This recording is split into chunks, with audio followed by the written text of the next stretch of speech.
Chapter 627. Control. Gilbert's gaze changed several times, but his rich experience allowed him to maintain his gentle and calm tone. Forgive me for being dull, but I do not understand what you mean. Thales gave him a profound look.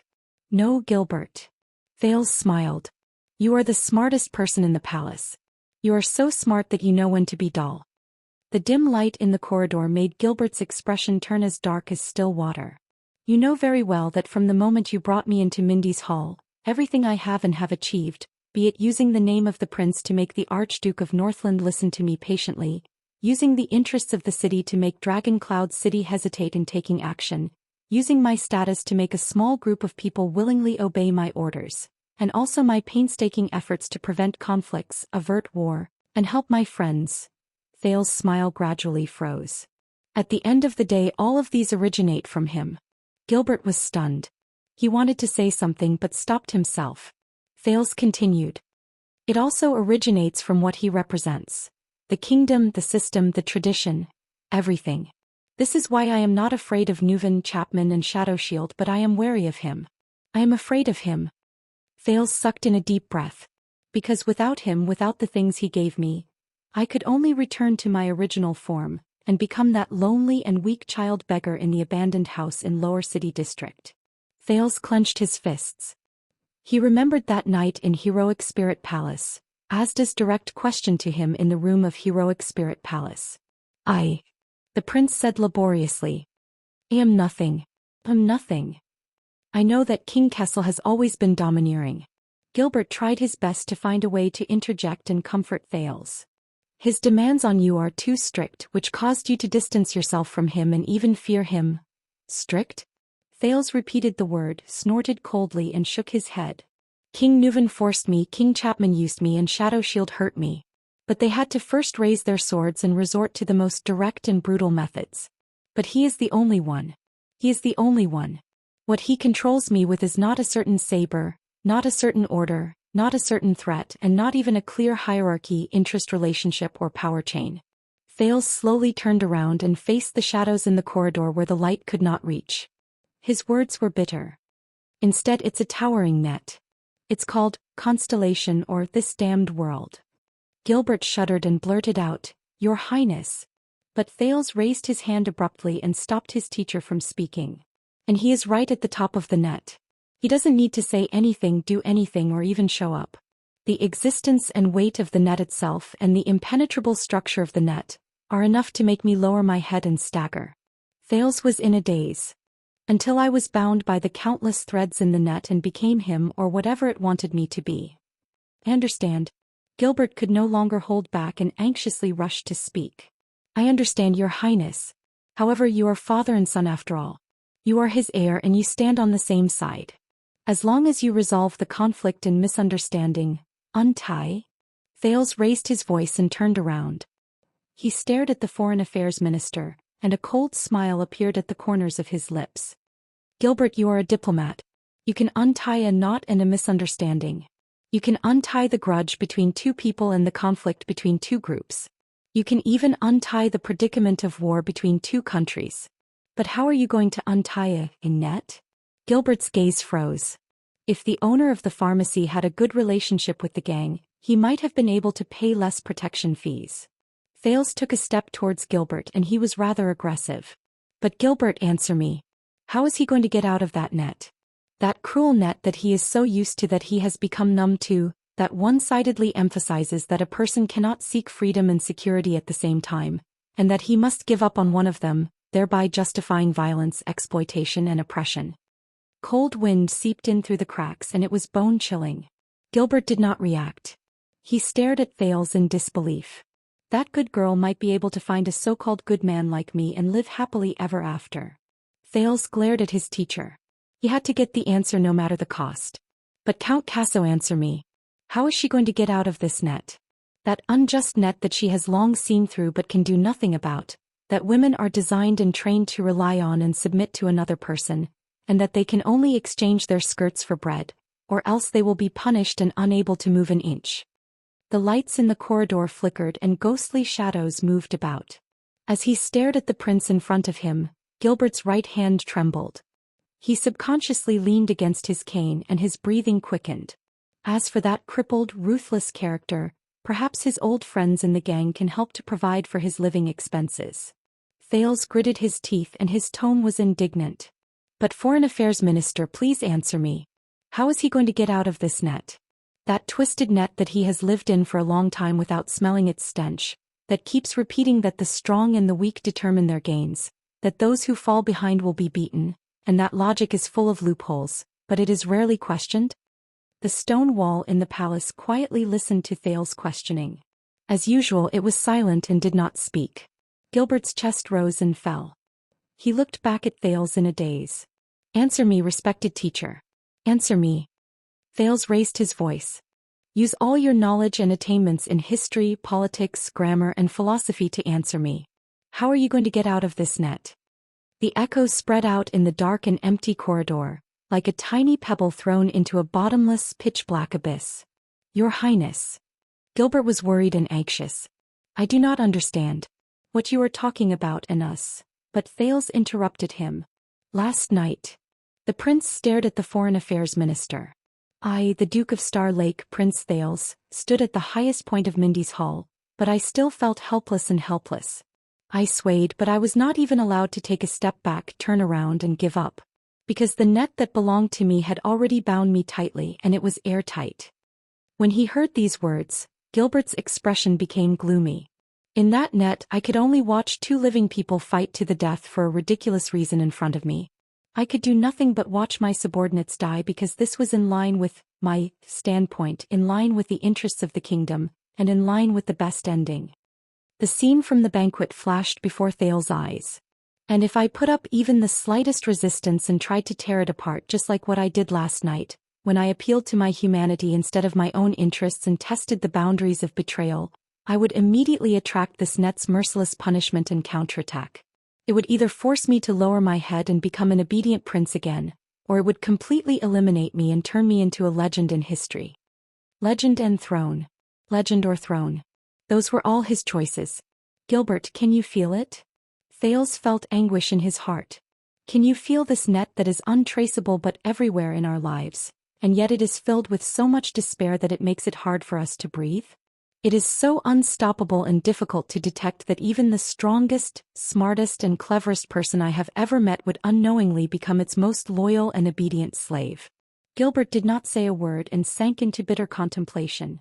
This, Gilbert, is the thing that has always terrified me. Thales took a deep breath and took 2 steps back.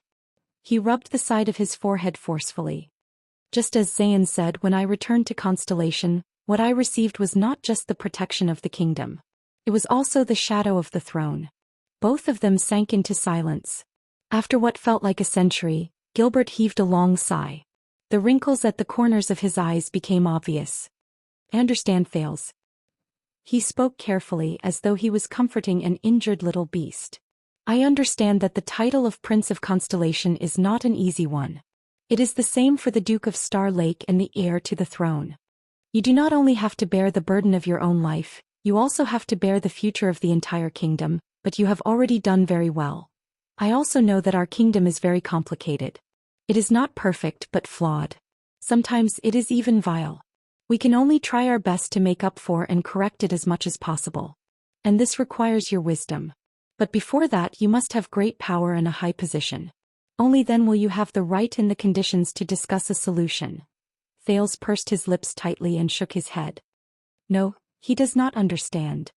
Just like the others. Gilbert's words were filled with hope as he continued to speak. But I swear on my reputation and responsibility that I will try my best. What happened today will not happen again. I will advise His Majesty and he will give you more time, more freedom, more leeway, more. I have seen it, Gilbert. Thales' voice was deep as he interrupted Gilbert. I saw how you walked on thin ice carefully during the Imperial Conference. You tried to strike a balance between the king and the prime minister, between finance and military affairs, between gentleness and radicalism, and between humanity and interests. Gilbert was stunned. Thales smiled mockingly. Even as a member of the king's party, you do not agree with the king. At the very least, you do not approve of his methods and methods of doing things. He is radical, domineering, and unreasonable. He incites resentment everywhere. He is completely unlike Prince Midir from the past. Gilbert's expression was slightly tense. No, Your Highness, you are making a forceful assumption. Thales shook his head, but his gaze was firm. But there is nothing you can do. Because of you, Gilbert Casso, the creator of the Fortress Treaty, the cunning fox of the Western Peninsula who once went north alone and forced back an army of 100,000 tigers and wolves, because you are the same as me. You are also trapped in this net that reaches the sky. You are controlled by it and you are powerless to fight back. The Foreign Affairs Minister was stunned.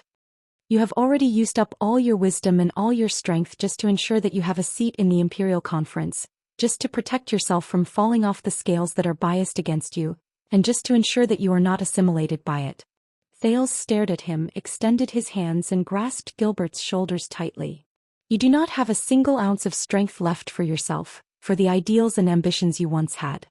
Gilbert's eyebrows trembled slightly. Thales clenched his fists slowly and said through gritted teeth, "That is why when you first discovered me 6 years ago and discovered that there might be another candidate for the King of Constellation, you were extremely excited, as if you had found a treasure. You worked hard and were willing to be my subordinate, and you did so many things for me. Because you were counting on me to one day replace him." At that moment Gilbert raised his head swiftly. The shock in his eyes could not be any greater. Thales revealed a smile. "Am I not?" Silence, a suffocating silence, lasted for a whole 3 seconds. In the next moment Gilbert reacted. In his shock he instinctively retreated and broke free from Thales' grip. Thales stared at him. He raised his hands horizontally, but there was only emptiness in his palms. Gilbert stared at the student in front of him in shock, as if he did not know this teenager anymore. "You should be happy, teacher. Because I will be." Thales put away the disappointment in his heart and lowered his head to look at his empty palms. The scar on them became even more obvious. From now on. Gilbert's expression changed abruptly. Your Highness." He seemed to have realized something. He quickly went forward and wrapped his arm around Thales' shoulder again. "What are you talking about? What do you want to do?" Thales smiled. "Gilbert, do you know why I was able to walk out unscathed after committing such a treacherous act? Do you know what's the most interesting thing about this snare we're in?" Thales faced Gilbert's shocked gaze and felt the heaviness on his shoulders. He looked behind him at the dark corridor that led to Ballard Room. "That is, in this kingdom, the one who is bound even tighter, deeper, heavier, and more powerless to free himself is neither me nor you." The teenager's smile remained and his gaze was cold. "There is someone else. How can I trust you?" In Ballard Room King Kessel began to eat again. His voice rose faintly. It was not as sharp as before, but there was a hint of coldness in it. "How do I know that what you said is true?" Across the discussion table, Thales was expressionless as he quietly listened to Gilbert's words. "How do I know that you really want to be used by me and not secretly strengthen yourself, accumulate fame and gather support? How do I know that I am not nurturing a tiger and making you a threat that has never been there before? How do I know that you will not benefit from the chaos, take advantage of the situation and turn against me in the end?" In the next second, King Kessel's words were cold and murderous. "Replace me." At that moment the narrow secret room seemed to have become even narrower. There was no more space for him to move about. Thales sneered. He found it extremely absurd. "I have already said it and you are still worried about this?" The king picked up a piece of meat with his fork and narrowed his eyes. "If you can deceive a duke like Faken has, you can naturally deceive me. And how are you going to win my trust and ensure that you will fulfill your duty and become my sharpest longsword, my most loyal pawn, and my most trusted trump card?" Thales was silent for a while. At that moment he finally realized that he was sitting in the same room as King Kessel. It was just like what he had used to threaten the Black Prophet in the Secret Intelligence Department. He faced the Iron Hand King alone. Face to face. King against king. Jade Star against Jade Star. How much had he sacrificed for this moment? How much would he lose? Finally, the teenager took a deep breath and stared at the king. "First of all, no matter what my intentions are, facts speak louder than words. The process and reality cannot be deceived. Your power and interests will visibly expand and grow through our cooperation. For example, this time I will persuade the dukes of Western Desert to reduce their soldiers and pay taxes to support the expansion of the regular army." King Kessel did not answer.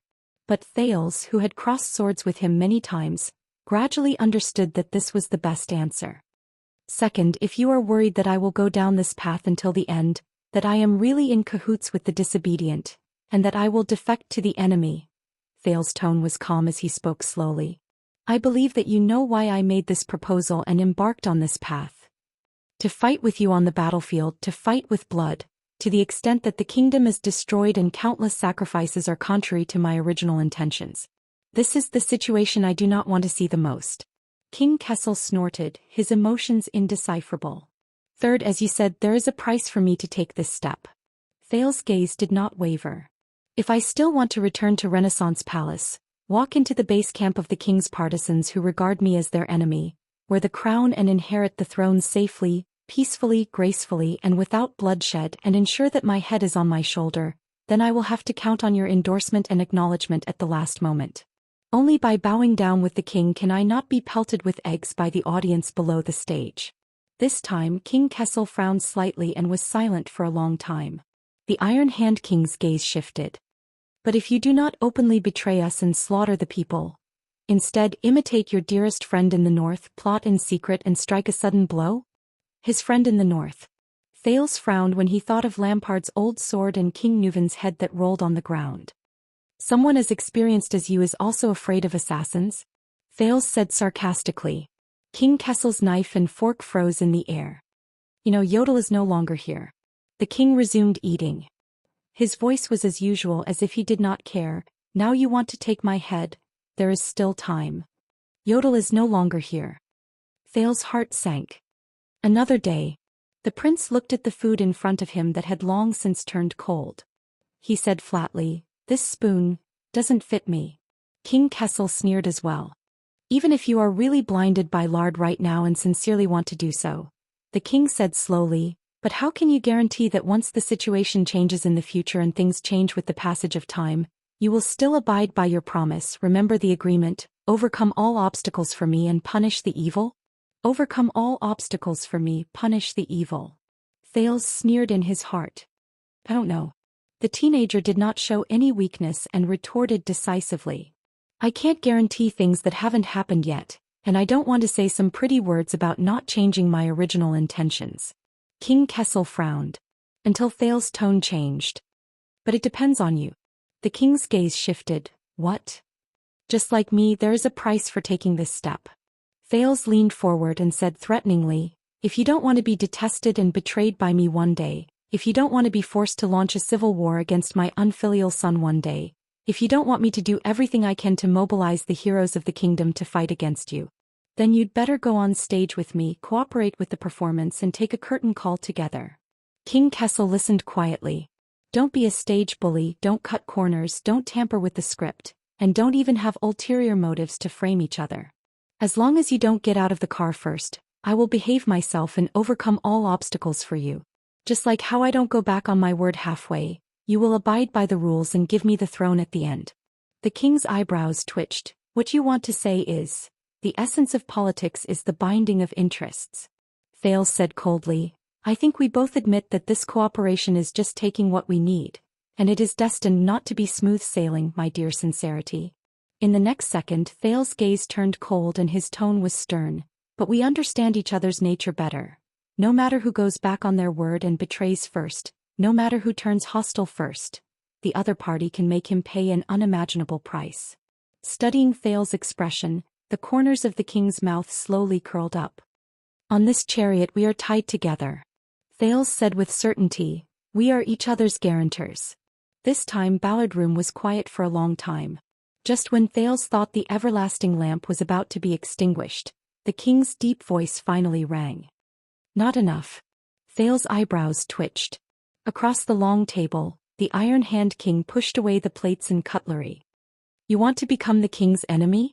For the first time, Kessel Jadestar, who had always been cold and stern, raised his head and showed the teenager a bright, indifferent, and even somewhat mocking smile that the latter had never seen before. Words alone are no proof. End of this chapter. Chapter 628. But His Majesty is not your enemy. In the palace corridor, Gilbert turned pale with fright. He is your father. You can't be his enemy. He can't. Thales snorted with a smile. Can't I? Gilbert put away his shocked expression and tried his best to calm down. Listen, Your Highness, I have indeed been looking forward to you, trusting you and being loyal to you, but that is not my original intention. What else could it be? Thales said sarcastically. You want me to be a prince so that I can be a mascot in Mindy's hall? Gilbert frowned and became more anxious. No, Your Highness, you should be the future that everyone looks forward to. Everyone. That's what you've been doing all this time. Everything should have happened naturally, and everything should have happened naturally. But Thales only stared quietly at Gilbert's hand on his shoulder. Could it be that all of this was not natural, a situation where the conditions were right? Teacher? You are the heir to the throne. Of course, I understand that you feel suffocated and are dissatisfied with the current situation, but you should at least wait until the day I am successfully crowned? Thales said flatly. Gilbert hesitated for a moment before he gritted his teeth and nodded. Of course, when that time comes, I will do my best to assist you, no matter how difficult it is, no matter how many sacrifices I have to make, I swear. Me, Sauter, Kirkirk, Kenny, Guy, and many other knowledgeable people in the kingdom, we will all help you, but before that, help me? Thales interrupted him coldly. Just like how you used to help me? Gilbert paused for a moment. Thales raised his right hand and slowly but unquestionably pushed Gilbert's palm away. 6 years ago, I asked you to search for my friends in Lower City District. I asked you to help me find them, save them, and help me. Gilbert was stunned for a moment before he said dejectedly, Your Highness, I failed you in this matter. I cannot absolve myself from the blame. I just returned from the kingdom's secret intelligence department, Thales said flatly. Do you know, I realized that they are not, as you said, refusing to help me because they hate me. In fact, the secret intelligence department is very interested in searching for my childhood playmates. Gilbert's expression changed slightly. Your Highness, the secret intelligence department has never been on good terms with you. But Thales interrupted him and continued on his own. They also told me that over the past few years, Gilbert, you used your connections and reputation to find the chief garrison officer. You mobilized the city hall and the police station, gathered the teams of police officers and tax officers, and launched a few large-scale sweeps in Lower City District and Western District just to help me find someone. The teenager looked into his teacher's eyes seriously. I'm grateful, Gilbert. Gilbert was stunned and did not know how to reply. Until the secret intelligence department told me more. Thales was expressionless. For the past few years, the town hall and the police department have been attacking in such a high-profile manner. They directly intervened in the dogfight between the Blackstreet Brotherhood and the Blood Bottle Gang. They chase away the tramps, disperse the beggars, and let the powerless people at the bottom suffer. They checked the vendors and closed the shops, leaving the pitiful, honest people with no way to survive. They hunted down petty thieves and extorted local gangs, but let the real scumbags escape. They caught a few typical criminals and used them as political achievements to appease the people, but they turned a blind eye to the more serious oppression and exploitation. They acted hastily and in a grand manner, but it just so happened that the forces of power hiding in the sewers were scattered. Thales stared at him carefully. They were violent and callous, arrogant and conceited. They were like people sweeping the ground with an iron plow. What they cared about was movement, not tidiness. And after they left, the already chaotic Lower City District became even worse. When Gilbert heard this, he hesitated. Your Highness, I did not know. I am sorry. If I had known that the chief garrison officer and the others. But Thales did not allow him to finish. The most important thing is, their actions almost irrevocably destroyed all the clues. The prince raised his voice. From the abandoned houses to Red Street Market, everyone, things, places, and things have changed beyond recognition. Now, if we want to follow the clues to find those child beggars, it is almost impossible. Thales carefully observed Gilbert's reaction. It's as if someone did it on purpose. Just to stop me from finding them. At that moment, the Foreign Affairs Minister's expression changed abruptly. Is that so? The teenager said softly in the dark palace corridor. Gilbert? When you asked for help from the police. Was what the secret intelligence department told me the truth? The Foreign Affairs Minister did not answer. Only Gilbert's steady breathing filled the air. The silence lasted for a long time. Thales shook his head and continued to speak. 6 years ago when I asked you to find them, You told me that I could not because it was for the sake of secrecy. I became a prince during the national conference, but you still told me that I could not because it was for their safety. Then when I went to Northland you wrote that you were working on it, but the progress was slow because it was not to be noticed by those with ulterior motives. Then when I returned to my country, you told me that you could not find them, and advised me not to look for them because you cannot go back. Thales faced his teacher calmly as if he was telling someone else's story. There was no answer. What answered him was still an embarrassing silence. Thales raised his head and chuckled. The Secret Intelligence Department said that it has been 6 years, but you still could not find them. Because you did not want to find them at all. Thales said softly. Or should I say the Secret Intelligence Department is lying? But Gilbert only lowered his head and his expression could not be read. This time the silence lasted for a long time. Forget it, Gilbert. No matter whether the Secret Intelligence Department lied or how many lies they told, it is no longer important, no longer important. The teenager turned his head and said absent-mindedly. At this moment, Gilbert suddenly opened his mouth. The Secret Intelligence Department did not tell you anything, right? You only wanted to test my reaction just like how you tested the Duke of Iris flowers. Thales sighed. The cunning fox of Constellation. Yes. Thales' gaze was desolate. The Secret Intelligence Department was wary of me, so they did not tell me anything. What I know is what I deduced from what I saw and heard when I revisited the old places in Lower City District and Western District. Gilbert closed his eyes. Thales and Gilbert did not speak in the corridor. Both of them just looked away in tacit agreement. After an unknown amount of time, Gilbert finally spoke. I am sorry. His tone was exhausted and his words were the same. But you could not find them. Thales let out a long sigh with pain and relief. The two of them sank into silence again. I tried to convince myself before, Gilbert. Thales faced the darkness in the corridor. His tone was normal, even gentle and friendly, as if he was chatting with an old friend. Really, I tried. I tried hard to convince myself that even though Gilbert Casa was known as the Cunning Fox, he was, after all, in a high position. He did not know the ways of Lower City District. He did not know that he would not intentionally destroy the clues, and he would not intentionally stop me from searching for them. That was why I used the simplest and crudest method in the world. And he was my teacher, one of the people I trusted the most in the world. I should not and could not doubt him. I told myself that as long as you told me that you did not do that, I would believe you. Thales' eyes were lifeless. I've tried, really I've tried. When Gilbert heard this, he raised his head and spoke with great difficulty. Your Highness, why? Gilbert was silent for a while before he spoke in a haggard manner. During the bloody year, His Majesty was crowned in a hurry.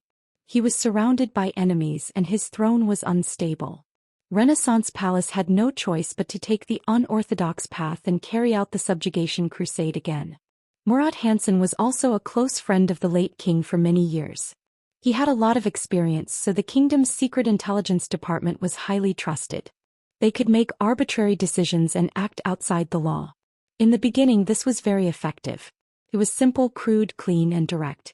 But as time passed, it allowed His Majesty to advance rashly and blurred the boundaries of the Secret Intelligence Department's authority. Thales frowned.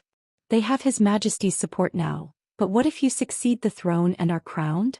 As you can imagine, in order to maintain their power, the officials of the Secret Intelligence Department will definitely think of ways to restrain you at all costs. And your past and family background are the most criticized weaknesses. Your old acquaintance is exactly what the Secret Intelligence Department wants to use against you, but they can't. But you are also the future of Constellation, the hope of reforming the politics of the court. I can't let the Black Prophet or anyone else who harbors ill intentions control you, not even a little bit. Gilbert looked at Thales with gloomy eyes. That is why you cannot find them. You cannot. Even if you find them before the Secret Intelligence Department does. Their clues should be buried forever and no one will know. The Foreign Affairs Minister's voice faded away. Even the everlasting lamp in the corridor became much dimmer. So, Gilbert, you lied to me, Thales said in a daze. From the beginning. At that moment, Gilbert's face turned pale. But Thales still gave him a comforting smile. It's all right, Gilbert, I understand, Thales said tiredly. But now, can you feel the weight and thickness of this net? Your subconscious obedience to it, its silent control over you, its influence on me and my wariness towards it, all of these are ranked far ahead of our sincerity. Gilbert's expression was bitter. He gulped. Thales stared at the shadows in the corridor in a daze. Just like how a student faces his teacher, an employee faces his boss, a wife faces her husband, and a subject faces his king, if they stand on an unequal scale from the beginning and stay in unclean waters, then their relationship will not just be decided by each other.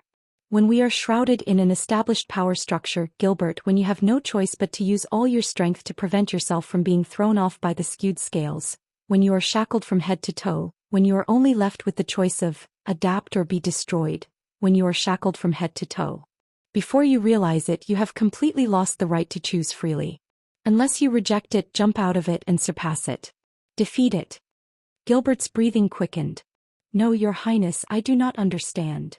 Gilbert's voice was very soft and he mumbled almost subconsciously. All of this is for my own good? Thales gently took over the conversation. The Foreign Affairs Minister did not answer. Thales exhaled with a smile. Gilbert, have you ever thought about why Wuxia is always unwilling to mention you even though we are father and son? When he heard his son's name, Gilbert shuddered a little. I have never asked him the specific reason, but I think I know the deeper reason. Thales gradually became absent-minded and his thoughts drifted to Northland. Perhaps you know, Gilbert, I have a friend in Extet, or rather, I think I have a friend. When she is in trouble, I worry about her day and night and I think about her. When he said this, Thales snickered. I am such an idiot. I always thought that she relied on me and needed me. I always thought that I was protecting her and helping her. I always thought that I was... Thales' smile slowly disappeared. For her own good. I was wrong. Because that was not what she wanted. When he remembered that familiar face, Thales closed his eyes deeply. And I never treated her as a friend who treated me as an equal. At most, she was someone who needed me. Gilbert stared at him in a daze and began to tremble. Gilbert, ever since we got to know each other, everything you have done with painstaking efforts was to turn me into a good king. For this, you even sacrificed yourself and risked everything to help and protect me. I am very grateful, but... Thales opened his eyes. His gaze was clear. But I am not the kind of wise king you are looking for, Gilbert. Just like how my father is not. Gilbert swayed violently. You can't make a mold for everyone in your mind, and then use all your means to influence and guide them. You don't feel the slightest anomaly and even feel proud of it, thinking that it's for their own good. You just want to fit them into the mold seamlessly. Because be it me, Wuxia, my father, or even you, Gilbert, none of us are born to be molds. Thales said gently. This is why I will never be able to become him.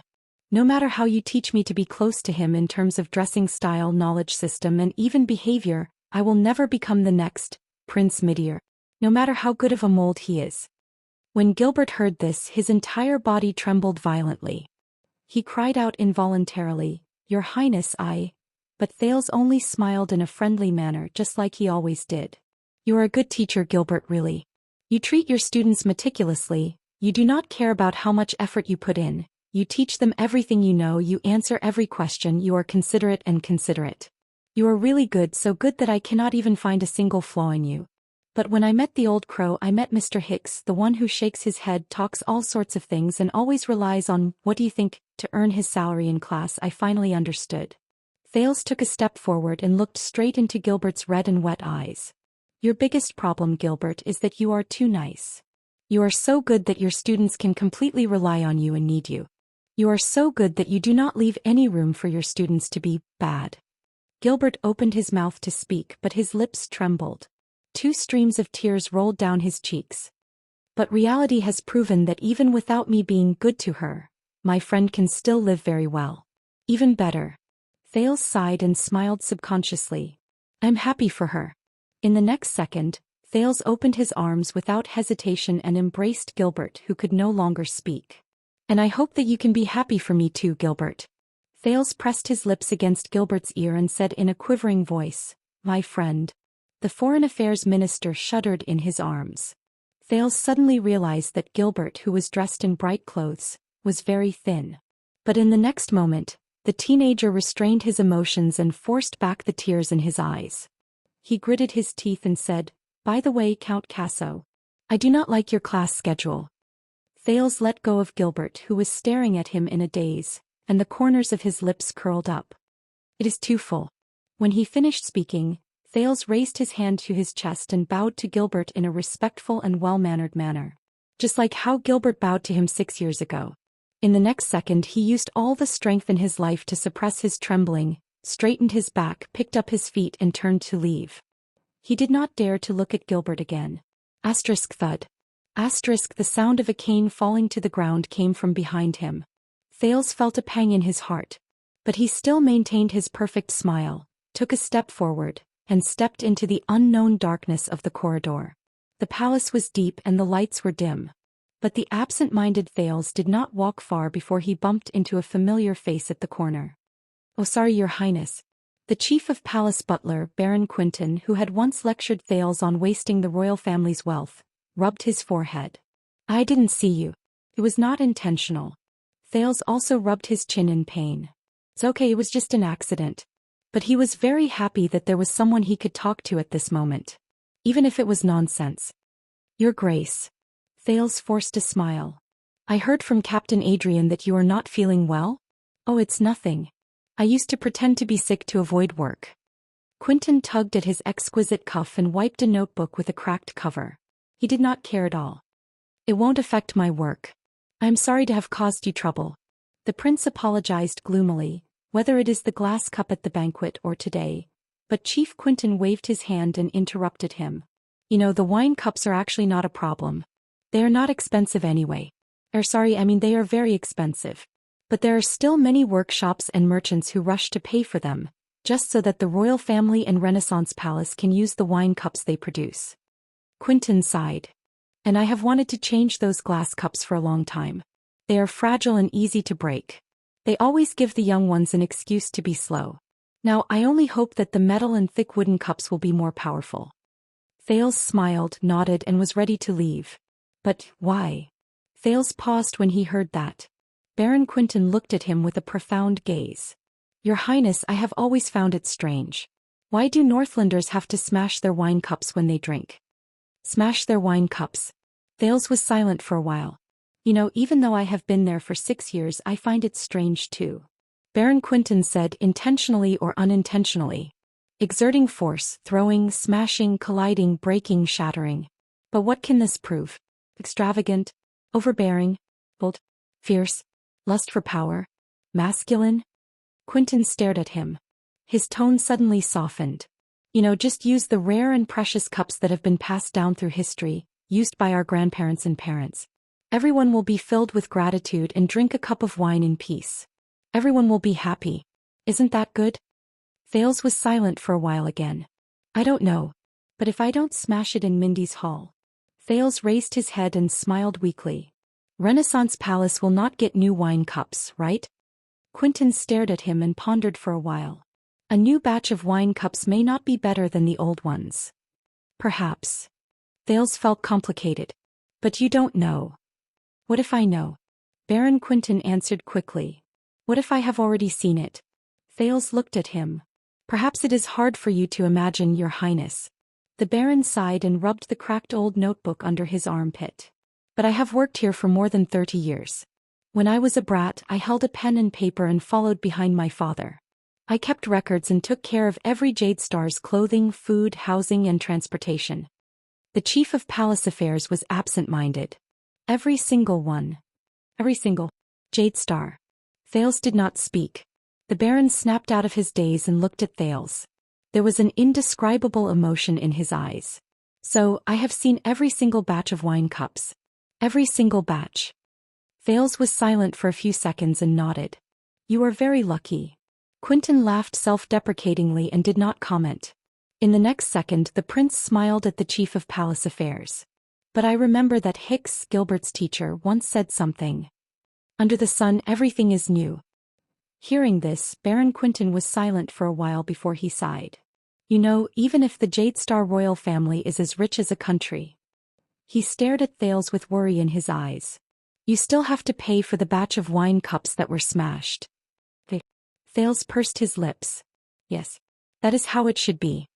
Both of them were silent. "Or should I record it down for you, Your Highness?" Quentin broke the silence and patted the notebook. There was a hint of hope in his tone.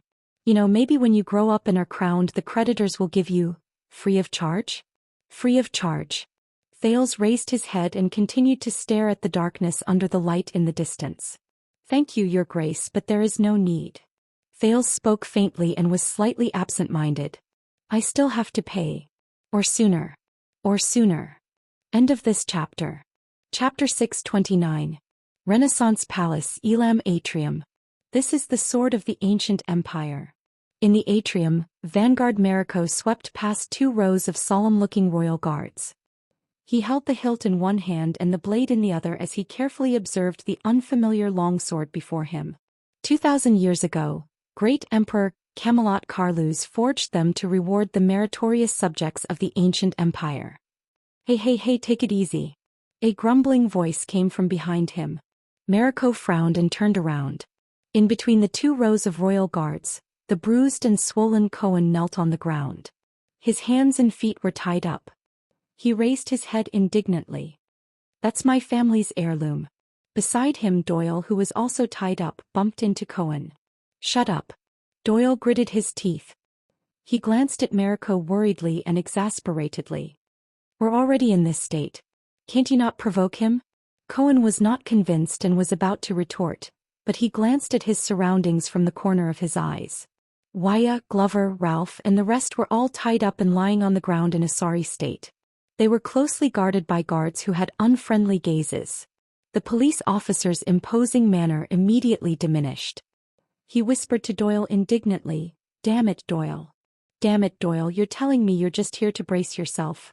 No, my original words were, His Highness likes to joke. For example, he often threatens to send Officer Mallows to the prison of bones, but in the end he still obediently goes back to be a target practice. You call this a joke? Weren't you the one who attacked first at the palace gate? That headbutt of yours. It wasn't me. I was just standing in front pretending to be fierce, but someone kicked me in the butt. Mariko's voice suddenly came. Family's heirloom? His footsteps drew closer. Cohen and Doyle immediately stopped talking and lowered their heads in unison. That's right, Cohen whispered. My old man warned me many times. Doyle bumped into him again. Mariko stopped beside them and chuckled. It's said that the ancient sword itself has a special power. It's indescribably magical. Mariko sized up and caressed the bearer from all angles, his gaze slowly becoming infatuated. Of course, the great contributors who expanded the territory and conquered the world for the Imperium were all seasoned veterans. How could the great emperor reward them with ordinary weapons? Cohen and Doyle looked at each other. Mariko gently stroked the mysterious gem on the hilt of his sword.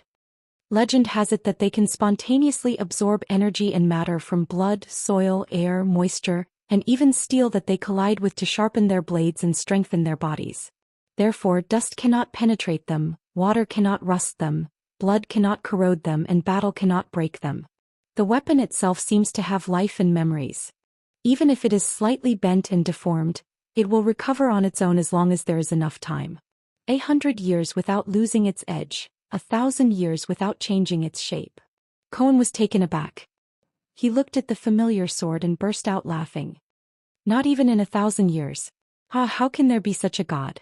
I have to bring it to the blacksmith shop for maintenance every month. Master Zadie from the tower said, This sword is quite durable. At this point Cohen's expression changed and he looked at Mariko suspiciously.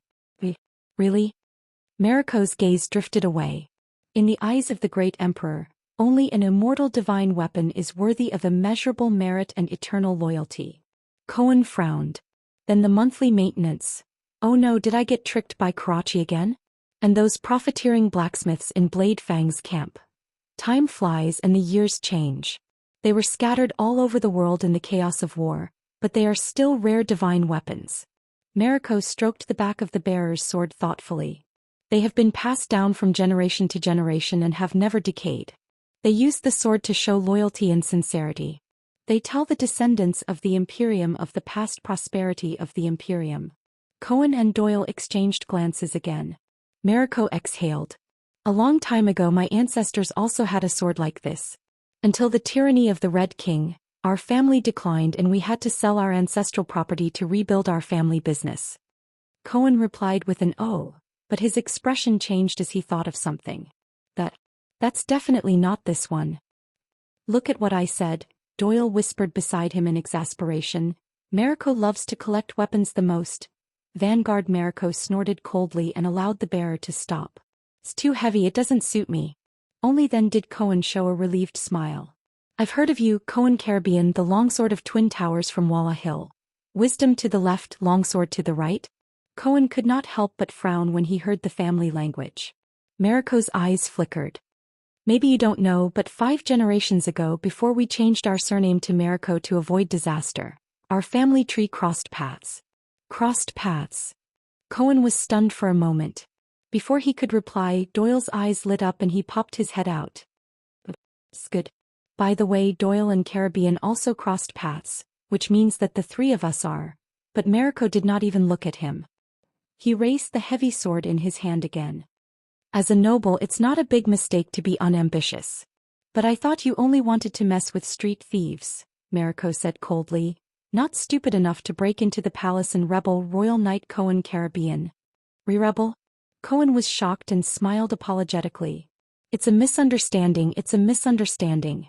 I'm here for that. Have you ever been in a gang fight? It's when 2 people face each other and talk tough while 200 people stand on both sides and shout, but don't do anything. 20 people. But Mariko did not listen to him at all. His tone was cold. When you broke into the palace, there were 20 guards on duty. They were all heroes from the Vanguard Division and the Defense Division, young lads with bright futures.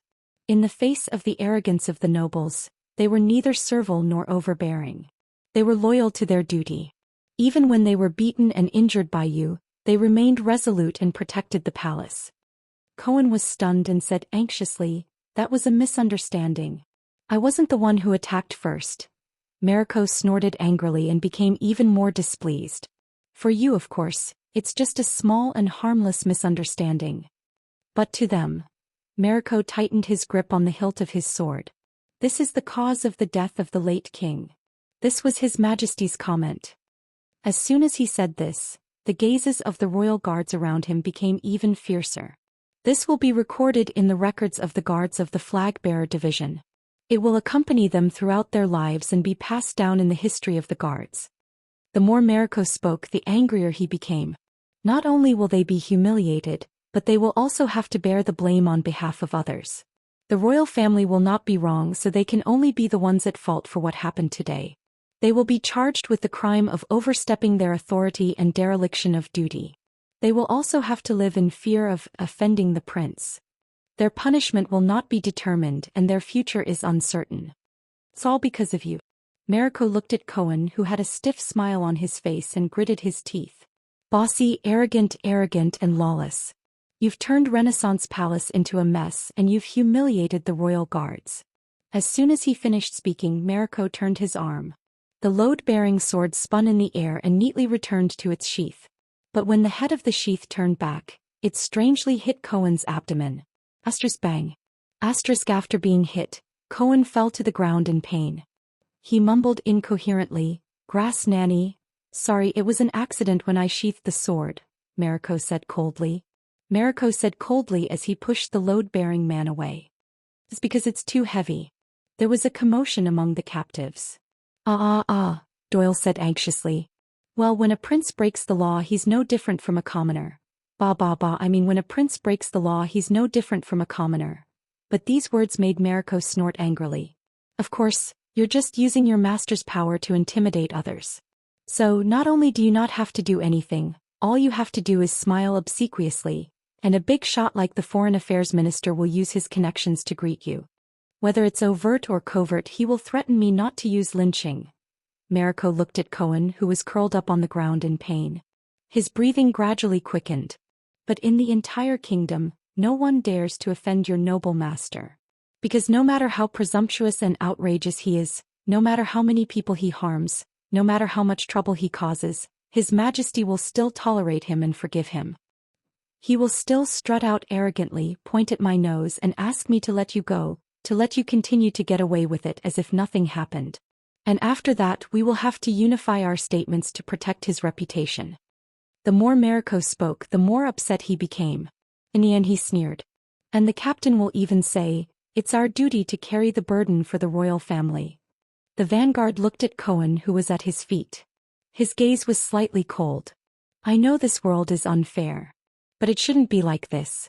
Cohen coughed a few times and recovered with difficulty. "Well, I understand you." The police grimaced. "But if you King screw with me again. Doyle, who had been frantically signaling him to shut up, closed his eyes in pain. Mariko sneered. This time he did not hide it. He raised the load-bearing sword and aimed it at Cohen. Cohen was not afraid. He gritted his teeth and looked at him. "You make it sound nice, but what you're best at," a deep voice rang out at the right time. "Isn't it just touching yourself first, then being self-righteous and taking sides?" The voice sneered and deliberately dragged out his tone. "Vicente Mariko brother As soon as these words came out, everyone was stunned at first, and then a strange expression appeared on their faces. "Big what?" Mariko's expression changed.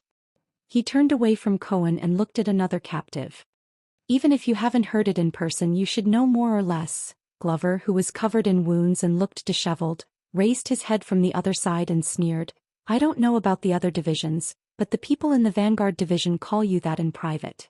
Because no matter what kind of conflict there is in the Vanguard division, you always like to be the first to stand up and uphold justice. You're full of reason and pretentious. Why, do you think that as long as your D*CK is big enough, everyone will stick out their asses and let you poke them? Or do you think that poking everyone makes them feel good?" As soon as these words came out, the entire Ellen court fell silent. Many royal guards could not help but glance at Mariko. But Mariko did not speak. He just stared at Glover, his nostrils flared. Among the captives, Waya sighed and nudged Doyle with his butt. "I thought you were the most talkative one. Sorry, I forgot that your butt is injured." Doyle also looked at the zombie in surprise, as if he was seeing him for the first time. "But you don't know shit." Glover struggled to move his bound arms and said to Mariko, "Don't worry, I'm not going to kill you.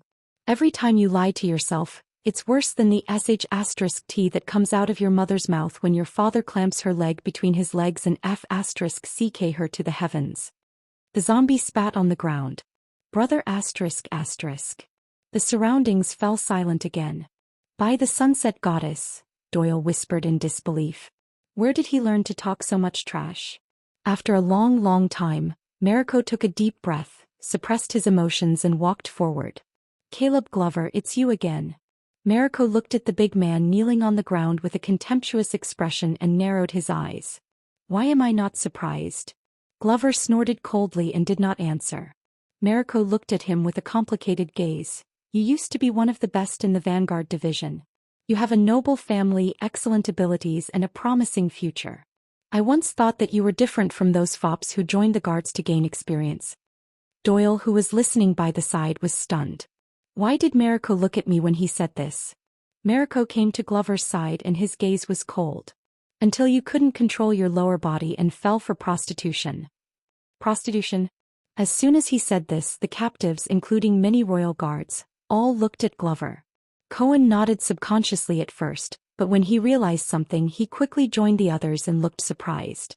Only Doyle was shocked. You're really not gay?" A hint of anger appeared on Glover's face. "I didn't want to say much at first. After all, the matter has been suppressed." Mariko raised his eyebrows. "But yes, I know that the reason you were removed and chased out of the Vanguard division was because when you were prostituting in Red Street Market." Cohen nodded with lingering fear. Glover could not help but say angrily, "It's none of your King business." It was the first time many people in the Ellen court knew about this, and they could not help but frown. Mariko chuckled and his expression gradually turned cold. "How many times?" the second Vanguard asked. "First-class Vanguard Caleb Glover, how many times did you sneak off to Red Street Market on the day of payday after receiving your money, only to come back at dawn with an empty wallet and exhausted? How many times did you lie to my face when you called up the whole team in the Vanguard division, saying that you were not in good spirits because you did not sleep well? And what was the name of the brothel you often went to? What clubhouse?" With every word Mariko said, Glover's expression became worse until the latter finally could not hold it in any longer. "I like to prostitute. What's wrong? What's wrong? What's wrong?" Mariko said coldly.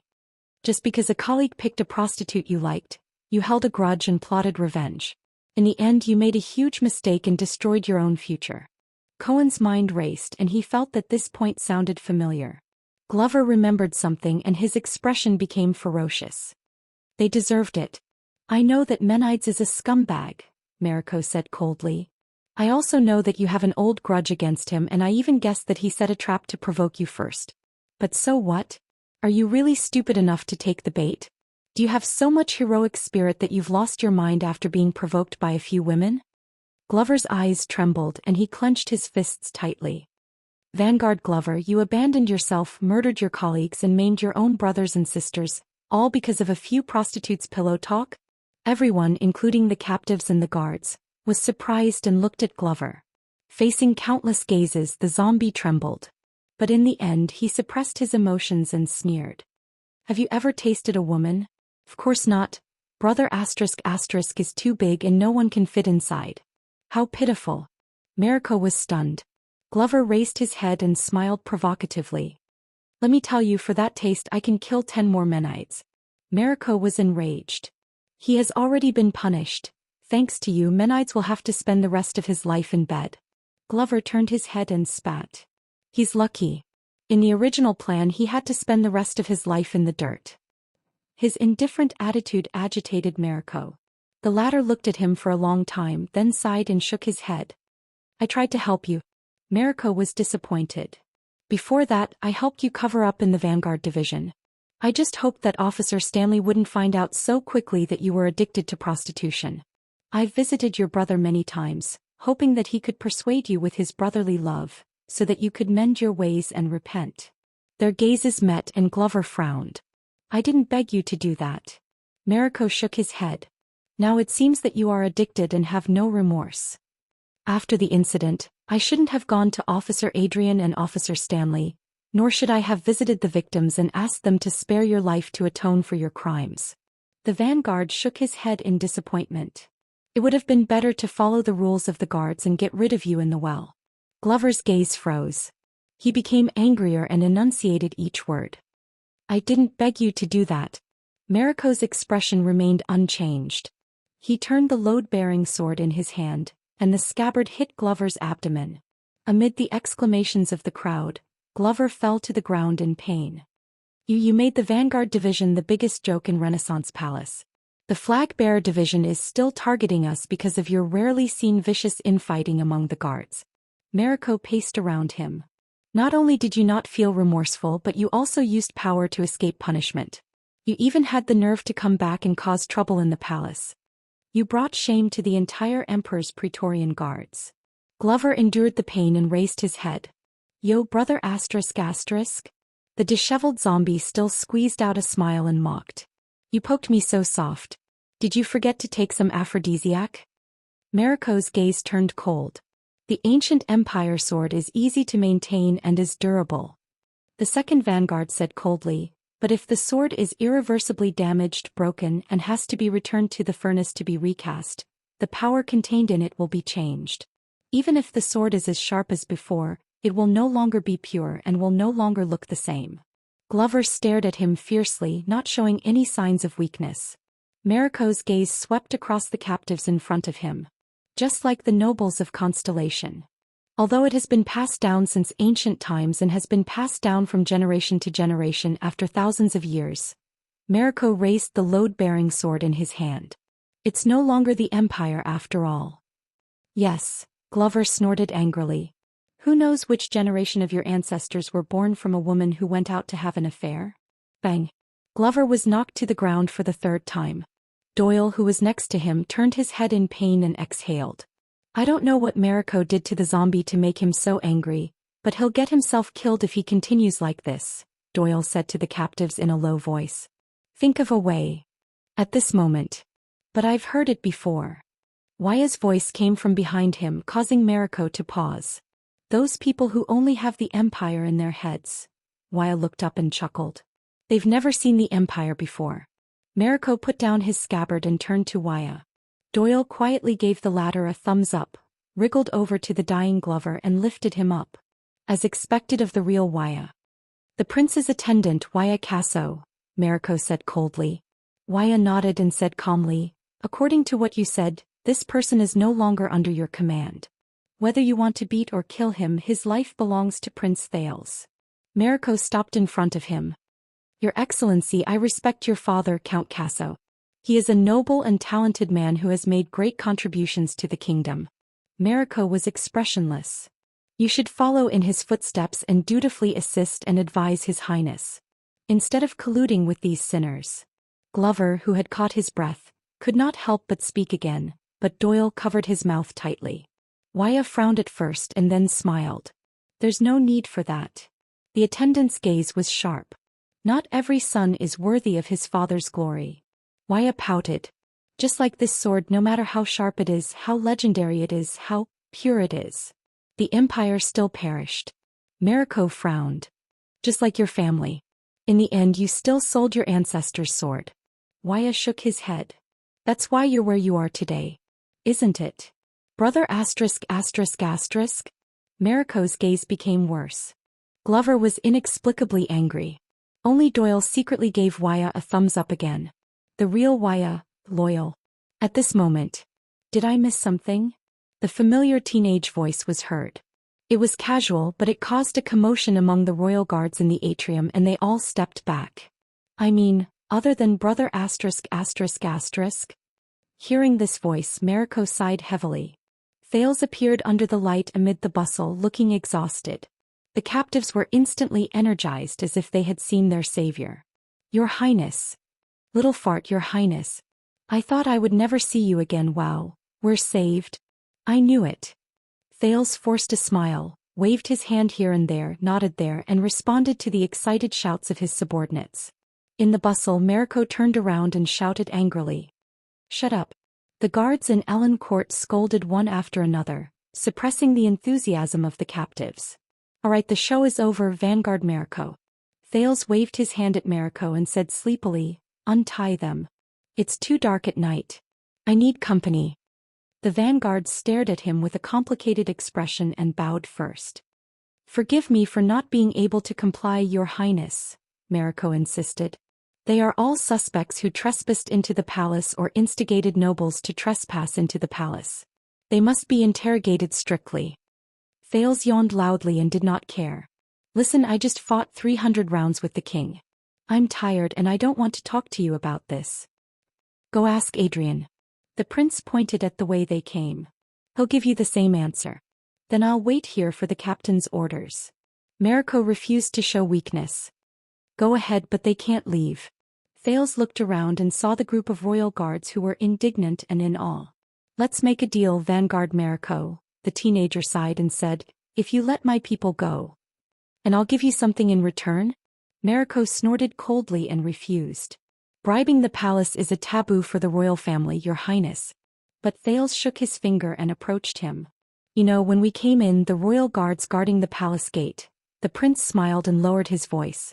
I suspect that they have ulterior motives and intend to harm the heir of the kingdom. Mariko's gaze changed. What? Thales stretched his neck and revealed the bandage on it. Look, during that conflict my neck was cut. While there was so much blood. Tell me, isn't this plotting against the prince? For the safety of the future king, should we drag him out and give him an explanation? Kick him or them out of the guards? That's not the truth, it's slander. Mariko's expression turned ugly. The captives stared at him in a daze. Thales smiled. That's not up to you to decide. After all, my father also said that the death of the late king was all due to your negligence. Don't you think so? Mariko took a deep breath. You, let my people go. Thales did not wait for him to speak and pressed his palm on Mariko's shoulder. I'll take care of the flag-bearer division and make sure that those boys won't bear the crime of hurting the prince. There won't be any record of dereliction of duty in their resumes, and I won't retaliate against them. What do you think? Mariko's expression changed several times. Thales clicked his tongue. So, brother asterisk asterisk asterisk, you're going to fight me to the end. He looked at the captives who were waiting to be fed. Or, a minute later. Thales walked through the corridors of Renaissance Palace, surrounded by many people who had survived the disaster, in high spirits. Their procession was disorderly and messy, but they made a lot of noise, along with a big black horse that was unhappy because it had missed dinner, and all the guards and servants along the way avoided them. I'm sorry, Cohen. I didn't expect it to be so serious, Thales said tiredly. I just wanted to borrow your family's name, but I didn't expect you to be the first one to make a move. Forget it. Once the director finds out, he'll definitely suspend me again. I just hope he won't cut my salary. Cohen, whose face was bruised and swollen, hugged his family's heirloom sword miserably. Snot and tears ran down his face. No, I remember now. I was suspended to reflect. And I wasn't the first one to make a move. Someone kicked me in the back. Doyle coughed twice behind him and said in a low voice, "Does the director know His Highness?" Cohen was stunned for a moment before he reacted in an unprecedented manner. Your Highness. It's my honor to be the vanguard for you. With our friendship, I'm willing to go through fire and water for you. If Cohen wasn't the first one to make a move, then... Thales glanced behind him. Ralph looked elsewhere and snorted coldly. Tisk tisk. Young Callan, I didn't expect this. Doyle patted Glover's shoulder in a gratified manner, completely ignoring the latter's discomfort. You're a kindred spirit too. When are we going to share our experiences in Red Street Market? Glover snorted angrily, shook him off and walked forward. Get lost. Doyle, who was rejected, was a little embarrassed. He chuckled at Jennard and Willow behind him. We have a good relationship. We talk more casually. Waya caught up with Thales and asked worriedly, Your Highness, did you get what you wanted? Thales snapped out of his thoughts and forced a smile. I'm still alive, right? Waya looked at his expression and hesitated to speak. But... Thales raised his eyebrows and interrupted him, changing the topic. Oh, right, Vanguard Mariko just now. He's not bad. Glover snorted in disdain from behind him.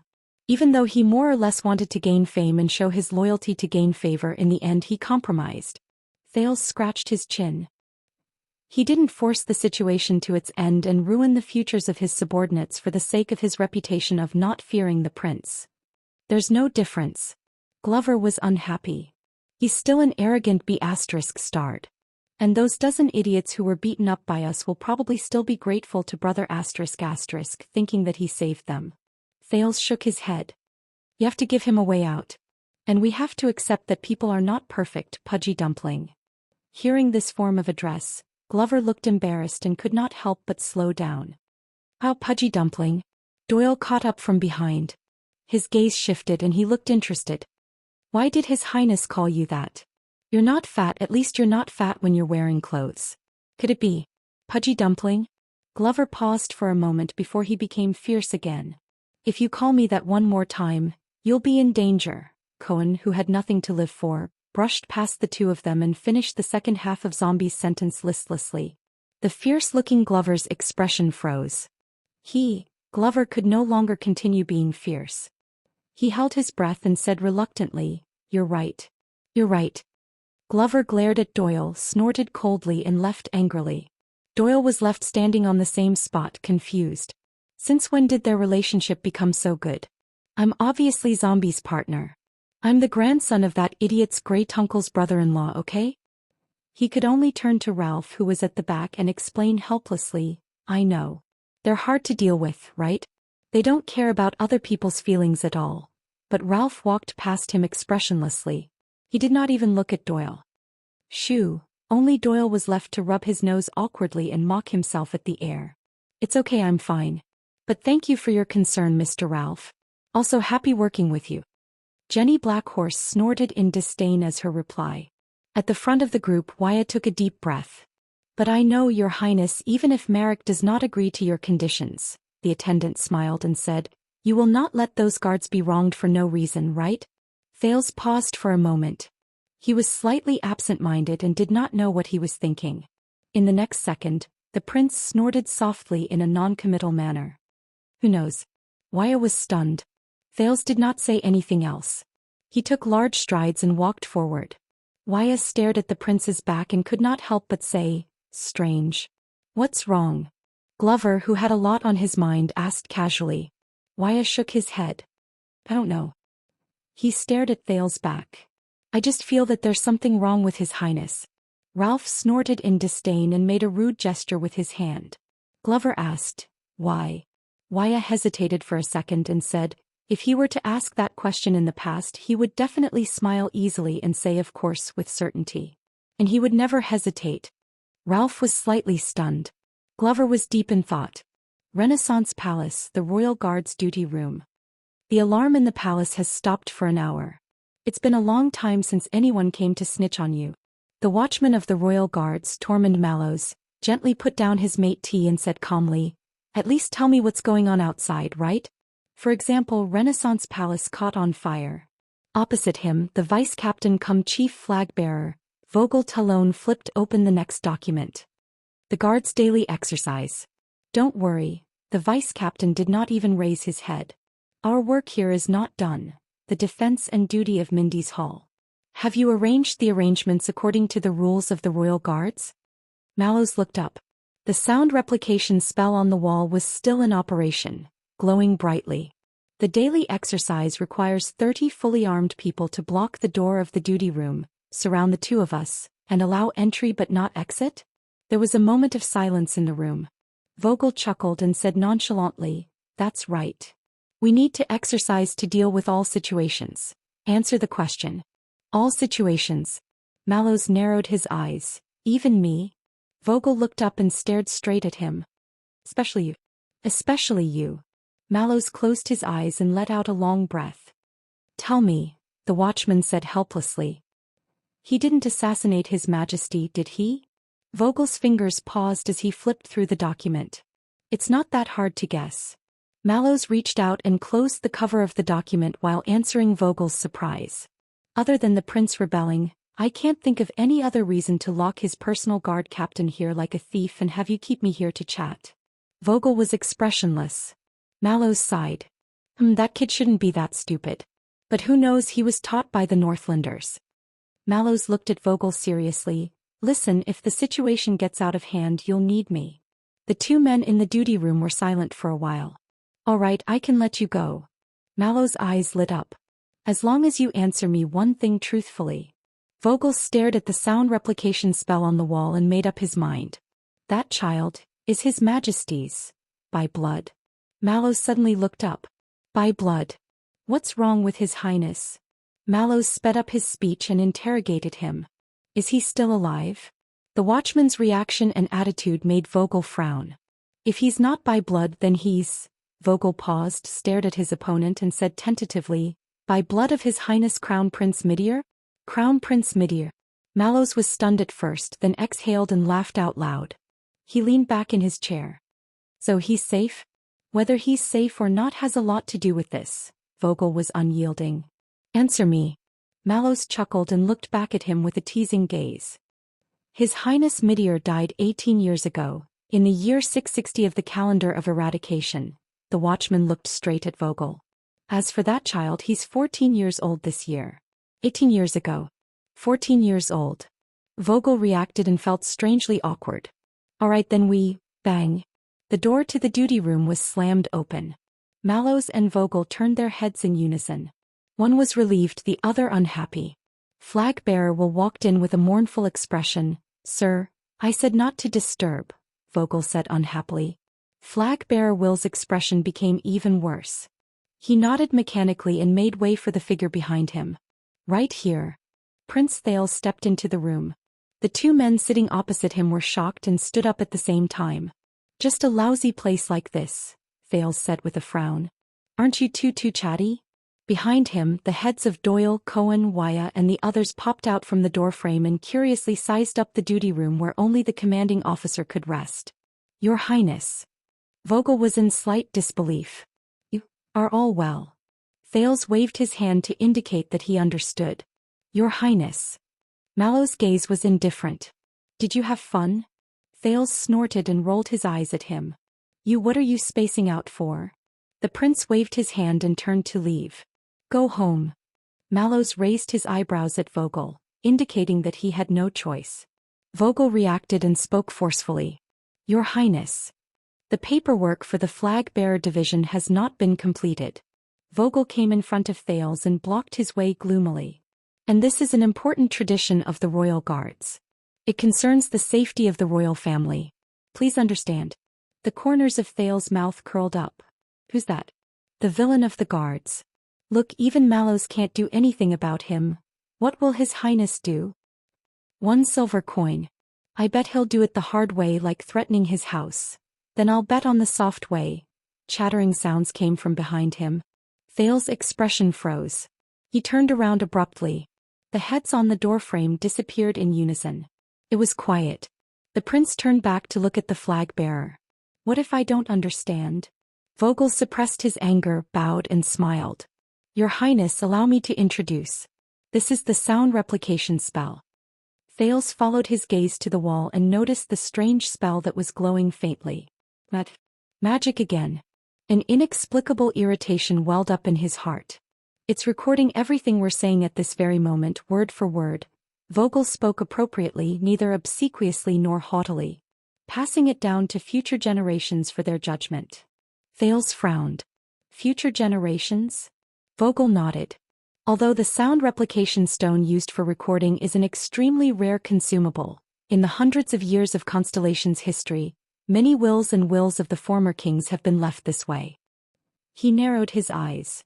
Many historians wrote biographies of the former kings of Constellation, which were passed down for generations to come, in accordance with this source. Wrote biographies which were passed down for generations to come. Thales froze when he heard that. He subconsciously straightened his collar. Glover, Doyle, both of you accompany His Highness back first. Mallows spoke up and said calmly. He said calmly, I'll be there soon. It won't take long. Zombie and Doyle were about to enter the room, but Vogel turned around and glared at them. Mallows and Vogel's eyes met in the air. As if there was lightning. Thale's fingers that were adjusting his collar paused. Sound replication spell? In that case, no matter what I say now. The young man turned around slowly. Behind me, the kings and queens of centuries and millennia, they can hear it? Vogel nodded cheerfully. Yes, so in order to be thorough, Your Highness, why don't you go first? All right. Thales sighed and walked towards the wall. Vogel could not help but laugh.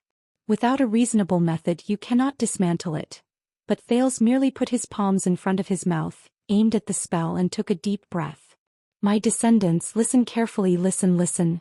Vogel was puzzled. Mallows' expression changed. He suddenly had a bad feeling about this. Thales called for the sin of Hell's River, focusing it on his vocal cords and throat. His voice grew louder and louder. Listen. In the next second, he roared with a ferocious expression. What the F*** are you going to listen to? Stupid thing. The duty room was not big. His voice was deafening like thunder. The lights in the room flickered and even the mate tea in the cup was shaken. After the roar, the room returned to silence. Only the echoes outside the corridor continued, shaking the entire palace. The light of the spell flickered a few times and dimmed considerably. It seemed to be on the verge of death. Thales exhaled. After letting out this roar that would resound for thousands of years, he only felt refreshed and carefree. The prince tidied up his appearance and turned around contentedly. He faced the 2 petrified men and the stone heads on the doorframe. He was cultured and elegant. Excuse me, is the paperwork done? End of this chapter. Chapter 630. A few minutes later, Thales led Mallows and a large group of people to Renaissance Palace's carpet in a bustling manner. Wyatt tried repeatedly to tell Doyle that he was in charge of the prince's personal matters, but he was always fooled by Doyle's joking. Oh, why are there any distinctions between us? Cohen was eager to find Glover to ask about the situation, but the latter kept moving in the group to ensure that he and Cohen were always on Ralph's sides. If the police wanted to find him, they would have to go past the Phantom Wind follower. After going through an ordeal together, the 2 groups of people who had no interaction with each other and had temporarily formed a team, the former subordinates of Dragon Cloud City and the Star Lake Guards, were no longer as distinct as before. The dark mass of Renaissance Palace forced them to cluster around the prince, dispel their nervousness and fear and search for safety and belonging. Thank you, Tormund, Thales suddenly said. He ignored Waya, who was struggling to catch up to the prince, but was held back by Doyle's excessive enthusiasm. Mallows, who was closest to the teenager, frowned. For what? Thanks to your prior preparations and leaving enough manpower for me, Thales said faintly. That was just an emergency insurance. Mallows shook his head. I didn't expect you to not only use it. As the most well-dressed, healthiest and neatest person in this group, Mallows looked at the unfamiliar faces in the group and frowned. And added quite a lot of manpower. Did something great. Amidst the hustle and bustle, Thales was not in a good mood, and Mallows seemed to have a lot on his mind. The two of them seemed to have a tacit understanding, and there was a long gap between their questions and answers. Who is that? Looking at the backs of the two figures in front of him, one big and one small, but with great teamwork, Wyatt could not help but ask Doyle in a whisper. Doyle's eyes lit up. He looked like someone who had been through this before. Of course it's our beloved personal guard captain Tormund Mallows. Oh. Wyatt reacted. The one His Highness said was going to send to the prison of bones? Doyle's expression changed. He pressed a finger to his lips. Shoo. He sneaked a glance at the captain's back. He is very stingy. They walked down a flight of stairs. The black horse Jenny hated this kind of terrain and environment, so she started to throw a tantrum again. Janet and Willow were flustered by her, and she caused a commotion in the group. In the end, Glover grabbed her reins and used the zombie's unique death gaze and the long sword at his waist to force her to submit. Thales sighed and said to his personal guard captain, "Thank you. You can't even protect yourself, but you still asked Captain Adrian to help me." What? Mallows frowned. He's here to buy me more time. Neither the swords of the past nor the present can escape from the sheath. Isn't that the secret code that you asked him to deliver? No, Mallows denied firmly. That's what Captain taught me. What? The prince was stunned. So you didn't ask him to come? Mallows shook his head, his expression as usual. Of course not. Vogel alone is troublesome enough. I can't deal with you. Thales paused for a moment. I knew it. The prince exhaled angrily and pressed his hand against his forehead. Calm down, calm down. Everything depends on yourself, Everything depends on yourself. Mallows' gaze shifted to Thales' hand. What's that? Thales froze. He put down his right hand and looked at the ornament on his index finger. It was a grayish-white bone ring with two rings, one at the front and the other at the back. The face of the ring was engraved with a strange and ferocious beast's head, which covered almost half of the knuckle. It was monotonous but heavy. If he wore two more, he could even use it as a punch. A gift to witness reconciliation. Thales paused for a second, then put down his right hand and said faintly, "From father." Mallows was deep in thought. A group of servants and guards approached from afar. When they realized that it was Prince Thales, their expressions changed drastically. They retreated as quickly as they could and scattered before they entered the salute range. How rare. I've never received such treatment. Mallows looked at the empty palace with complicated emotions. What did you do? What did I do? Thales' heart sank. He was in a trance amidst the noisy crowd.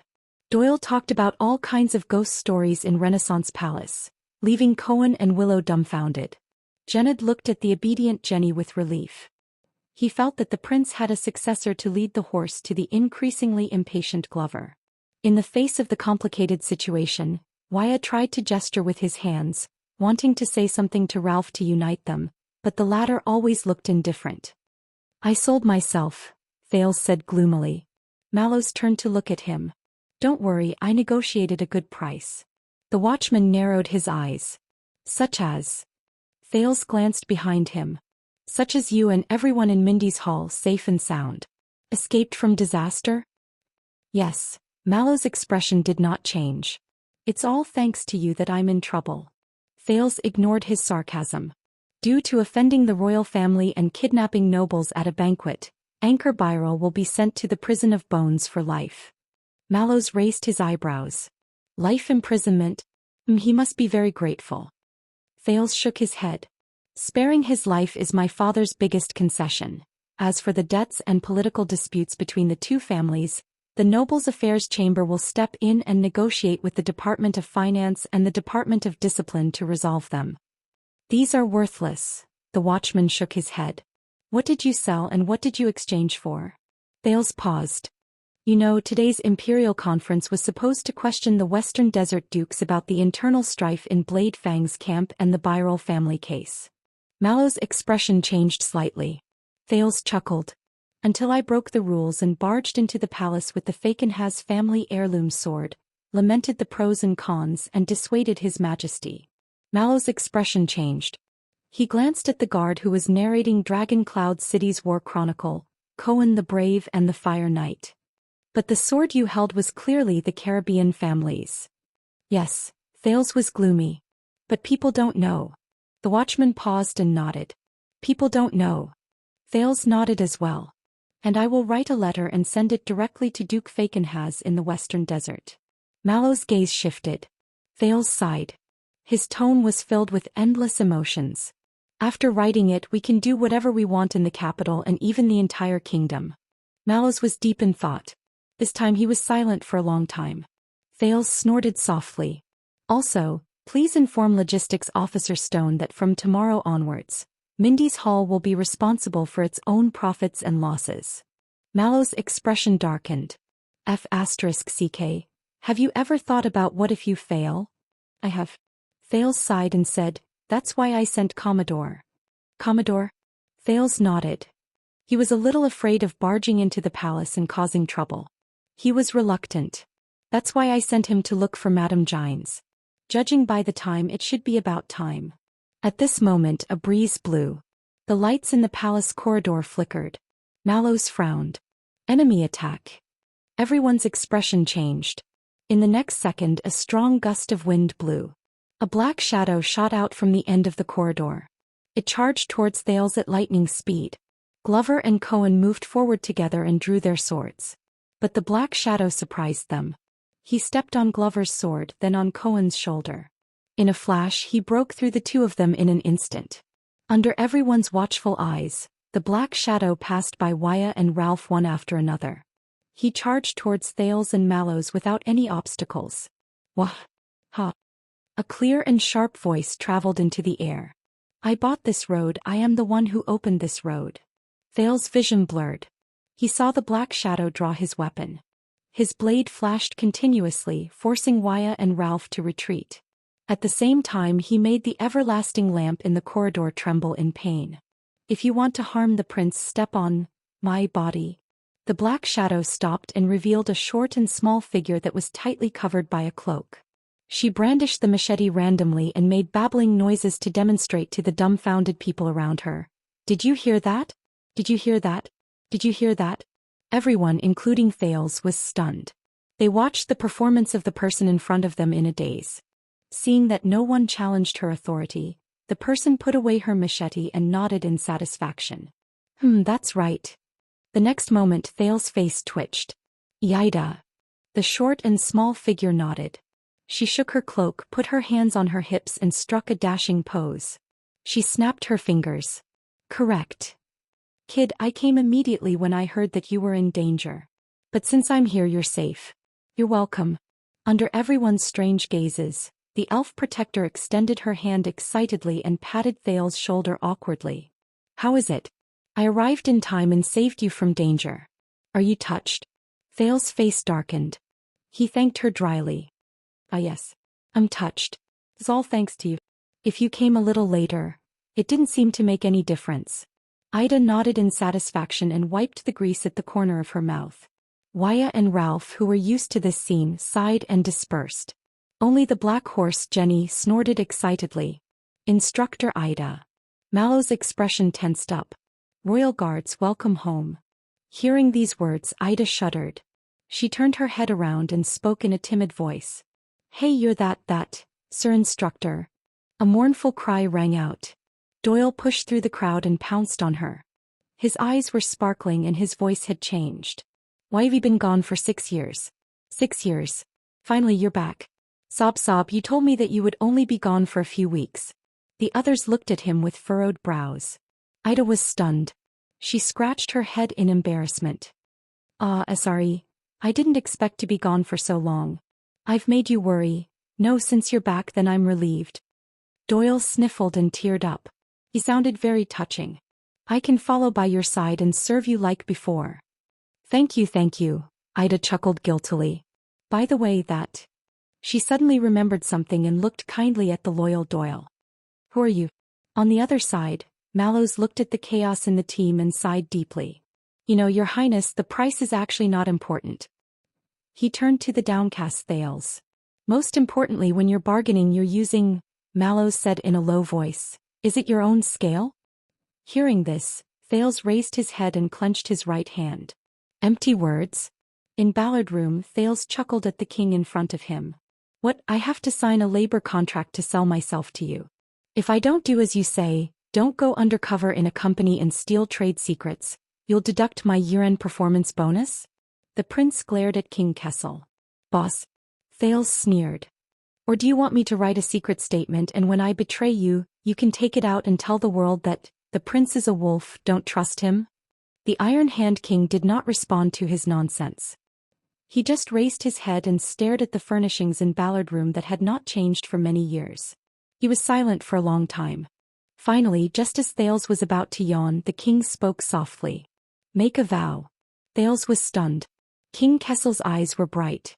We will form an alliance and make a vow to bear witness to this moment. Vow. Thales blinked, somewhat surprised. Wow. This, I really didn't think of it. Vow. The prince ruminated on the word. So old-fashioned? King Kessel did not speak. He just stared coldly at Thales. Thales sighed. All right, your majesty. The next second, Thales pressed his right hand and flipped onto the conference table. The king frowned. Thales sat cross-legged, flipped open the lid of the wine pot and took a sip. He choked and his face contorted. Then, if you agree, if you accept, if you acknowledge our agreement today, if you are willing to fight side by side with me and move forward together until the kingdom is clean and Constellation is revived, your majesty Kessel. Thales gritted his words and put down the wine pot in disgust. Let us drink together and swear an oath of alliance. He knocked on the wine pot and pushed it towards the king. For the kingdom of Constellation. King Kessel frowned. He glanced at the wine pot, then at the disheveled but arrogant Thales and snorted in dissatisfaction. What's wrong? Thales laughed and patted the table under his butt. Hey, don't tell me this table is an antique used by someone. If I recklessly jump on it, will you teach me a lesson? King Kessel shook his head. He was expressionless as he gently pushed the wine pot away. Thales frowned. This is the Yankee custom of swearing, barbaric and backward. The king said slowly, we have a better way. Under Thales' strange gaze, King Kessel stretched out his palm and held the staff of Constellation by the side of the chair. At that moment, the jewel on top of the scepter emitted a dazzling blue light without warning, illuminating the entire Ballard Room as if it was daytime. Thales closed his eyes and turned his head. What the hell?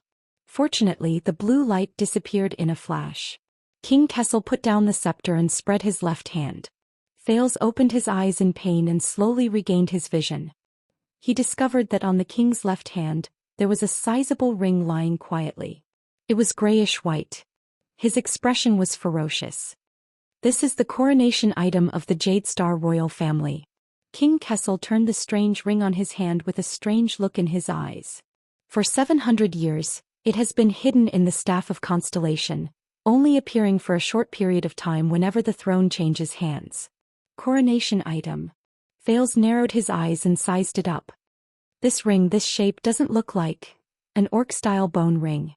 The Iron Hand King knew of his doubts and went straight to the point. It was forged from the bones of rare and heavy ancient terror beasts, smelted into the hardest part and painstakingly forged. This time Thales was truly shocked. Orcs. The king did not answer, his gaze still fixed on the bone ring. Thales scrutinized the strange ring. There were many beast heads engraved on the surface of the ring, and without exception they were all roaring angrily. He compared it with what he had seen and heard in the desert. Although this bone ring was already very big compared to the orcs. It's too small, Thales said doubtfully. Because it was not made for orcs but for humans, the king said faintly. Its name is Gertoxa. Thales recalled the orc language lessons and guessed, I don't know if your intonation is correct, but this syllable and structure in the orc language should be a noun or a pronoun. And these two affixes should be positive and glorious and an abstract concept. As for the actual meaning, it depends on the pronunciation and writing as well as the different language habits of the three major orc branches. Covenant. King Kessel did not give him a chance to show off his studies and answered him directly, this is its meaning. That is its meaning. Covenant. Thales' gaze was attracted by the bone ring, and he softly recited its name. Covenant? The king nodded. 700 years ago, the allied forces of the mountain elves and the northern humans suffered a crushing defeat. They were wiped out overnight, and the situation in the Battle of Eradication deteriorated. The Battle of Eradication. Thal's heart sank. At the critical moment, a mortal went north alone and embarked on a dangerous journey. He went against the ancient last line of defense of humans and went deep into Queequor Glacier. Queequor Glacier. The king's voice was long and deep. He wanted to break the taboo of humans since ancient times, and seek help from the ancient enemy to form an alliance and fight the calamity together. The ancient enemy. Fight the calamity together. Thales was puzzled. Mortal? The king nodded slowly, and his words carried the weight of history. When he returned from the glacier, 8 war flags fluttered behind him. In the Orc kingdom behind the glacier, there were 8 tribes who were willing to put down the blood teachings of their ancestors and cast aside their blood feud. They marched down south with great force. Thales could not help but hold his breath. So for the first time since the uncivilized era, the Orcs passed through the natural stronghold of Queequor, the ruins of the last line of defense of humans, the 38 sentry posts built later on, and entered Northland province. They set foot on the territory of the former human empire, migrated thousands of miles, and joined the Battle of Eradication. In the next second, King Kessel's gaze was sharp. Just like that, Rykuru Extet, with great courage, broke through unprecedented obstacles, and brought a powerful army of reinforcements that no one expected, but the world could not accept. And thus stabilized the war in Northland. Helped him in the end reverse the cold wind. Rykuru Extet. When Thales heard this name, he could not help but think of the silver light in the boundless darkness between the mountains under Dragon Cloud City. This is the first time I've heard of it. The Iron Hand King nodded. Of course, the Northlanders of the later generations did not think that it was a glorious thing to rebel against the orthodoxy and associate with the ferocious-looking foreign species, King Kessel said flatly. Especially after the Battle of Eradication, the relationship between humans and orcs worsened again, and they became enemies. The Iron Hand King put down the bone ring in his hand and pushed it in front of Thales. And this is the token that Rykuru formed an alliance with the orcs in the past. Gertaxa, alliance. The king paused for a while. Thales picked up the bone ring, suppressing the doubts and shock in his heart, and slowly digested this strange piece of history. There are a total of 8 beast heads carved on it, representing the consensus of the 8 sacred chieftains of the orcs, the king said slowly. It is said that Rykuru followed the orcs' etiquette and single-handedly defeated all his opponents, thus gaining the orcs' respect and trust in exchange for their understanding and promise. Single-handedly. Thales turned the bone ring and looked at the obscure words around it. He remembered the orc duel he encountered in the desert and sighed. Alright, it's a legend. But why is it here? On the scepter of the King of Constellation? King Kessel raised his head. After the Battle of Eradication, the new nobles of Northland and the remnant citizens of the Empire had a conflict again, and Rykuru and Tormund the First met each other with weapons. But the 2 kings eventually signed a truce based on their foresight and let bygones be bygones. Thales remembered the library in Dragon Cloud City and came to a realization. This ring bears witness to the treaty established by the 2 kingdoms, and the oath made by Rykuru and Tormund, the king said in a low voice. In the end, the founding king of Extet gave it to the king of Renaissance as a sign of reconciliation and trust. So, Rykuru used this thing to exchange for Tormund's triumph? Oh, Thales' expression did not change. I see. Then why did you take it out? King Kessel stared at him quietly and did not answer. Thales reacted and could not help but laugh. Isn't that the Northlanders' oath method? He tossed the bone ring and did not know whether to laugh or cry. Barbaric and backward? In the next second, King Gertacosa was thrown into the air by Thales, but he was caught by the king. King Kessel stared at Thales solemnly. The atmosphere became heavy. This made the latter nervous. At an extremely slow speed, the king put on the covenant on his index finger and extended it towards Thales. Here and now, with Gertacosa as our witness, we swear an oath. His expression was solemn and did not seem to be joking. Thales' eyebrows twitched. You're really going to do it? Is he a drama queen or something? But the Iron Hand King stared at the teenager and enunciated each word clearly. You will help me push the kingdom forward, remove obstacles and break the shackles. His gaze sharpened. For this at all cost. Everything. At that moment, Thales could not bear the king's sharp gaze. So General? He could only turn his head away and joke to ease the atmosphere. There's no clause or anything? The Iron Hand King stared at him for a while before gently removing the bone ring. The oath is made by people, not by cold words. The oath is also connected to people. The king said softly. We have a tacit understanding in our hearts regarding the agreements we make, the promises we keep, and everything we have said before. There's no need for unnecessary words. Thales' eyebrows twitched. He chuckled unnaturally. Sounds like playing house. But the king did not want to play house. He pushed Gerdakosa in front of Thales. It's your turn. Seeing that the king was so serious, Thales had to pull himself together and pick up the simple but ferocious bone ring. All right. Thales did not think too much. He shook the ring on his hand. And you, put it on, King Kessel interrupted him, his gaze growing colder. Thales could not help but frown. But he still carefully turned the bone ring and put it on the index finger of his right hand. Unlike its ferocious and rough appearance, it felt smooth and warm to the touch. Thales gulped and aimed it at the king. All right. Here and now, with the covenant as our witness, we swear an oath. I will help you push the kingdom. Thales looked at the king and said seriously, and you will respect my wishes, listen to my opinion, and treat me sincerely without reservation. There will be no deceit. There will be no deceit. At this moment, the prince and the king looked into each other's eyes and felt the seriousness in each other's eyes. After a long silence, King Kessel nodded. Then, in the name of Kessel Mindy's Eddie Jadestar. I promise. He stared at Thales. Thales felt uncomfortable under his stare. He just wanted to get out of here. Then, in the name of Thales Theranjarana Kessel Jadestar, I. Thales coughed. I agree. Is it done? Damn it. Although wearing the ring was not uncomfortable, the prince did not feel good. It was like he was bound by something. The king looked away, nodded, and said softly, then the agreement is set. Thales sneered and shook the bone ring on his hand. Then the contract takes effect? At this moment, thud. Thales only felt a muffled sound explode in his ears. His eardrums hurt, and he subconsciously covered his ears with his hands. Then the agreement is set, is set, is set. The heavy and layered voice came from all directions.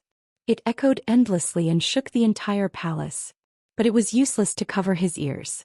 This heavy and strange voice was pouring into his brain in an indescribable way, and he could not even tell what language it was.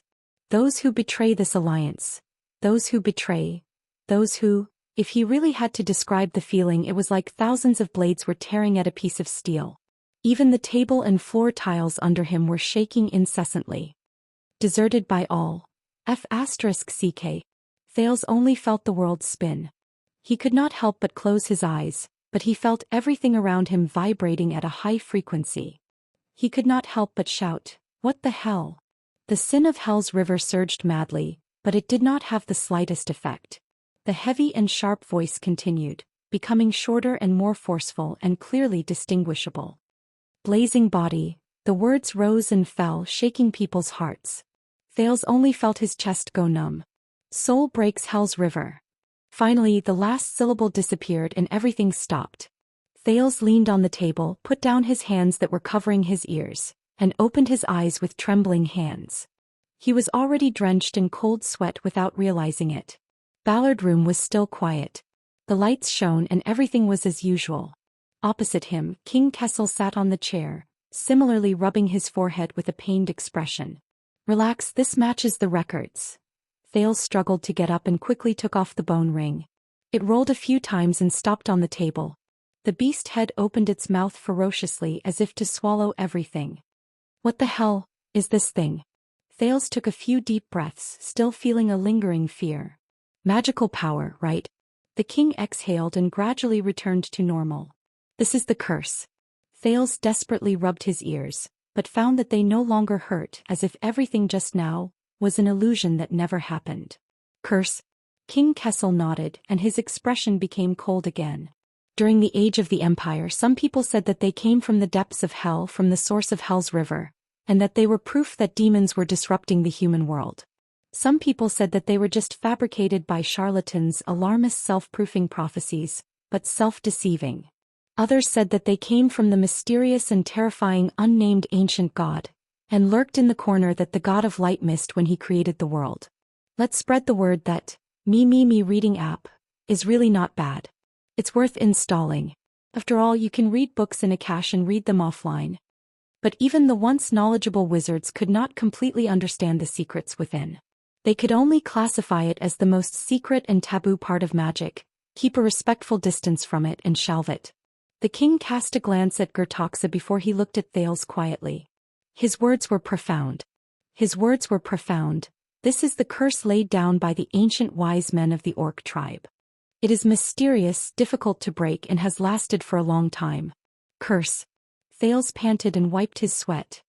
Is it useful? What can it do? The Iron Hand King chuckled. Those orcs.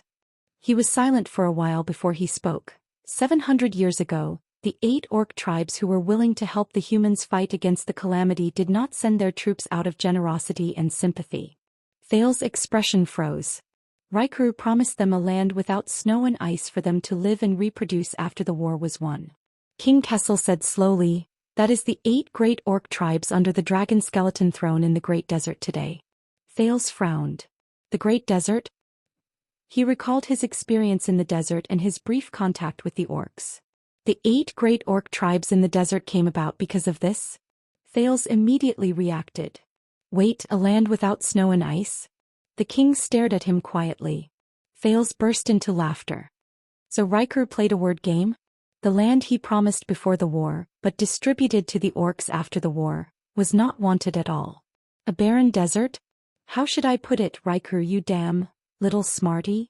Thales thought of Silver Shadowman in the belly of the mountains and did not know whether to laugh or cry. A word game? But the Iron Hand King snorted coldly, causing the lights in the room to tremble. He glanced at Thales lightly. Do you know how the King of Dragon Knights passed away? Thales' smile disappeared when he heard this.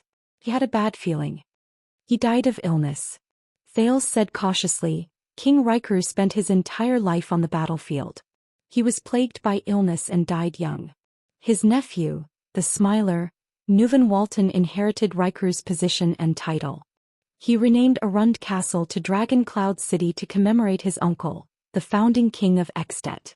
Speaking of this, Thales could not help but think of Riker's vow, and the centuries-old struggle between the king and the archdukes.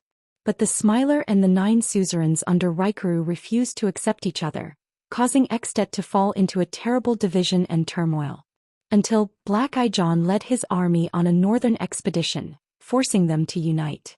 The 10 archdukes signed Riker's vow, to resist Constellation together. Yes. As King Kessel listened, he snorted softly.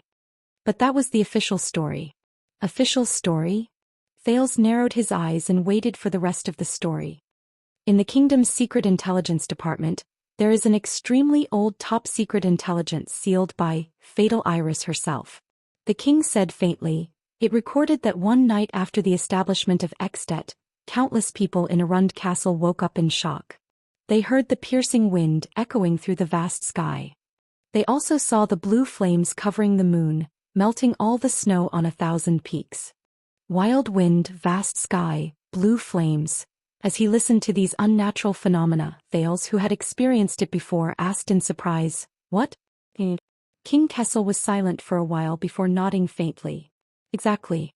That mythical dragon, the so-called Queen of the Sky, who was said by the people to be the spouse of the King of Dragon Knights, descended on the cliff of the sky that night. In the narrow and dark Ballard room, the Iron Hand King spoke in a low voice. It sent down merciless flames. The successful and respected human hero, the King of Dragon Knights, Riker Extet I, alive, burned to ashes. As soon as he finished speaking, the lights dimmed. What? Thales cried out in shock. He turned his gaze to the table and fixed it on the grayish-white and ferocious bone ring. What the hell? The statue that stood at the highest point of Dragon Cloud City. The hero that the Northlanders were most proud of. The founding monarch of Extet. The Silver Shadow Under the Mountains. The King of Dragon Knights. Raikuru Extet. His fate. He was, by his own or by the wife, that was rumored by the world, by the Queen of the Sky. Thales's mind went blank. He could not understand the logic behind this truth. As I said, the one who made the oath is a person, not a cold language. Cheating and playing with words are just petty tricks. The king said slowly, fearfully and solemnly. Playing tricks, playing with words. Thales's gaze froze. Wait. Raikuru's promise, the orcs, the land without snow and ice, the great desert. So what happened just now was the one who betrayed this alliance. The betrayal of those close to him. Recalling the demonic voice he heard just now, Thales was stunned. Gertakiza has his own judgment on what kind of agreement is made, what kind of promise is kept, what kind of betrayal is, and what kind of abandonment is. Opposite him, King Kessel also stared at the bone ring. His eyes flickered. It will, when necessary in its own way, respond. Under the mountains, the laughing silver shadow flashed before Thales's eyes for the last time. It was replaced by that demonic voice. Burning body. Soul breaks Hell's river. Chapter 631. In the future I'll probably publish the chapters like this. On one hand, I'll avoid using the chapter table of contents of the main novel, and on the other hand, I'll avoid people saying that I'm using the word count of the foreign chapters to swindle money. After finishing these 2 transitional chapters, it's the same as changing my mood and adjusting my writing state. Tomorrow I'll go back to writing Thales's main novel. Kingdom Bloodlines chapter on Foreign 8 currently typing. Please wait for a moment. After the content has been updated, please refresh the page to obtain the latest update. Chapter 632. According to the brief history of Dark Star, in year 679 of the calendar of eradication, the Iron Hand King's second son and heir, Thales Jade Star, who was also known as the North Star, escaped from his dangerous life as a hostage through complicated political mediation. He was courteously escorted out of the country by the Northland Dukes and returned to Constellation. He was then conferred the title of Duke of Star Lake Fort. There is also a saying that the Northlanders did not want to let the prince leave. After the prince fought his way out, he managed to escape in a sorry state. However, he was separated from his followers and had no choice but to cross the Great Desert alone. Then he returned to his country with the help of the Orc tribe. However, the source of this saying is the folk bardic poems and tribal ballads circulating around the independent state of Caligari and Blade Fong City. It is more like a literary interpretation by poets who are filled with passion and fantasy. There is no logic in this saying, and there is also a lack of evidence. On the 2nd of November of the same year, it was recorded that Duke Thales attended the Imperial Conference for the first time and officially participated in the kingdom's politics. This meeting was of great importance, mainly to solve 2 thorny problems. First, there was a vicious incident that offended the royal family. A Western Desert squire who was in debt and had nowhere to go, barged into Mindy's hall. It could be said that he was invited in by someone with ulterior motives. At that time the North Pole Star was having a banquet. In front of all the high officials and nobles, the former pulled out his sword and threatened the guests, accusing the royal family of harming a foreign minister of the Western Desert. Although the uninvited guest in Western Desert was eventually killed by Duke Thales, His Highness' bravery is not inferior to the kingdom's wrath. Count Godwin, who was present at the scene, lamented to his sons after the incident. However, this incident disgraced the royal family and shocked the court and the public. Rumors flew everywhere. The second was an even worse political incident. A few months ago, the greedy Western Desert vassals led by Viscount Lugo of War's Rest Fortress, now floating Sand City's 4 Points area, did not hesitate to spread rumors and slander in order to monopolize the trade route in the desert. They forced away Marshal Williams, who was known as the Legendary Wing and represented the royal family to protect Bladefang's camp, now Bladefang City's 4 Points area. Just a month later, the feudal vassals of Western Desert who had lost the support of their regular army and had their military discipline lax were attacked by the Barren Bone people and orcs, or desert bandits who disguised themselves as their own people and sneaked into the camp. They almost lost Bladefang's dune, and Viscount Lugo and his 2 sons were killed on the spot. Fortunately, Marshal Williams was stationed not far away and led his troops back in time. Although he despised the conduct of the nobles in the western wilderness, he still disregarded the former enmity and helped his allies. He held the front line and repelled the foreign enemies so that the border would not be lost. Of the two incidents, one was more shocking than the other. Let's not talk about the fact that they strangely happened at the same time. There was no doubt that the arrogant and despotic attitude of the suzerains of Western Desert had given the Jade Star royal family a heavy blow as a congratulatory gift for the reunion of the father and son. Meanwhile, the entire kingdom was waiting for Renaissance Palace's reaction. It was said that the imperial conference lasted from morning to late at night and lasted for a whole day. During the conference, the imperial ministers had serious disagreements. Military advisor Sauter Ryder believed that the two incidents were proof that the feudal vassals of Western Desert were incompetent and disdainful of the royal family. He suggested that the Iron Hand King take a strong stance and appoint Marshal Williams, whose biography can be found in Dr. Thales Daniel Doyle's records of the famous ministers and generals at the end of the century, as the royal envoy. He was to send troops to the ruins, now the Duke's district of Floating Sand City, to hold the Western Desert vassals led by Duke Fakenhas accountable. The implication was that he would not hesitate to go to war to establish his authority as a warning to others. Those who shared the same opinion as him included the Minister of Commerce and the Faith Advisor.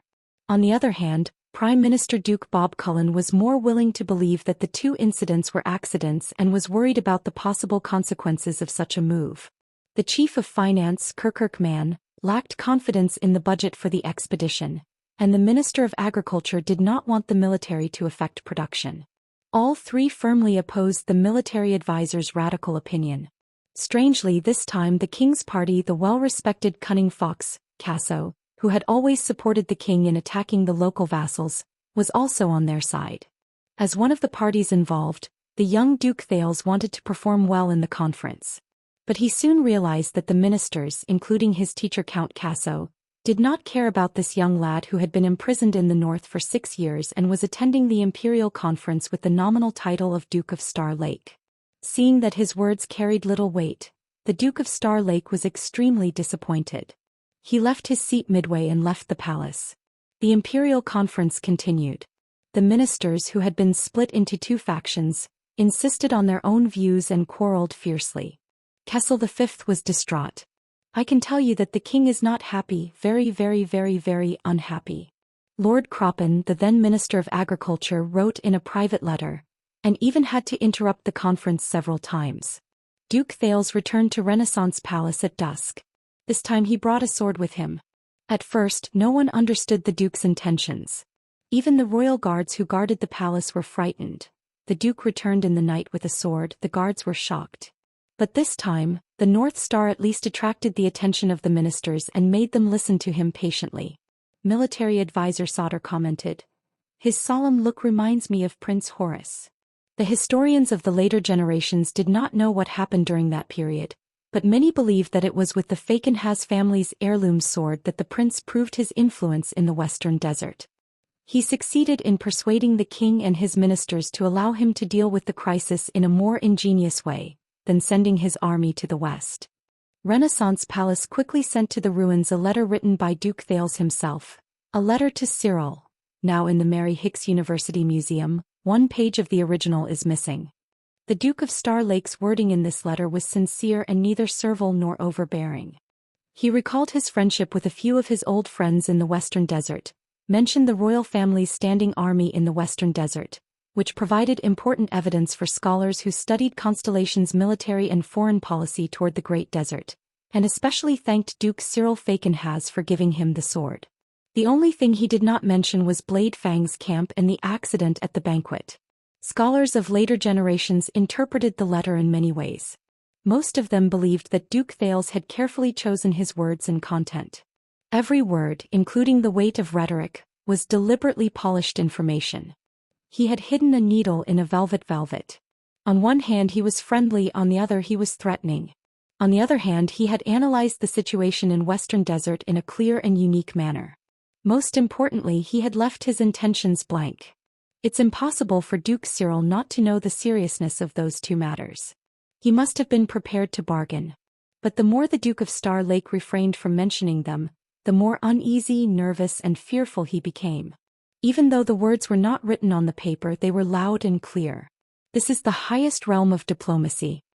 Dr. T.D. Doyle. Research on the changes of the feudal system in the western desert of the Old Kingdom. In any case, the letter was effective. Baron Fakenhas, the palace advisor of Floating Sand Palace, said that the Duke of Western Desert thought for a long time after reading the letter. Soon, under his lead, the arrogant Western Desert suzerains bowed their heads and admitted their mistakes. Not only did they admit that their governance was poor, but they also apologized for the accident at Bladefang's camp and the injustice suffered by Marshal Williams. They even took the initiative to request Renaissance Palace to send their troops to Western Desert, completely bowing down to Kessel V's royal authority. The successful handling of the Western Desert crisis without conflict or bloodshed greatly increased Thales Jadestar's political status, allowing him to have a stable position in the Imperial Conference. If Duke Thales' reputation before this, due to his intelligent performance at the National Conference and his experience as a hostage in Northland, was only limited to the pitiful little prince in the mouths of the commoners, then after this incident, from the nobles to the officials, from the vassals to the suzerains, the entire kingdom had the impression that the Duke of Star Lake can only take on great responsibilities because of his political skills. The king's heir was highly regarded by the people. This objectively strengthened the Jadestar royal family's rule, which was not very stable. Some scholars believed that it had a stable foundation, but was oppressive and forceful, causing the restless enemies to put away their unnecessary ambitions. But history was not that simple. In fact, the strong rise of the Duke of Star Lake caused many people to be dissatisfied, including many of the important figures in the Imperial Conference during the Western Desert Crisis. They had been working hard for many years, wholeheartedly supporting the country, but in the end, they were not as good as a teenager who had been imprisoned in the north for many years. This made them feel ashamed. Moreover, with this precedent, the Duke of Star Lake could actually overstep his bounds and meddle in the affairs of the Imperial Conference by privately reporting to the king. This directly affected the king's party's authority and status in front of the king. I can't reveal the details, but I can tell you that the moment the prince walked through the door, none of us even dared to breathe, Kirkman, who was then the chief of finance, once said. More importantly, most of the king's party came from the new nobles. They believed that the Duke of Star Lake stood with the old suzerains in many matters, such as land and tax policies, which fundamentally harmed their interests. And this was not out of thin air. The gentle and effective handling of the Western Desert Crisis had indeed won the hearts of many local suzerains. Many people began to bring their disputes and problems, which the king would not have understood in the past, to Mindy's Hall, where the Duke was, and hoped to get a similarly satisfactory solution. Reality did not disappoint them. Duke Thales was good at politics and could always take care of many things. He withstood the great pressure from the king and the Imperial Conference, and he was also very charismatic, gently appeasing the many dissatisfaction of the local suzerains. Therefore, the Duke of Star Lake's reputation grew day by day. Mindy's Hall soon became a place that foreign suzerains had to pass by when they visited the capital. One of the protagonists of the Western Desert Crisis, Count Louis Bosdorf of Brave Souls Fort, even sent his heir to the Duke of Star Lake, hoping that he would follow the Duke and learn something. At that time, a country knight who had property and came to the city to handle some affairs said to a friend of his whose family business was in trouble, "Don't worry, there is nothing in this world that cannot be solved. If there is, then go to Renaissance Palace. If there is, then go there twice. If that doesn't work, then go to Mindy's Hall." Later generations did not know how the North Star considered it, whether his actions were really out of sympathy for the local suzerains, or if he was just fishing for fame with wild ambitions. But no matter what, the Duke of Star Lake's actions not only earned him fame, but also made him feared by others, until these fears converged into a stream, turned into slander and suspicion, and surged to the highest place in Renaissance Palace, Kessel V. Later historical evaluations did not lack discussions and criticisms of the Iron Hand King's personality. They believed that the king's cold, indifferent, and stubborn character was the main reason that prevented him from maintaining a good relationship with his son. If Kessel V could not be so rough, unyielding, and suspicious, and could instead be open and sincere with the Duke of Star Lake and understand each other, then during the time of the kingdom's transformation, many of the ruling conflicts between the central and local regions, including the previously mentioned Western Desert Crisis, and the subsequent turbulence of the Iris family, might have been easily solved by the father and son's concerted efforts. Unfortunately, there were no ifs in history. Since the spring of 680, sinister rumors such as, 2 stars rule the kingdom, small things are big things appeared in Constellation. Some illegal underground gambling dens even introduced bets on, how long can the king live? According to historical records, in the summer of 680 in the calendar of eradication, due to a combination of various factors, Duke Thales, who had reached the age of 15, was ruthlessly exiled from Eternal Star City by Kessel V. After a frightening day, the Prince's Mindy's Hall was finally unlocked, and the Star Lake guards were also freed from custody. At least Thales had a place to go home and sleep. Even though Renaissance Palace tried its best to suppress the rumors of the Duke of Star Lake breaking into the palace at night and breaking off relations with the king and his sons still inevitably spread throughout the capital. The remaining members of the Star Lake Guards were both shocked and puzzled about what happened to the prince in Renaissance Palace that day, especially after the flag-bearer division interrogated them for 6 hours and retreated in a hurry. The rumors they heard from various places were extremely chaotic. Hence, Doyle, Glover, and the others who had once followed His Highness through all sorts of dangerous situations, suddenly became popular. They were sought after and asked about by people everywhere. Those who understand, of course they understand. As for the others, sorry, I have to keep the prince's secret. Doyle, who was rubbing his buttocks with a humiliated look on his face. Other than Jenny, who could not speak in the stable, even the newcomer, Ralph, was passed a note by someone. But as the rumors spread, the winds changed very quickly. One night, Mindy's Hall was filled with people celebrating peace and prosperity, but the next day, it became a forbidden area that no one in Eternal Star City dared to approach.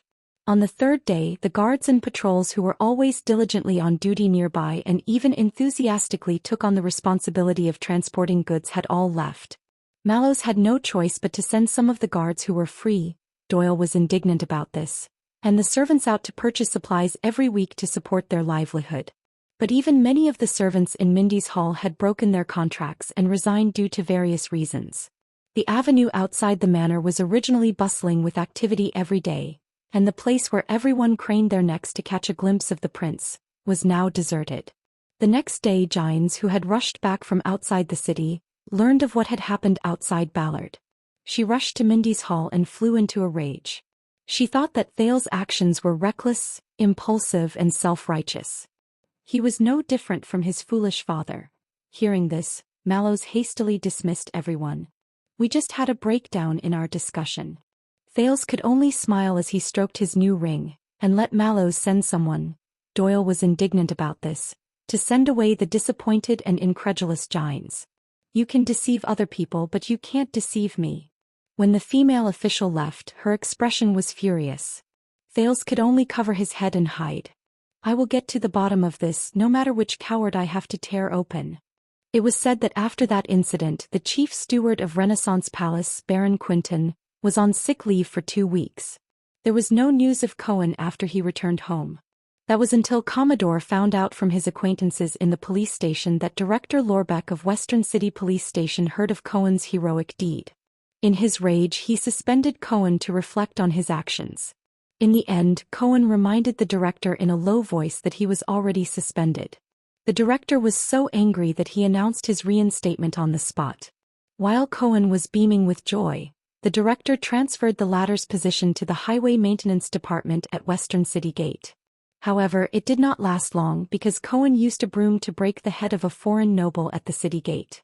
Hence, under the pleading and endless gratitude of his colleagues in the Highway Maintenance Department, he was suspended again by the director.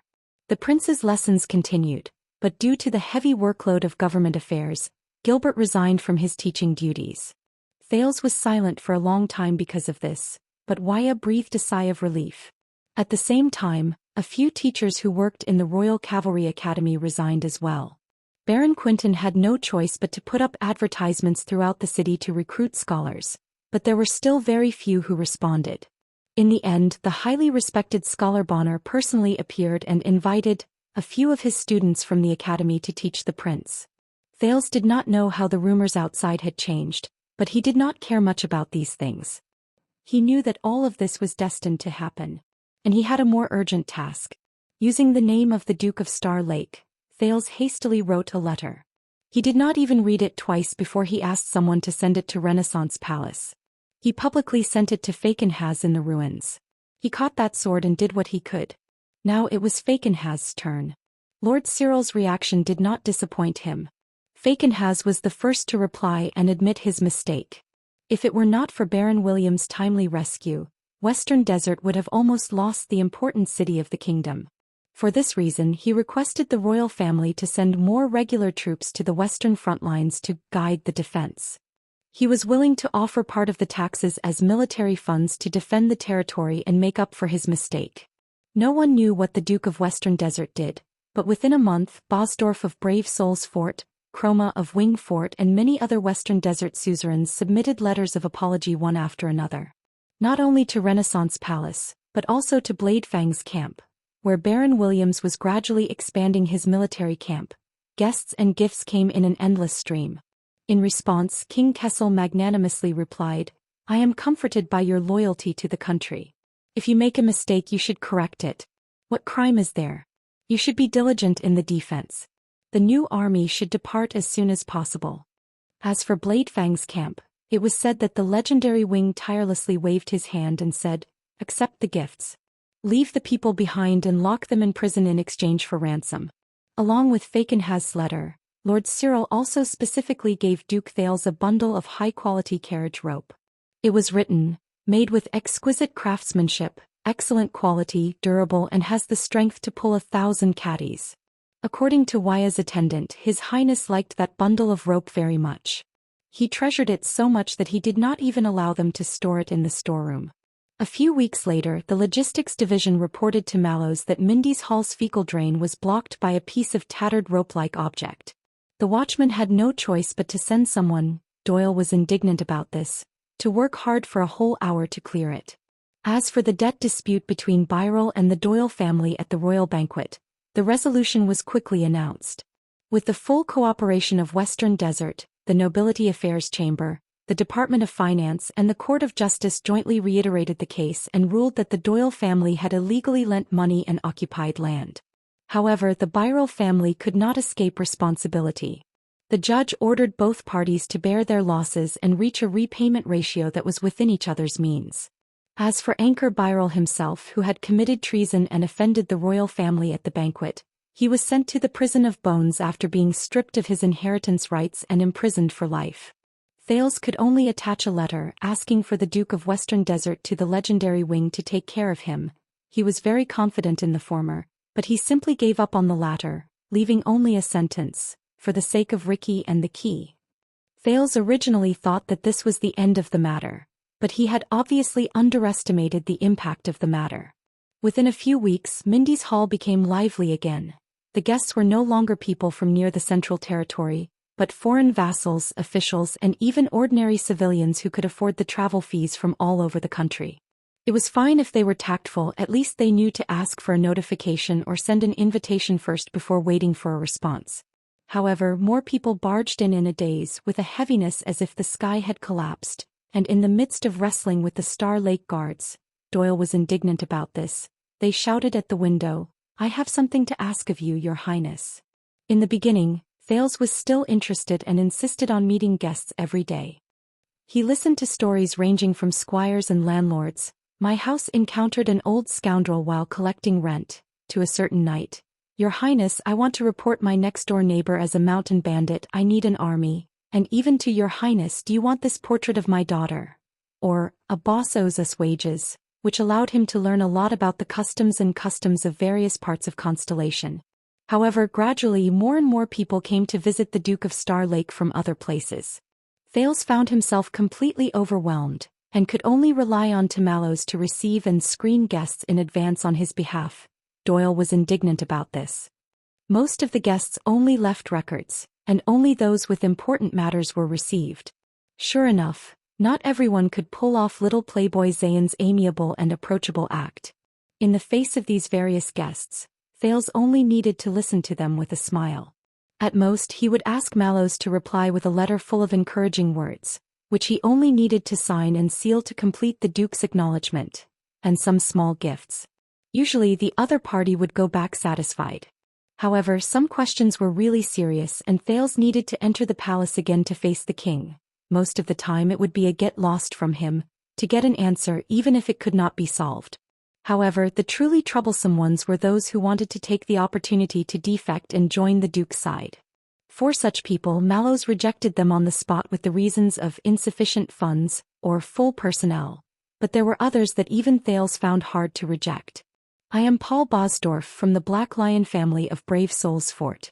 I believe we have met before, everyone. The young noble in front of him had a bandage on his head, carried his own luggage and bowed stiffly. This was Paul, who led the Black Lion infantry to escort Thales back to Eternal Star City from Blessings Town under his father's orders. He appeared in front of the prince again and was as gloomy as ever. My father wishes for me to join your guards and follow by your side. In fact, I can be your flag bearer. Where is the flag he gave you?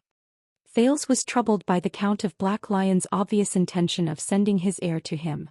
Oh, that flag, the prince said awkwardly. By the way, what happened to your head? I'm sorry, a carriage wanted to overtake us, so I returned the favor in the old way. This is very common in Western Desert. Paul touched his broken head and his expression did not change. Unfortunately, there was a street sweeper at the city gate who meddled in other people's business. Thales refused repeatedly, but he could only agree in resignation. Mallows found a place for Paul in Mindy's hall. Doyle volunteered, but Glover was eventually appointed as Paul's introducer. But even within Mindy's hall, there was still quite a lot of problems. Aside from the rumors spreading everywhere and the people panicking, which forced Mallows to call for a reprimand, the integration of Dragon Cloud City's former subordinates, those fake northerners, Doyle's catchphrase, and Star Lake guards, those city people, Willow's complaint, was not as smooth as Thales had imagined.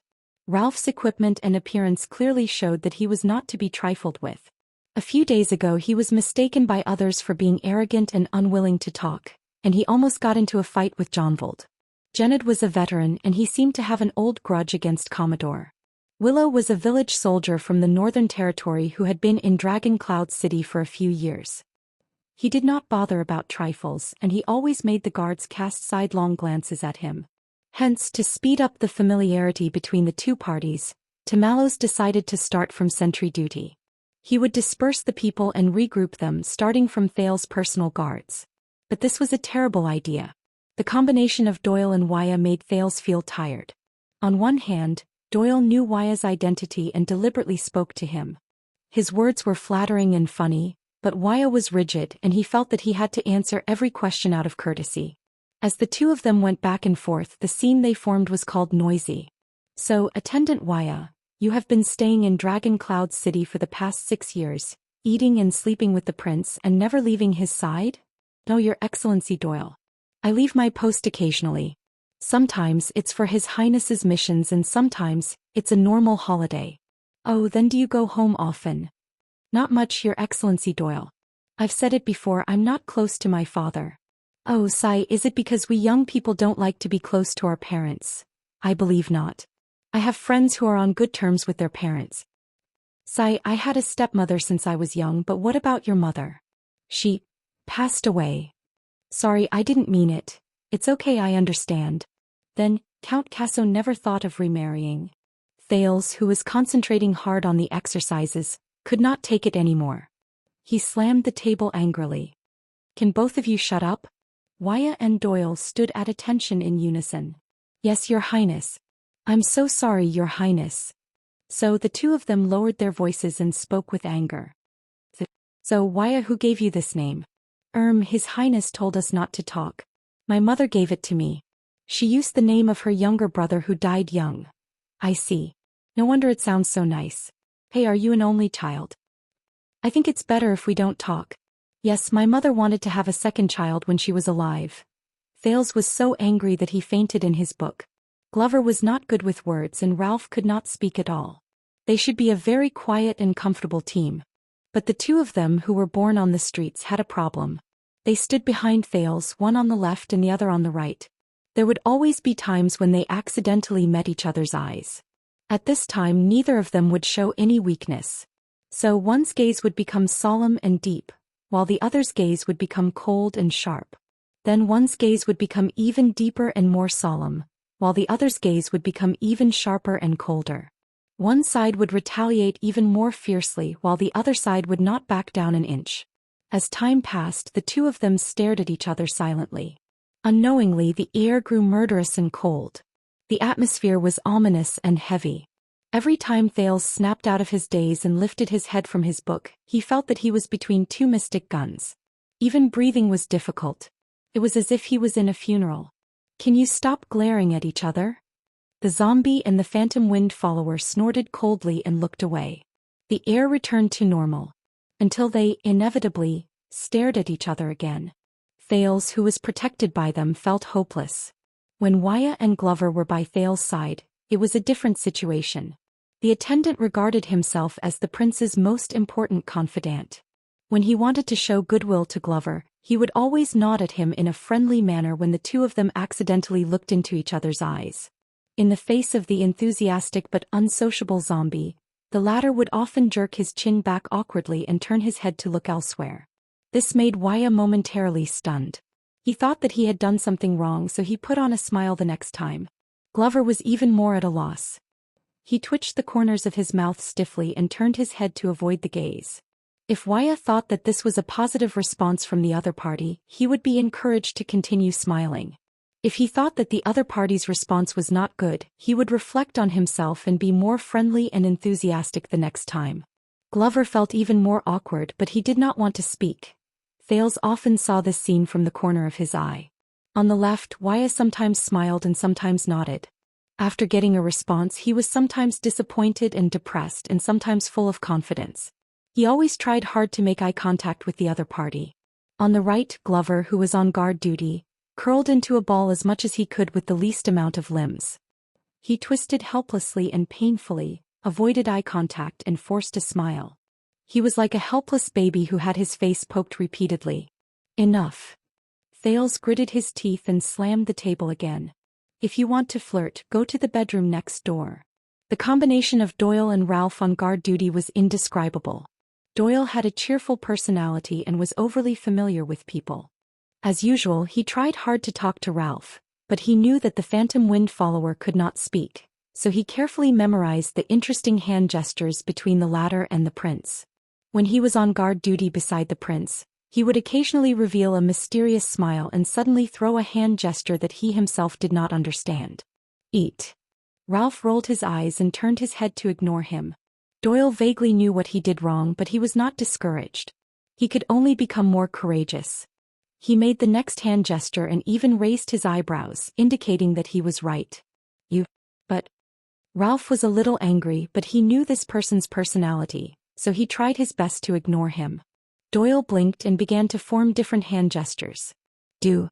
Toilet." Ralph subconsciously gritted his teeth and gave him a murderous look. But Doyle was encouraged and became even more excited. "You. Toilet." Ralph's gaze was so cold that it almost froze Mindy's hull. Doyle felt that he was on the right track. "Like toilet." Ralph's anger almost spilled out of his mask. Doyle was even more surprised. "Like do." Ralph clenched his fists tightly until Doyle made the last few hand gestures in high spirits. "Like do. You." In the next second, Thales, who was engrossed in his book, felt a gust of wind blow past, followed by a series of crackling explosions. The phantom wind follower and Doyle were entangled in a ball until Bastiat or Ness, who had rushed over upon hearing the news, separated them. Thales, who was watching from the side, felt his heart grow heavy. In a daze, he picked up the pages on the floor. His life in Mindy's hall was constantly alternating between stagnant water, deep depression, and chaos. It depended on what problems he encountered that day, but there was basically no middle point. In short, for a period of time after he made the agreement with the king, rumors flew everywhere outside. The forces of power in Eternal Star City also took sides, and the Duke of Star Lake obtained a rare freedom. He no longer had to listen to orders from a higher authority, no longer had to be supported by a great army wherever he went, and no longer had to adhere to rigid rules and dogma at all times. But every time Thales looked at the sunset outside the window, he knew that everything in front of him had a price. The matter in Western Desert had come to an end, but the kingdom would not stop moving forward. Thales lowered his head and looked at the covenant in his hand. The kingdom would not forget him and Renaissance Palace would not either. He was the sword and pawn of the king. He was being swung around and moved again. It was only a matter of time. But before that, we're out of money. Thales turned around elegantly and was immediately shocked. What? The indifferent Mallows and the logistics officer Durward Stone stood in front of him with a constipated look on his face. You heard what I said. Renaissance Palace was responsible for all our expenses before this. We only needed to hand over the account books to Baron Quinton at the end of the month, Mallows said woodenly. But now, Logistics Officer Stone raised the account books awkwardly. Thales snapped out of his daze. Oh right, we are responsible for our own profits and losses. According to the conditions he negotiated with the king, this was one of the signs that Mindy's Hall and Renaissance Palace did not get along well. It was also the condition for his independence. Wait, don't we have other sources of income? Logistics Officer Stone looked pained as he explained in detail to the Duke, who had never done any work and did not know how expensive food and daily necessities were. Yes, we have the salary of the royal guards, and you also have the living allowance of the Prince of Constellation according to the rules, but not enough. Mallows was expressionless and went straight to the point. First of all, you've done so many things over the past few months. Just the tea fee for the reception alone is already. And because Mindy's Hall's relationship with many departments in the city, including the market officials, we have a lot more expenses for no reason. Oh, the heaviest one is the banquet. Wine glasses.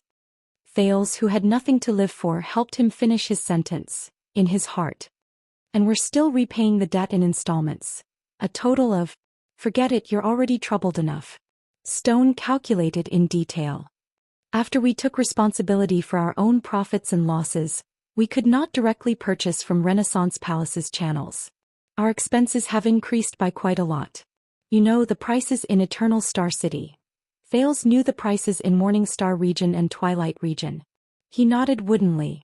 Eternal Star residence is not easy. So, a thought came to him.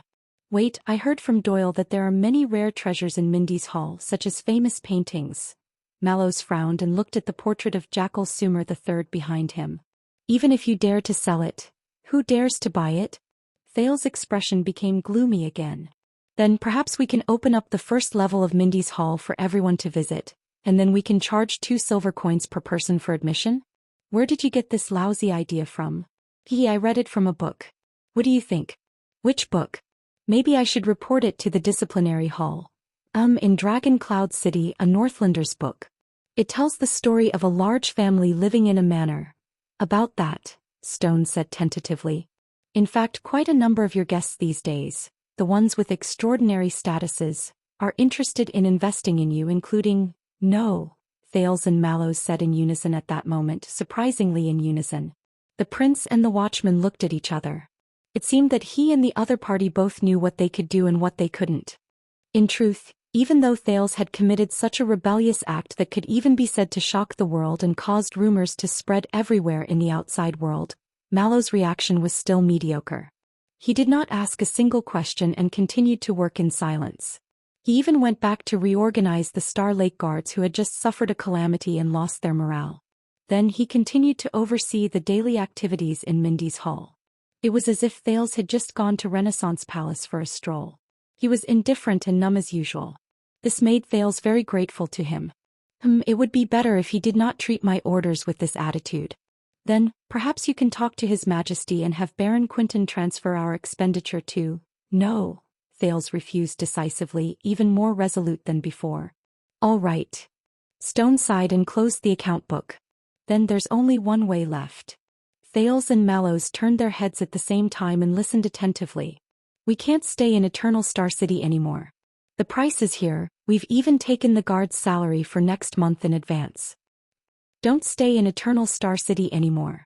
Away from Renaissance Palace, away from the king, away from annoying people and things. That's good, but... Thales raised his eyebrows. Where to? To your fief, of course, Stone said sternly.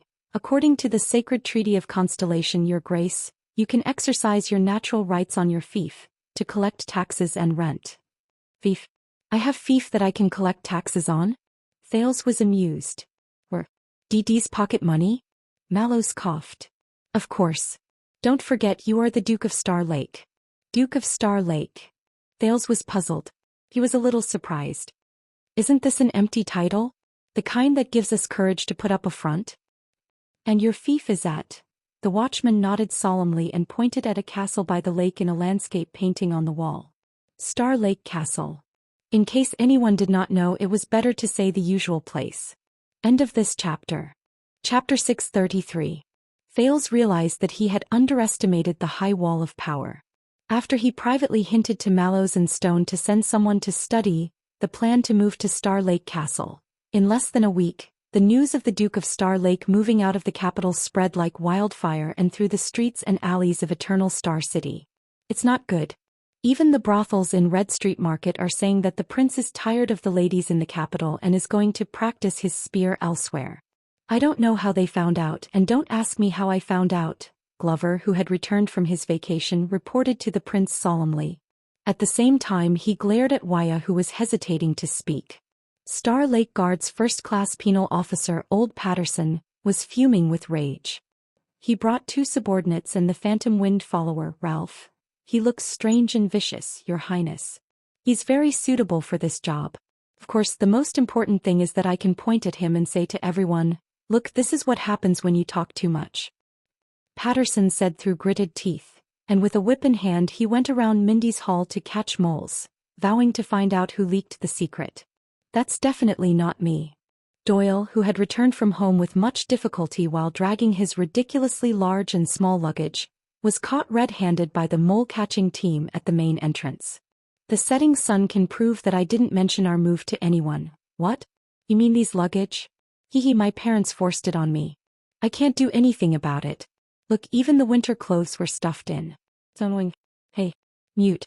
Don't touch my lucky teddy. It's a must-have at the head of my bed. Everyone in Mindy's hall was in a state of panic until Mallows appeared and reminded the old penal officer gently and tactfully, the prince's move is a big deal. The prince's move was such a big thing. Even if it was just a preliminary research, there would definitely be a lot of disturbances. In addition to Mindy's hall's deteriorating financial situation, I think we need to hire more people, cooks, gardeners, coachmen and maids. What? Wine glasses? What does this have to do with wine glasses? Forget it, I'll just ask His Highness.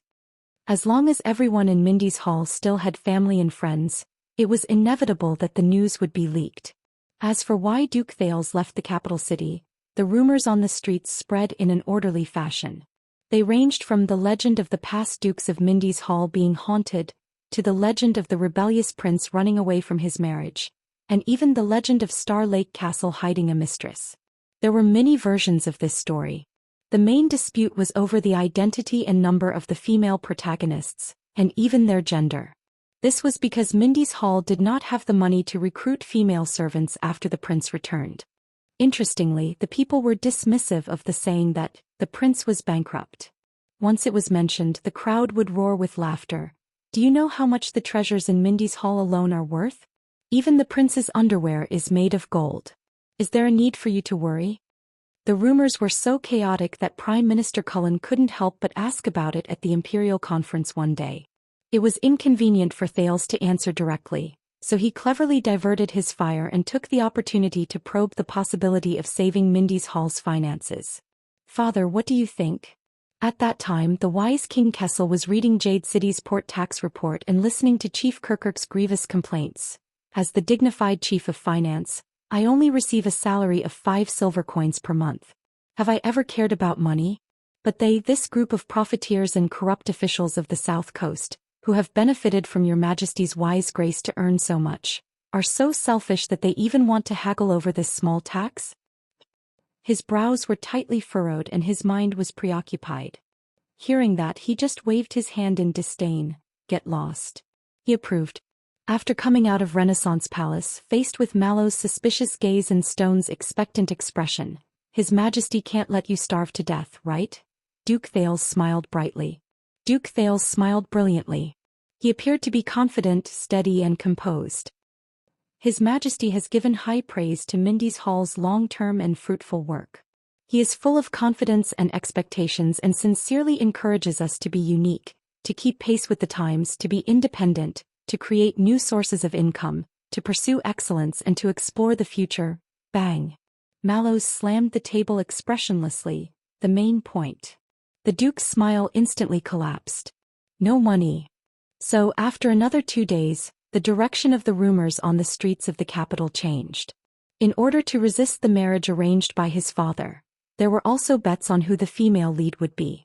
It is worth mentioning that although the odds were so high that it was impossible, the prince's old friend, the heir of Walla Hill Cohen Caribbean, did appear at the bottom of the odds list, behind a group of socialites and noblewomen. Duke Thales did not hesitate to disregard his manners to protest. This caused the king to fly into a rage. During the imperial conference, he slapped the heir hard in front of all the ministers and ordered him to get out of the capital immediately. No one has slapped me. On the training field, faced with the worried Wuxia and the plate full of skin care and beauty tonic, Thales was flustered and exasperated. I'm fine, my face is fine too. No, why should I let you see my fart? Other parts of my body are fine too. Oh sunset goddess, I really didn't rebel when I entered the palace this time. Why won't you believe me? Under the influence of many factors, mainly the increasingly shocking numbers on the account book, Thales gave up on keeping a low profile and stopped hiding.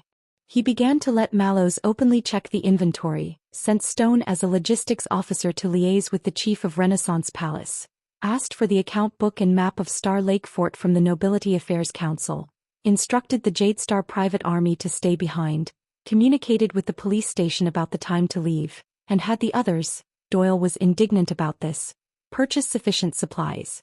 At the same time he shut his door and refused to leave. Is this really fine? Won't the rumors get worse? Wuxia frowned. Trust me. On the training field the prince drew his bow and arrow with gritted teeth, aiming at Mallows but in the distance. The prince's but is very popular. Wuxia was stunned. But fortunately the rumors only circulated for a few days before they all changed. Rumor had it that Duke Thales overstepped his bounds during an imperial conference. The king was furious and cut off Mindy's Hall's financial resources as punishment. The Duke of Star Lake had to leave the capital to find his own way out. Well, at least part of it was true. The rumor among the vassals and bureaucrats was that the Duke of Star Lake's political stance was too moderate when it came to taxes. He even sympathized with the feudal vassals who were far away. This offended the king's party that had been in power for a long time. The latter repeatedly slandered the king during the imperial conference and finally moved the king, forcing the duke to stay away from the center of politics. This is not entirely wrong. Therefore, on a weekday morning when the sky was just beginning to light up, the main gate of Mindy's Hall silently opened. The fleet of carriages belonging to the Duke of Star Lake slowly drove out towards Star Lake Castle near the royal family's hunting forest in the suburbs. Are you sure everyone is fine with this? After all, we are leaving the city and going to the countryside. Thales yawned loudly and leaned against the window with a sleepy face. He watched Logistics Officer Praka complete the final handover with the private soldiers and servants who stayed behind. They are the royal guards, not strategists. Mallows rode beside the carriage. The driver was originally Glover, but Thales rejected it verbally. He frowned as he flipped through the account book handed to him by the logistics division. It's not their job to express opinions. Damn it, why did we overspend last month again? What's up with so many skincare products? On the other side of the carriage, Wuxia quietly turned his head and started a lively conversation with Ralph. In the silence of the morning, their carriage caught up with the earliest opening of the city gate. They passed through the Philosopher's Gate on the south side of the capital, passed through a few markets and villages outside the city, crossed Shepherd's Ferry, and drove onto the southern section of Renaissance Avenue, which had been greatly rebuilt during the reign of Thorn-Cutter Tormund III. The south side of the capital was obviously more prosperous than the north side. Along the way there were peddlers and hired workers who had woken up early to enter the city, farmers and craftsmen who were preparing to go to the market, postal carriages going back and forth, and even foreign travelers. They were either transporting goods in carriages or walking on foot from various towns near Eternal Star City. They were in groups of 3 to 5 and were bustling with activity. From time to time they would comment on the carriages that passed by them. Ah, I recognize this carriage. It should be this season's patrolling court. They are the judges who are patrolling and adjudicating cases on behalf of the king. Forget it. They don't even have a flag. They must be some noble's illegitimate son, the kind who is overflowing with wealth but can't afford to make it public. Look at the imposing manner of this carriage. Tisk is so awesome. Men should be like this. Tisk, he's just a bastard with a good life. If I was born there I could replace him too. It was the end of summer. The vegetation around the avenue was lush and verdant. The Duke's carriage turned off the avenue. There were fewer travelers and trees grew, shading the sun. Birds and beasts flew away in fright. The surroundings were full of life and the atmosphere gradually became more wild. They had entered the territory of the royal family's hunting forest. I swear that's a bear. Doyle cried out in surprise. For a moment the entire team was extremely nervous. Zombie, draw your sword. Don't be so paranoid, the veteran Jenned shouted at them to stop. He shook his head. I saw it clearly. It's just a stray cat. According to Mallows, the royal family's hunting forest, which had been delineated since the Black Eye era, had always been a good place for the royal family to go on leisure trips and entertain guests. Before the Bloody Year, the late King Adi had led a group of ministers to hunt there more than once. The two princes, Horace and Herman, especially liked to call their friends and gallop on their horses. During the Bloody Year, Eternal Star City was threatened by both the rebel army and Extet. They had no choice but to close the city. Hence, the entire Central Territory was filled with bandits, and the surrounding villages and towns as well as many nobles' fiefdoms were almost destroyed. The hunting forest also became an ownerless wasteland. It was not until the Fortress Treaty was signed that the kingdom's wrath returned with the Fury Guards. They reorganized the Central Standing Army and wiped out the remnants of the rebel army and bandits around the capital. After the war, firstly, the national treasury was in dire straits and secondly, the people's lives were in dire straits. Moreover, the Iron Hand King himself was not interested in hunting or feasting. The royal family's forest protectors who were responsible for guarding and maintaining the forest did not receive any rewards. The merchants and farmers did not have any profits to share either. Hence they scattered and settled down nearby. Some became tenants in the farmlands, some were hired to work and some joined the Jadestar private army. Conversely, they became a high-quality source of soldiers when the standing army was reorganized. The kingdom's Wrath's Baron Manor is down that road. Next to it is the barracks of the Central Standing Army. For more than 10 years he has almost turned the hunting forest into their exclusive training ground and exercise ground. Mallows stared at a small path in the forest that was obviously trampled out. His gaze was profound. But the good thing is that with the standing army here, no one dares to invade the nearby royal territory. Jenny, who was raised as a noble's warhorse from a young age, was extremely dissatisfied with such an environment. From time to time she would break free from the person who was leading her, neighing as she chased after a deer or a badger that flashed past the depths of the forest, causing the team to be in a flurry. But always, after Thales tried his best to call out to her, she would return dejected and depressed, covered in marks from branches and plants. In the stable she's the queen. No horse dares to fight with her, the veteran Jenned said cheerfully. But the birds and beasts here don't have such self-awareness. She's not very satisfied. They soon arrived under an iconic tree. The watchman said that this was the most popular campsite when the hunting forest was still flourishing. The thick and dense tree, which seemed to be very old and covered the sky, was called the Star Tree. There were many legendary stories about the Jadestar royal family. It was said that during the last years of the Empire, the King of Renaissance, who was still an illegitimate child, once ignited his fighting spirit under this tree. He was determined to make a name for himself and get rid of the name of a bastard.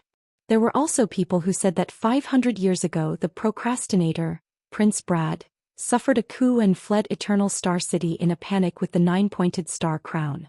He climbed this tree to escape from his cousin, the unfortunate one Kira, who was chasing after him. He fled to Brave Soul's fort to recruit soldiers and buy horses, and thus began the bloody confrontation between the two stars. There were also legends about the great spirit Archduke, Khan Trentida, who invaded Constellation 400 years ago. It was said that he camped under this tree and was prepared to besiege Eternal Star City. However, in the middle of the night he saw the King of Renaissance charging towards him with a spear in hand. The brutal and terrifying Great Spirit was startled awake from his dream. He was so frightened that he tore camp overnight and retreated. There were also people who said that 300 years ago, the jackal, Sumer III, invited 5 guardian dukes to a hunting feast under this tree.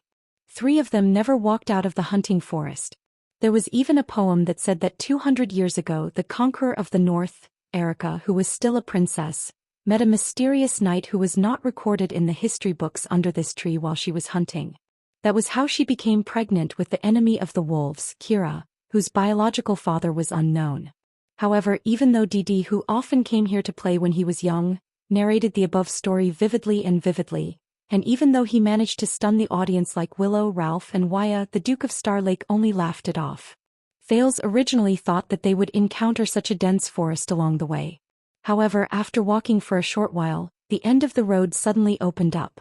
Amidst the green forest, a blue lake came into view. It was as pure as a mirror, and it reflected the pure white clouds in the blue sky. It was dreamlike, and for a moment people could not tell the difference between heaven and earth. With the beautiful scenery before them, everyone, including Thales, could not help but stop in their tracks. By the sunset goddess. Doyle looked at the blue lake excitedly. This is much more beautiful than the painting. Wait, the painting? Waya reacted, his face full of suspicion. Didn't you say that you often came here to play when you were young? It's not time yet. Let's continue forward. Mallows was in a rare good mood. He ignored the people behind him who were glaring at DD. It's not too late to be amazed by it then. The Duke's convoy moved along the lake. The grass and trees became shorter and the scenery before them became wider. Looking into the distance, the other end of the lake was a towering and precipitous mountain wall. Dozens of raging waterfalls hung on it, rushing out from between the rocks and straight into the lake, like a giant silver curtain falling from the sky.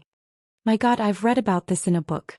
It's said that practicing swordsmanship down there will yield twice the result with half the effort. The young vanguard in training, Ness, pointed at the wide waterfall excitedly. Does anyone want to surf? Don't believe those knights. If you rush down from there, even if you're alive, you probably won't be able to find that story. Second-class protector officer Hyman Franzuk mercilessly dampened his enthusiasm. Thales was similarly captivated by the magnificent scenery, and he could not look away. That's one of the downstream branches of Shepherd's River. Mallows patiently explained to almost everyone else in the convoy, who had not seen this scene before. That's not the case. The riverbed falls here, forming a waterfall and depositing a wide, clear lake. It's called Star Lake. Star Lake. Thales muttered the name in his heart and subconsciously turned his head. Sure enough, on the other side of the lake opposite the waterfall, a towering castle appeared in front of him. It was located at the edge of a hill surrounded by the lake on 3 sides. It was built in an ancient style and only a small path could go around the hill, over its moat and straight into the castle. It blended perfectly with the forest, lake, waterfall, blue sky, white clouds, hills, castle and all the other elements. It was not abrupt at all and gave off a tranquil and intoxicating feeling. Everyone subconsciously lowered their voices and lightened their footsteps, as if unwilling to disturb this beautiful corner of the scenery. And that is Star Lake Castle. Mallows stopped his horse and sighed quietly. Everyone held their breath, including Thales. The teenager had done his homework before this. He knew that Star Lake Castle used to be a monastery that was isolated from the rest of the world. Its earliest history could even be traced back to the Black Eye era, and it was filled with Sunset Sect monks who were knowledgeable but determined to train hard. However, the person who truly brought this monastery into the eyes of the world was an old scholar named Sumer nearly 500 years ago. He was born into a noble family, but he was knowledgeable. During the chaos of the confrontation between the twin stars, he brought his family and lived in seclusion here, concentrating on studying the classics of theology. That was until the bloody and cruel confrontation between the twin stars ended with the deaths of 2 jade stars, who claimed to be kings of their respective countries, one after another. However, the morning party and evening party under them, the domestic suzerains who chose sides, formed a blood feud that could not be resolved for generations through the years of war, death, alliance and betrayal. It was to the extent that when the kingdom was without a lord and the throne was empty, there was not a single heir who could submit to the suzerains of the 2 equally powerful parties, ascend to the throne and be crowned without any dispute, and reignite the flames of the confrontation between the twin stars. In fact, due to interests and the situation, during the 8.5-year civil war, many members of both parties had been in more than one camp. It was common for an alliance to suddenly betray and return to the alliance. Today, when the king and his vassals had a heart-to-heart, they would solemnly swear to show their loyalty. Tomorrow, when they were captured on the battlefield, they would suddenly come to their senses and abandon darkness for light. The leader of the Eastern Sea's heroes, the Cullen family of splendid port city, had repeatedly switched between the two parties. They were a miraculous existence that could remain unscathed despite their defection. That was why the nicknames of the two guardian dukes of the Eastern Sea were Noon and Midnight respectively. Fortunately, there had been enough bloodshed in the kingdom, so much so that countless Dark Knight priestesses had died of exhaustion. There were also enough men in Constellation, so few that no one wanted to put on their armor and go to war anymore. During the 8 years of confrontation between the twin stars, countless citizens and their families were destroyed. Many great families lost their heirs. The price they paid was high and the lesson they learned was painful. It was rare even in the history of Constellation, which was filled with frequent civil wars. The Morning and Twilight priestesses, who were at daggers drawn, finally put down their weapons reluctantly under Sunset Priestess' suggestion and coordination. They entered Eternal Star City and began a difficult negotiation in Dark Knight Temple, which was filled with corpses waiting to be buried. This was also how the Morning and Twilight regions were named in Eternal Star City. They were separated by Dark Knight Temple. Hence, as Black-Eye John's great-great-grandson Scholar Sumer, who was 60 years old, or rather, Pulse Breaker Sumer Jadestar II, was invited out of the Sunset Monastery where he lived in seclusion. He walked out of the high castle by the lake deep in the forest, and walked into Renaissance Palace while surrounded by two groups of vassals who were eyeing him covetously. He stepped onto the stage of history and ascended to a supreme position. Regardless of how much the Morning and Twilight priestess regretted this decision, or how it caused their respective alliances to fall apart, not long after Sumer II was crowned, he followed the newly promulgated bloodline decree. He renovated and expanded the lakeside monastery, which he had stayed in during his scholar days, into a castle, and granted it to his eldest son Alan. He was also conferred the title of Duke to show that the succession had been decided long ago and that there was no room for dispute. From the nobility to the commoners, they must obey this law and not go against it. The confrontation between the twin stars, which was caused by the dispute over the succession of the elder and the younger, was thus brought to an end. Star Lake Castle and the significant Duke of Star Lake were thus born. "This is our territory, the castle that we will be staying in the future?" Weil looked shocked. This sentence made Thales avert his gaze from Star Lake Castle. He cast aside the heavy history and collected his thoughts. Well, at least, the prince was in a good mood. He had a house. The greenery was in place, the lake was beautiful, and there was even a natural swimming pool. But, Thales glanced at the corner of the ledger in Mallow's saddlebag. "I wonder how the mortgage is calculated." "It's a good place." Glover, who was never good with words, nodded as he moved forward. "Look at its shape and topography. It is surrounded by a lake on 3 sides, has a high vantage point, narrow passageways, wide field of vision, drawbridges, trenches, arrow towers, lookout posts, the height of the city walls, the angle at which they intersect, and the breadth of the defense." The zombie pointed at different spots in Star Lake Castle. "With only a dozen people, it will be impenetrable. Even if they are besieged by enemies who outnumber them by several times, if they have enough supplies, they can defend for a few months or even a year. Much better than Mindy's Hall, which is almost undefended."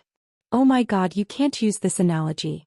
Mindy's Hall is a work of art, and here is..." Doyle paused for a moment before he forced out his next sentence. "Other works of art." On the other side of the team, Paul from the Black Lion family of Brave Souls Castle, who had just joined the team, suddenly sighed and attracted everyone's attention. "My father told me that a long time ago, every vassal and every lord took pride in having their own family castle.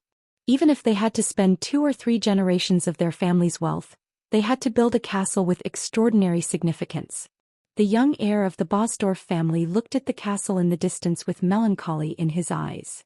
The Sky Pillar Fortress of High Forest City, the floating sand, flowing sand and sinking sand palaces of the Wasteland Ruins, the Treading Waves Palace and the Quelling Tide Pagoda of Splendid Harbor, the Emptiness Palace of Jadeite City, and the Blood Gate Fortress of Blade City. Although their shapes and styles are different, all of them have a long history and are famous fortresses that are difficult to attack, not to mention the magnificent Renaissance Palace. As for Arun's Cold Castle, Bosdorf's Brave Souls Castle, and the Chroma family's Wing Fortress, even their territories are named after fortresses and castles. Paul's words were sincere and melancholic. They are our line of defense rooted in the ground, the knight's immortal mounts and the sturdiest defense on this land. When he said this, Paul let out a long sigh. But now there are no more castles like this. In fact, there are fewer and fewer of them. His words made many people fall into deep thought. But the person who answered him was out of their expectations. Of course, Doyle said carelessly. My castle was built hundreds of years ago and it has holes everywhere. In summer, mosquitoes and lice will fly everywhere and the stench will not go away. In winter it is not much better. The cold wind will blow people's noses and the windows will make loud noises. No matter how we repair it, we can't fix it. Besides, just hiring people to clean it and maintain its functions will cost a lot of money. It's not worth it. So, in the end, my stepmother decided to close most of its areas and only use a few complete and newly renovated halls and rooms. And from what I know, more and more nobles and suzerains would rather spend their money elsewhere. I even heard that in some places, there are families who abandoned their ancestral castles and moved into towns and villages. Doyle raised his finger excitedly and gave the next example. Not to mention Renaissance Palace. That building is so old, Glover coughed violently. So old. Doyle suddenly shuddered and came to a realization. So old that it has a lot of history, meaning, and culture. You must know that Renaissance Palace is a miracle built with divine power and magic. The people who were originally gloating revealed disappointed expressions when they heard that. Doyle knew that he had made a slip of the tongue. He cleared his throat. In short, no matter what kind of castle it is, no matter how sturdy or how great it is, it will have all sorts of problems after a long time. If that's the case, Paul said coldly, why not just destroy it, tear it down and rebuild it from the beginning? His words made Thales in the carriage fall silent as well. My stepmother had such a plan, but she gave it up due to financial problems, Doyle recalled the past. And my father said that although we don't live there anymore, at least we used to live there. He sighed and said, if we tear it down, some things can't be rebuilt. These words made many people look at him in a different light. Doyle's eyes turned and he became mischievous again. Besides, what if war breaks out again? What then? Paul did not speak. Wyatt took over the conversation at this moment. A mediocre king builds his strong walls with soil and stone. It is difficult for foreign enemies to invade and it is difficult for the castle to fall. A king who is good at fighting uses flesh and blood as his walls. His martial arts are matchless and there are countless heroic souls. A wise king uses the hearts of the people as his walls. He is always victorious and never defeated, and he will never stop flourishing. The prince's attendant thought of something and his gaze became profound. Only a truly great king uses peace as his walls. He is ordinary but no one knows about him. As soon as he said that, everyone in the carriage cast sidelong glances at him. Even Ralph had a strange expression on his face. Wow, it's really Wyatt. Did you say that yourself? Doyle said in surprise. Oh. Wyatt lowered his head and his expression was complicated. I heard it when I was young. Thales was moved when he heard that. He remembered what Gines had told him about what Crown Prince Midir once said. Even if the palace walls are 1,000 feet long, and the mighty stronghold is 10,000 feet long, where is my life? Makes sense. Mallows, who was at the front of the group, suddenly spoke. The city walls are thick and sturdy. While they defend against foreign enemies, they also cover up the sky and are burdensome. There is no lack of such examples in history. Suzerains are satisfied with a sturdy city, and they are content with the status quo behind the city walls. Because of that, they become narrow-minded and short-sighted. They do not think about improving themselves and in the end they suffer the consequences of their own actions. The watchman's prestige over the past few months caused everyone to shut up. The carriage fell into silence for a moment. Maybe that's not all. Glover, who had always been obsessed with the shape of the fortress, did not seem to know how to read people's expressions. He did not care whether it was time for the commanding officer to lecture. He continued, my grandfather said that the methods of war are destined to become more abundant, especially after the appearance of the mystic guns. Regardless of whether it is defending the city or attacking the city by force, it has become the worst strategy. After all, no matter how thick the city walls are, no matter how wide the battlements are, they cannot withstand the continuous high-temperature bombardment from the mystic guns or the falling stones from the catapults. Paul sighed and said, "So, such a castle is destined to decline in the future and become history? Perhaps."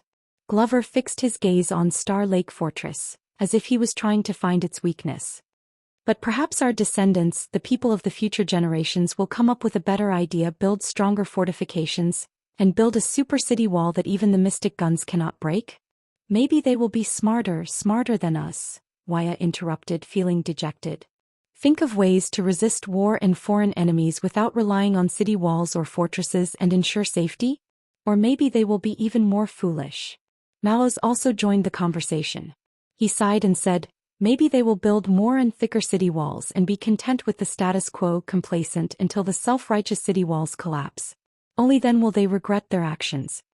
Thales listened carefully to the conversation and pondered for a long time. "Or they will be unparalleled geniuses." Doyle's excited voice suddenly rang, causing many to frown. "For true peace, our descendants will build flawless, unbreakable city walls and fortresses that can isolate everything, and the people on both sides will not be able to touch each other no matter what." Doyle bowed on his horse and spread his arms proudly at Star Lake Castle. Clatter, clatter. "Peace shall come." Listening to this nonsense, everyone in the convoy rolled their eyes and sighed. Until another young voice came from the carriage. "So the city walls are tall, the trenches are deep, and the people on both sides can't see each other, can't hear each other, and can't talk to each other." Everyone turned around in shock, only to see the Duke of Star Lake leaning against the window, gazing at the beautiful Star Lake Castle from afar, but his eyes were dead. Thales said faintly, "Until everyone's fate becomes lonely and helpless, and they struggle in pain but do not know why, and they are inexplicably angry but cannot be dispelled. Until everyone from birth to death is destined to be a prisoner behind the wall." The Duke's words silenced the entire convoy. Everyone looked at each other, not knowing how to react. Mallows urged his horse to the window. "Your Highness." Thales snapped out of his daze, waved apologetically and sat back in his seat. "Don't worry about me, continue." The Duke's convoy continued to move forward. Once they saw Star Lake Castle, the remaining journey was much shorter. They quickly went around the hill and drove into Star Lake Castle through the heavy steps on the trenches. But what they saw was nothing compared to what they felt from the horizon. "My God, I thought that only my castle was in disrepair." Doyle was dumbfounded as he stared at the iron gate of the castle entrance, which collapsed with a gentle push from him. He coughed violently in the dust. "How long has it been since anyone lived in this place? The previous Duke of Star Lake?" Glover tied a scarf around his face and carefully stepped into the entrance. He gestured for the people behind him to get down from their horses. 18 years. "Be careful, Your Highness." Waya opened the carriage door for Thales and his tone was vexed. "This place." Thales got down from the carriage and only then did he realize that the famous Star Lake Castle, from the city tower to the sentry tower, from the courtyard to the castle walls, was in ruins. Weeds grew everywhere, the ironware rusted and the wooden furniture rotted. Many of the corners in the courtyard had become nests for small animals. When they walked into the entrance, they even startled a group of bats that were resting on top of their heads, causing Jenny to break free from the rope in a fit of rage. When she saw the stable, she probably felt that she was cheated into buying a house, Thales explained later. She neighed loudly, kicked and panted, causing the guards to be in a flurry. At the same time, she also frightened a flock of birds in the sentry tower, 3 cats on the castle wall, and a swarm of bees under the eaves of the castle. The young duke could not help but frown. "All right, it's fine. Second-hand. Oh, it's a rough house. Do we expect to reduce our expenditure in this place?" Logistics Officer Stone used all his strength to pull his boots out from a collapsed wooden door. He complained to Mallows in a low voice. "What are we relying on? Selling antiques?" "Huh." Doyle carefully walked around the uneven floor tiles, pushed aside the spider webs, and arrived in front of the old gate of the main castle. He pulled the door knocker and said sarcastically, "Be careful, everyone. Be careful, everyone, we're in an antique. It'll cost thousands and tens of thousands if you bump into it." Doyle was unconcerned when he heard everyone telling him to shut up. He smiled and turned his head, preparing to open the gate. But at that moment, a hatch on the gate suddenly opened, and a hideous and terrifying face appeared in the darkness. Doyle shuddered and fell backwards. Everyone, including a black cat that was practicing its balance on the iron chain, could hear his heart-wrenching wail, "Oh my sunset goddess! There's a ghost." Thales was startled. The guards pressed down on their swords until they were stopped by Mallow's shout. "Seti." The watchman, after kicking away a spider web under his feet, came out from the crowd and pulled Doyle up. "Look carefully." Everyone looked closely and realized that the main gate of the main castle had been opened at some point in time. Thales furrowed his brows. The main castle was pitch black and the atmosphere was ominous. In this darkness, a stooped figure holding an everlasting lamp silently appeared in front of them. "Faster, thief." Seeing this person, Doyle still wanted to cry out in surprise, but he was dragged to the back by Glover and Bastia. The hunched figure walked through the gate shakily. He had wrinkled skin and white hair. He was senile and moved slowly. He was an old man with one foot in the grave. But the moment the old man looked up, Thales felt a sharp pain. "Guards, mind your manners." Mallows tidied his dusty clothes and turned around. "This is the watchman of Star Lake Castle." Thales carefully sized up the old man in front of him. He was dressed simply and his eyes were cloudy. He looked at them, but it was as if he was looking at the horizon. The old man with the lamp grinned, revealing his gums that had only a few teeth left. He gave them a strange smile. "Heh." The old man's voice was barely discernible. There was a faint chill in it that sent chills down everyone's spine. "It's been a long time." Mallow's expression was the same as usual, but his polite tone was extremely respectful. "But I believe you have already been informed." The old man did not move. With the main castle's darkness behind him, his figure with the lamp looked even more eerie. "Heh." The guards looked at each other, their hearts filled with doubt. Mallows extended his hand to Thales in the group and said respectfully, "Please allow me to introduce you. Please allow me to introduce you. This is Prince Thales Jadestar, the new master of Star Lake Fortress." Thales could not help but straighten his back and smile when he heard this. The old man held the lantern. His gaze swept past Thales, but there was no spirit in it, as if it was a boring routine. "Heh. Yes, we are here to take over the castle, my dear." Mallows bowed deeply in the face of the old man's answer, whether he understood it or not, and called out the old man's name. Vitano Cato. End of this chapter. Chapter 634. Star Lake Fort Night. The guarded dining room was covered in dust and cobwebs. Only 2 candles emitted a red light, casting eerie shadows. But at this moment, many people were sitting in the dining room. It was noisy and lively. That old man Vitano, who leaned against the wall, his legs propped up on the bench and munched on a piece of bread. I haven't heard him say a word since he got here. Is he a zombie crawling out of the ground? Zombie. Everyone who was eating at the same table looked at each other and subconsciously looked at another table behind them. Doyle realized something. He smiled awkwardly and waved at the real zombie, Glover. Sorry. Glover was drinking his soup. When he heard Doyle, he threw down his spoon and his gaze turned cold. Why are you sorry? Doyle was stunned by the zombie's ferocious gaze. Doyle realized that something was wrong. He laughed at himself and lowered his head. Sorry. But that old man, the watchman, maybe he really is a zombie. At the other end of the long table, Waya suddenly spoke and attracted everyone's attention. The dining room fell silent. Glover frowned. Be careful with your words, Mallows Herald, Toledo reminded him sternly. Officer Mallows respects that old man very much. Waya shook his head and lowered his head to take a sip of the odd-tasting drink that the logistics division got from somewhere. His expression was pained. No, I mean he's not that simple. Doyle leaned forward. What do you mean really, Waya? Star Lake Fort has been without a master for years. It's almost becoming a nest for animals, Waya said solemnly, and animals are very sensitive to their territory. We can scare a flock of crows out of the corner with just a breath, but... He raised his head and looked at everyone. That old watchman lives here, but he didn't scare a single mouse. Everyone who was eating was instantly stunned.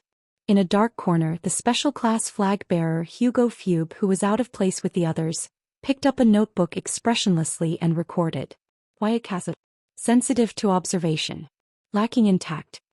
Has he lived here so long that the animals are not afraid of him? Doyle flicked away a spider that landed on the bread, then tore off the dusty crust of the bread and bit into it. Wyatt shook his head. That's only the best guess. Logistics Officer Praka turned his head around from the window. What's the worst? Opposite Glover, Ralph looked at his own soup bowl in annoyance. There was a spider that had flown out of nowhere and was struggling with all its might. Doyle sighed. Zombies. At this point, Doyle seemed to have thought of something and waved at Glover in embarrassment. That's sorry. Glover snorted angrily and swallowed the food in his mouth. Morgan Costa, it's your turn. Two tired figures walked into the dining room. The two people in the dining room took turns. Doyle's eyes lit up. Hey Bastianes. What do you think? Is there anything good in Jackal Tower? You mean apart from cobwebs, ashes, cat droppings, bird droppings, ghosts, rotten wood and rusty iron? Diki. The young vanguard Ness picked up the kettle and poured himself a drink. Let me think. Oh yes, there's a rotten rag, it smells like shit. Damn it, what's that smell? Mate tea. Praka drank his tea contentedly by the window. Don't ask too many questions. If you do, you'll know it's sponsored by the logistics division. There's a monastery in the southeast corner with a lot of graveyards. Seeing this, Bastia decisively poured away his drink and tore off a cobweb on top of his head. Surprisingly clean. Obviously it's cleaned regularly, maybe it's that old man. Maybe he lives in the graveyard, you know, zombies. Doyle laughed and habitually turned around to wave. Hug, one more word of apology and I'll throw you out of the window. Glover stared at him. As if to cooperate with him, Ralph poured away the spider soup in his hand and snorted coldly, causing a slight chilly wind to blow. The room fell silent. Doyle could only turn around awkwardly. In the corner, a few more lines appeared in Wheelby's notebook. Caleb Glover. The destroyer of the atmosphere. But he had the authority to make the final decision. Don't overthink it, Paul Bosdorf, who joined in midway and had been silent all this while, suddenly said. Lord Mallows has his reasons for trusting that old man. Wyatt's gaze flickered. You know him. Paul shook his head. No, but I know that family name. Cato. Paul's expression was calm as he said plainly, that's the maiden name of the current queen. She's also a wealthy merchant family in the kingdom. Everyone's gaze turned to Bosdorf's heir. Queen Kia? Wyatt was shocked. His Highness stepmother? Doyle looked puzzled. We have a queen? Willow of the Northern Territory was puzzled. Paul ignored everyone's reaction and continued. The Cato family started by reselling the spoils of war and making a fortune from the war. They keep a low profile but have a close relationship with Renaissance Palace. They are the best among the merchants licensed by the royal family and have opened up many sources of income for the Jade Stars of the past. Although their title is low, their position is critical and they have great power. Paul looked up. That's why His Majesty Kessel, the youngest son of the late king, married the daughter of the Cato family. Flag-bearer Fubby's expression did not change as he wrote incessantly. Paul Bosdorf. Gloomy and reserved. His words hit the nail on the head. Oh, that explains why the old man is here. Doyle came to a sudden realization. Because his mission is to guard the Wong family's property. Wyatt narrowed his eyes. But those animals. Why do I feel like there's more to them? Instead of worrying about that, why don't we think about our next step? Ness scooped up a spoonful of oatmeal that had almost no substance and gritted his teeth. I say, how much longer do we have to eat this? Old Leather, you're the logistics officer. What do you say? Nate Ness. Young and impetuous, not knowing how to restrain himself. Fubby continued to write. Trust me, His Highness and the commanding officer have already started to deal with this matter. Praka sighed and raised his cup. Cheer up. Mate tea is also tea. Ness gave him a gesture unique to the Star Lake Guards. A middle finger. A middle finger as a provocative gesture. Flag-bearer Fubby frowned as he recorded. Duke Thales especially liked to use the rare and peculiar Northland customs to cultivate the guards' culture and enhance the cohesiveness and sense of belonging of his subordinates. You know, Bastia suddenly spoke. When I went home a few days ago, everyone was pointing at me and hesitating to speak. Even my 5-year-old nephew was avoiding me as if I'd suddenly become a leper. As soon as he said that, everyone fell silent. Why?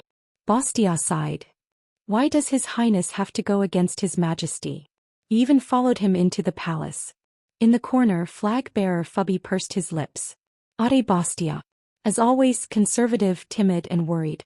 Thump. Harold Toledo put down his bowl coldly. Mallows has already called a meeting to reprimand this issue. Toledo answered flatly, but there was a chill in his tone. We have our own vows. Everyone looked at each other. The atmosphere in the dining room became a little awkward. Waya, Glover, Doyle and the others were especially silent. Of course I know that, but to be honest, Ness was unhappy. My father is trying to pull some strings to get me transferred back to Renaissance Palace. My uncle has a different opinion. Pezzarosi of the Discipline Division downed the mate tea in one gulp, his face contorted from the smell. He thinks that the king only has one son and no matter how much he dislikes him, sooner or later he will. Watch your words. Toledo said sternly. Come on, Toledo. Ness spread his hands and complained. We've already been exiled to the deserted wilderness. We even have to scrimp on our food. Watch our words. What, the flag-bearer division can hide in a spider's web to spy on us? What do you think, Uncle Hugo? You've been taking notes for months. Get lost. Hugo Fubby did not even raise his head. His pen did not stop moving. Ness liked to look for trouble. Then why don't you leave? Doyle suddenly spoke, his tone not as relaxed as usual. Why don't you go back? Back to the place you're used to? Ness and Pezzarosi, including Bastial, looked at each other, not knowing what to do. Glover stirred his spoon.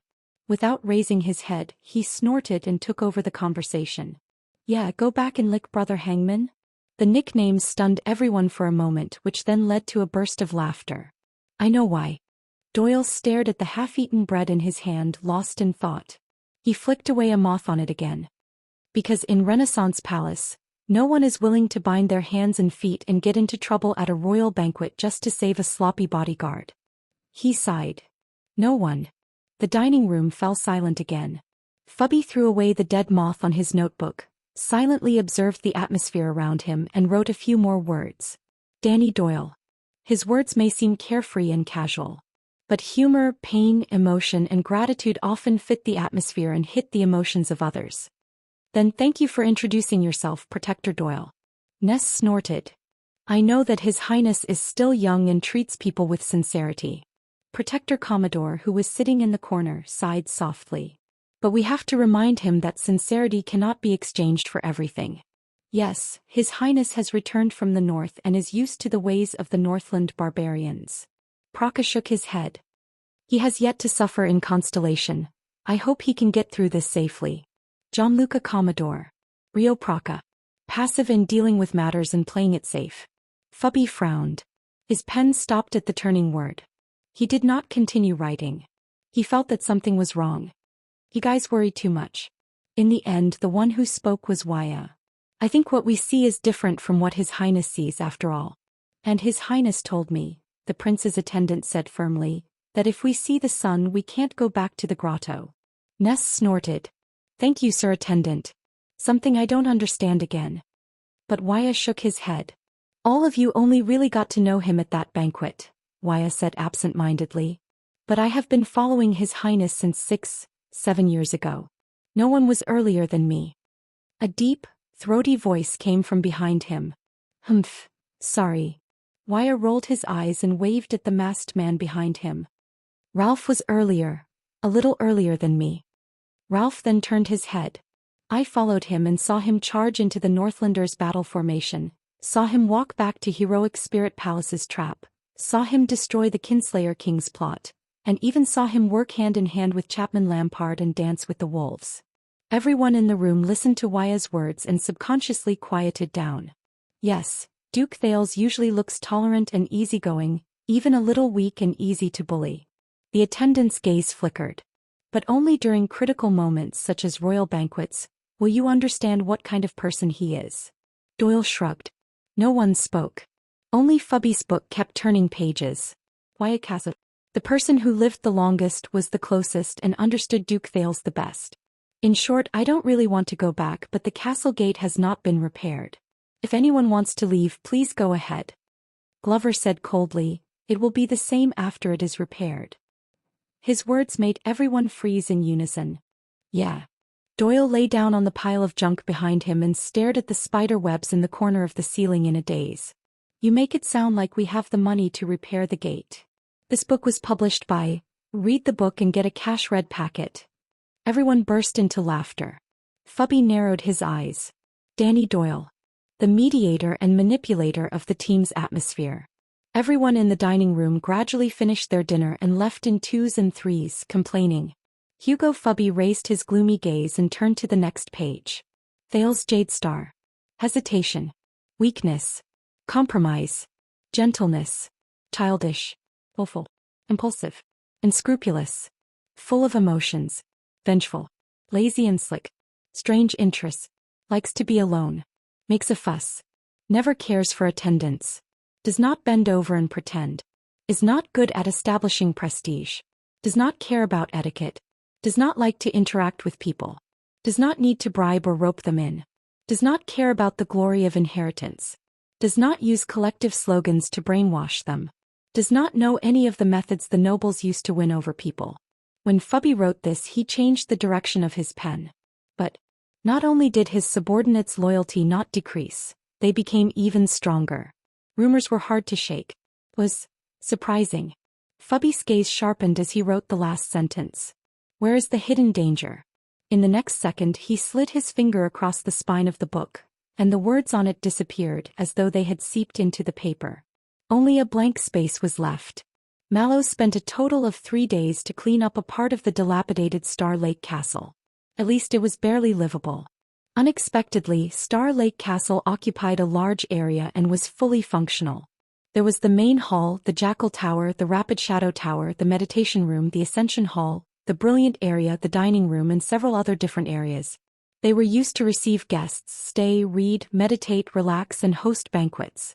There was also the Lakeside Monastery, which had long been abandoned but was still preserved. There was also the Starlight Courtyard, commonly known as the Lumber Yard, which was used to station troops and train soldiers. There were probably no less than 300 or 400 rooms in total, not to mention the possible hidden passageways and secret rooms. Until now, Thales could not remember how many ways there were to get from the main hall to the study and bedroom. Mallows could only order the Logistics Division and the Defense Division to seal off the passageways that led to unknown or dilapidated locations. Then they worked overtime against the different versions of the old castle map, corrected the markings and continuously recorded and unsealed the newly arranged rooms and areas. But the good news was that the Chief of Palace Staff, Baron Quinton, was easy to talk to. He notified the surrounding villages and towns in advance, and asked them to compensate the nominal suzerain, the Duke of Star Lake, for his food and clothing so that Thales would not starve to death in the castle. Then, with the help of the Chief of Palace Staff, the Logistics Division continued to recruit servants, cooks and gardeners from the villages, on the condition that part of the rent and taxes were waived. Your fief is about the size of a small baron's territory. Of course, it's not the barons of the Northern Territory or the Land of Cliffs. All of their territories are uninhabited wastelands, and the area is almost the size of the Count of South Coast Hill. This morning Thales was walking on the ridge of the fields. Accompanying him was Baron Quinton, who had rushed over from the capital. The latter was talking non-stop about the fields in front of him. 6 farms. Other than one belonging to Sunset Monastery, which serves the gods, the other 5 have to report to you. There are self-owned fields, rented fields and public fields with a long history. But now they are all complicated and intertwined. 5 respectful butlers followed behind Baron Quinton. Each of them held a thick stack of account books and records. More attendants, guards and servants followed behind them, trembling with fear. The production of each farm is different. It's far from enough to feed just the farmers. For this, we have hired many workers to produce grapes, wool and other primitive crops according to the season and the weather. Of course, in another month the wheat in the fields will be harvested. It will be very busy then and we need even more manpower. Thales frowned as he listened. They were in a farm that belonged to Star Lake Castle. Along the way they saw farmers carrying farm tools and leading cows and horses to the fields, or farm women carrying fur baskets to work in the workshops. They might not know Thales, but when they saw Baron Quinton and a few butlers, their expressions changed slightly. They retreated in unison and lowered their heads as they whispered to each other. There are also 3 villages or small towns with a long history. Even war could not erase them. They pay taxes to the royal family regularly. It's just that things have not been going well recently. Everyone prefers to go to Eternal Star City or other large towns to find work and make a living. The chief of palace staff spoke excitedly as he walked. He was very familiar with the situation of Star Lake Castle's fief. Also, your fief is next to the Wong family's hunting forest. If the villagers want to hunt some game or chop some firewood, as long as they pay enough and don't do it too openly, we will turn a blind eye to it. It can be considered as an output. After all, it's not easy for everyone after the bloody year. Remember, every farm and small town has its own craftsmen. Their products such as fabrics, furniture, honey, candles, soap and some rare items are the easiest to miss. Thales' frown deepened. These registers record the general situation of your farm, including every farmer's name, land, farm tools, all kinds of employees and craftsmen, as well as the annual reference output and taxes payable. In the future you will be in charge of... Wow, Lord Baron. Thales, who was having a headache, had to interrupt him. I need to, remember all of these things? Baron Quinton glanced at him and immediately understood the Duke's current mood. He sighed softly. Every respectable family will have their own trusted butler to manage the master's accounts, collect rent, hire manpower, supervise the work and take care of the master's basic necessities. In fact, the bigger the family, the more they need a good butler. Damn it, Cordero, don't let me see your subordinates slacking off again. The chief of palace staff used only a second to seamlessly switch from being kind to flying into a rage. He reprimanded the local manners butler. The latter was drenched in cold sweat as he turned around to yell at a few employees who were hiding in the shade and gossiping while pointing at Thales and his group. Chief Quinton turned around angrily. Believe me, from the farmers to the workers, from the butlers to the overseers, they are lazy, cunning, crude, impatient but greedy and scrupulous, arrogant, habitually gluttonous and lazy, deceiving their superiors and subordinates, racking their brains to work less and earn more money. You need to have the shrewdness and wisdom of a fox and the strength and majesty of a lion to control these ingrates. It seems that you are the one who is truly indispensable in this land, Thales said sincerely with a lot of emotion. Baron Quinton coughed. His words were humble in fear and trepidation, but there was a hint of joy on his face that could not be concealed. Oh my, your highness, I dare not say such things. I was merely deceived by the late king's trust. So butlers? Thales looked at the chief hopefully. Quinton snapped out of his daze. Oh yes, and we, you can say, are the butlers of the Jadestar royal family. One of them. For this, I need to know all the lands and estates of the royal family, every inch of production, population and labor. Thales immediately took the bait. If that's the case, I believe that I, a newcomer, should not usurp the host's position. These matters. Baron Quinton reacted quickly. I understand very well. After all, you are a noble and busy man. Then everything will continue as usual. I will separate out the rent and taxes that belong to you, and have the butlers of each estate and the mayors of the towns and villages send them to Star Lake Castle regularly, including the monthly rations, firewood and fabrics. Of course, the variety and sophistication of food and clothing cannot compare to those in Eternal Star City. Thales waved his hand generously, indicating that the Duke of Star Lake should share the joys and sorrows of his people. Seeing the prince's indifferent expression, Quinton could not help but sigh. In the future there may be a mistress who will take care of these for you.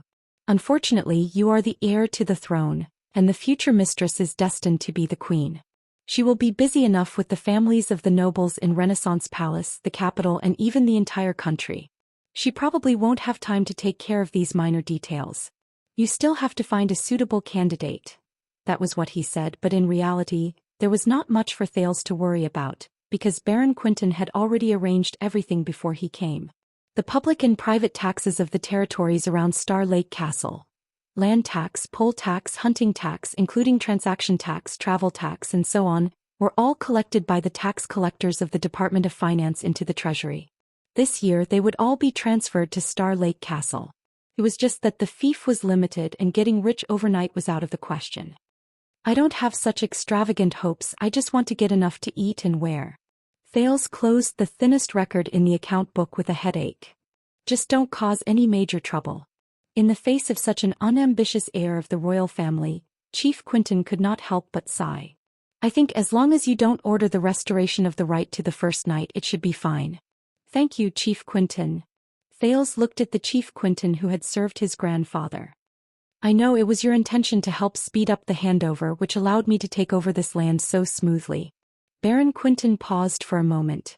He closed the account book and passed it to the other stewards, telling them to stay away. Do you really think that I am the indispensable person to these lands, and that I can decide who they belong to? Baron Quinton looked at Thales with a complicated gaze. I think he still cares about you. Thales' smile froze. Perhaps. Thales put his hand into his pocket and touched the Gertoxa. It was cold to the touch and the thorns pricked his hand. Perhaps. He laughed softly and pulled his hand out decisively. Chapter 635. After a week, Duke Thales settled down in Star Lake Castle, but he could not neglect the lessons of the heir of the kingdom. Thales sighed deeply. Language itself is a competent historian. It records the history of the past. Scholar Bonner was very responsible. Despite his old age, he still insisted on coming to Star Lake Castle once a week to teach Thales grammar. This made the Duke very apologetic, especially since he knew that at this moment, the biggest obstacle between Eternal Star City and Star Lake Castle was far more than just the distance between the city and the countryside. When the language of the ancient empire prevailed, the empire was in a prosperous and peaceful period. The 5 crops were abundant and agricultural production occupied a large part of the language. You see, just this small textile house alone, from the loom to the thread winding, has derived many commonly used words. At first glance, we wouldn't even think that it has anything to do with agriculture and textiles. Fortunately, the old scholar was much more spirited after leaving the city. He often brought Thales to the nearby fields or villages on a whim, and would point out ready-made teaching materials at random. Pursue, Your Highness, pursue the origin and history behind words, and you'll master the trick of using them faster, Scholar Bonner said with emotion. Believe me, it'll be very interesting and you'll see through the so-called truth of expression. After Scholar Bonner set an example of academics not being swayed by politics, the other teachers were also deeply encouraged and gradually returned to normal, rushing to the castle for lessons. Many of them were excited to visit Star Lake Castle, and some even took the initiative to stay overnight. Production and life are the source of mathematics. When we arrive at Star Lake Castle, we can study the mysteries of mathematics wholeheartedly without distractions. In mathematics class, Scholar Julio looked at the clear blue star lake outside the window, and his eyes almost bloomed with joy. But Thales knew that what the scholar was really not used to was the formal and strict atmosphere of Mindy's Hall. On the contrary, in the countryside of Star Lake Castle he was more at ease. But Thales had to suffer. Just in time, as we mentioned last time, in the maritime industry, captains often need a lot of complicated multiplication and division calculations to determine the relationship between direction and time. This involves a problem. How can we simplify the complicated multiplication and division into easy-to-understand addition and subtraction? An ancient wise man left behind a genius idea. If we can derive the power of a power separately and use it as the object of calculation. The prince could not take it anymore. He slammed his palm on the table. Great timing, Scholar Julio. I have big math questions. Julio's expression changed. He put away the charcoal and sat upright. Yes. Thales crooked his finger and Ralph immediately walked over with a stack of books. These account books were given to me by Baron Quinton. They record the current population, land, output and tax situation of Star Lake Fort. The numbers are complicated and they have been making me anxious and unable to eat or sleep well these days. Thales took the stunned Julio's hand and sincerely handed one of the Grange maps to him. And I urgently need a talented person to check, summarize and answer for me. Julio's eyes widened. No, Your Highness, I'm your teacher. I'm here to teach you. But Thales was incredibly sincere. No, Julio. Not only are you my teacher, you are also the person who understands numbers and calculations the best in my castle right now. You are also the person who is closest to the mysteries and secrets of numbers. I believe that you can help the people of Star Lake Castle. Julio was a little touched. Thank you for your appreciation. I may be able to help, but I cannot reduce the time for your lessons. After all, this concerns the learning and ability development of the heir of the kingdom. These account books and records are related to the happiness and well-being of my people. It is also my proper occupation, Thales said with a sigh. Look at this beautiful land. Are you willing to let the people on this land starve? As the Duke of Star Lake, do you think I should prioritize my own abilities and qualities, or the happiness and well-being of the people of the kingdom? What you said makes sense. I also admire your selfless ambition, Your Highness, but it still won't do. I'll give you an additional raise. Double your salary. Your Highness, you really love the people like your own children. Shall we start now? But you have to pay on credit. What? Your Highness, hey wait. Don't tell me you're skipping classes to reduce the time for your math lessons. How could that be? By the way, this is the book you recommended, Tales of an Alien Star. The story about Prince Herman being sacrificed is very interesting. No, when did I recommend you? No, this is a forbidden book. Where did you find it? Sunset Temple's Forbidden Book Vault. By the way, I also found this. Bishop St. Liju's Complete Collection of Enlightenment in Archsea City. What? St. Liju's Complete Collection of Enlightenment? Your Highness, can I see, wait, the collection in the Forbidden Book Vault? No, how did you borrow it? To be exact, I didn't borrow it. Then can you help me take a look at these farm account books? I can't. It's class time now. You didn't borrow it? Then how did you get it? It's a pity. The little nun who guards the Forbidden Book Vault checks the vault every year. Looking at the time, I'll have to return Collection of Enlightenment next month. What a pity. Let's continue with the class, Scholar. Scholar Julio? What's wrong with you? Sob, Your Highness, sob, I understand. Please give me the account books, I'll take a look. In comparison, the theology class, which had also been moved to the countryside, showed another side. It's okay. It's nothing. Sunset will not punish you for this. On the contrary, Sunset is tolerant and kind. She will pity your misfortune. Just don't believe in that name anymore. Instead of placing your hopes on external objects, it's better to believe in your own hands. Priestess Meljen gently comforted a trembling farmer who was tied up. The latter was reported by the steward of the farm, saying that he knelt in the fields in the middle of the night while waving a torch. He slit a sheep's neck while he chanted a mysterious name that he did not know, praying for good weather and a fruitful farm. This made Waya rather indignant. You let him go just like that? Even if he believes in heresy and disrespects Sunset? The attendant glared indignantly at the farmer who was scared out of his wits. He returned home with the help of his wife and son. The temple has already investigated this thoroughly. Meljen made a prayer gesture without turning her head around. That is not heresy. It is just a folk belief that has existed for a long time. It is especially popular in the Land of Cliffs, and that poor farmer moved here from the Land of Cliffs when he was young. Waya glanced at Thales. So, Priestess Meljen finished her prayer and turned around. Her tone was both instructive and reproachful. Our history is not fractured, dear Squire Casso. Even Sunset Goddess has to shine after the light of the God of Light and the Holy Sun. Perhaps Dawn will have to take a portion of her glory. Meljen looked at the farmers and craftsmen who were busy coming and going in the farm. Look at them. Their ancestors have been bound to this land for generations. Farming, herding, and weaving have been like this since the era of the God of Light. So in the fields and villages, the ancient gods and old believers, and even superstition and heretical worship are naturally passed down from generation to generation, and it is difficult for them to leave. But this is not their fault. They are not disrespecting us. It is just a habit, ignorance, but it is not a crime. Meljen flashed a smile. This is why we must be compassionate, tolerant, preach endlessly, and persist in educating people. Behind her, Nun Nia's face was filled with agreement and admiration. All right, I am not making things difficult for that farmer, but... Waya looked at Thales. A few days ago His Highness was reprimanded by you because he doubted one of the scriptures. He was punished to copy and memorize his words. You were merciless. But when they practiced magic in the fields, you comforted them with gentle words and forgave them. This doesn't seem fair.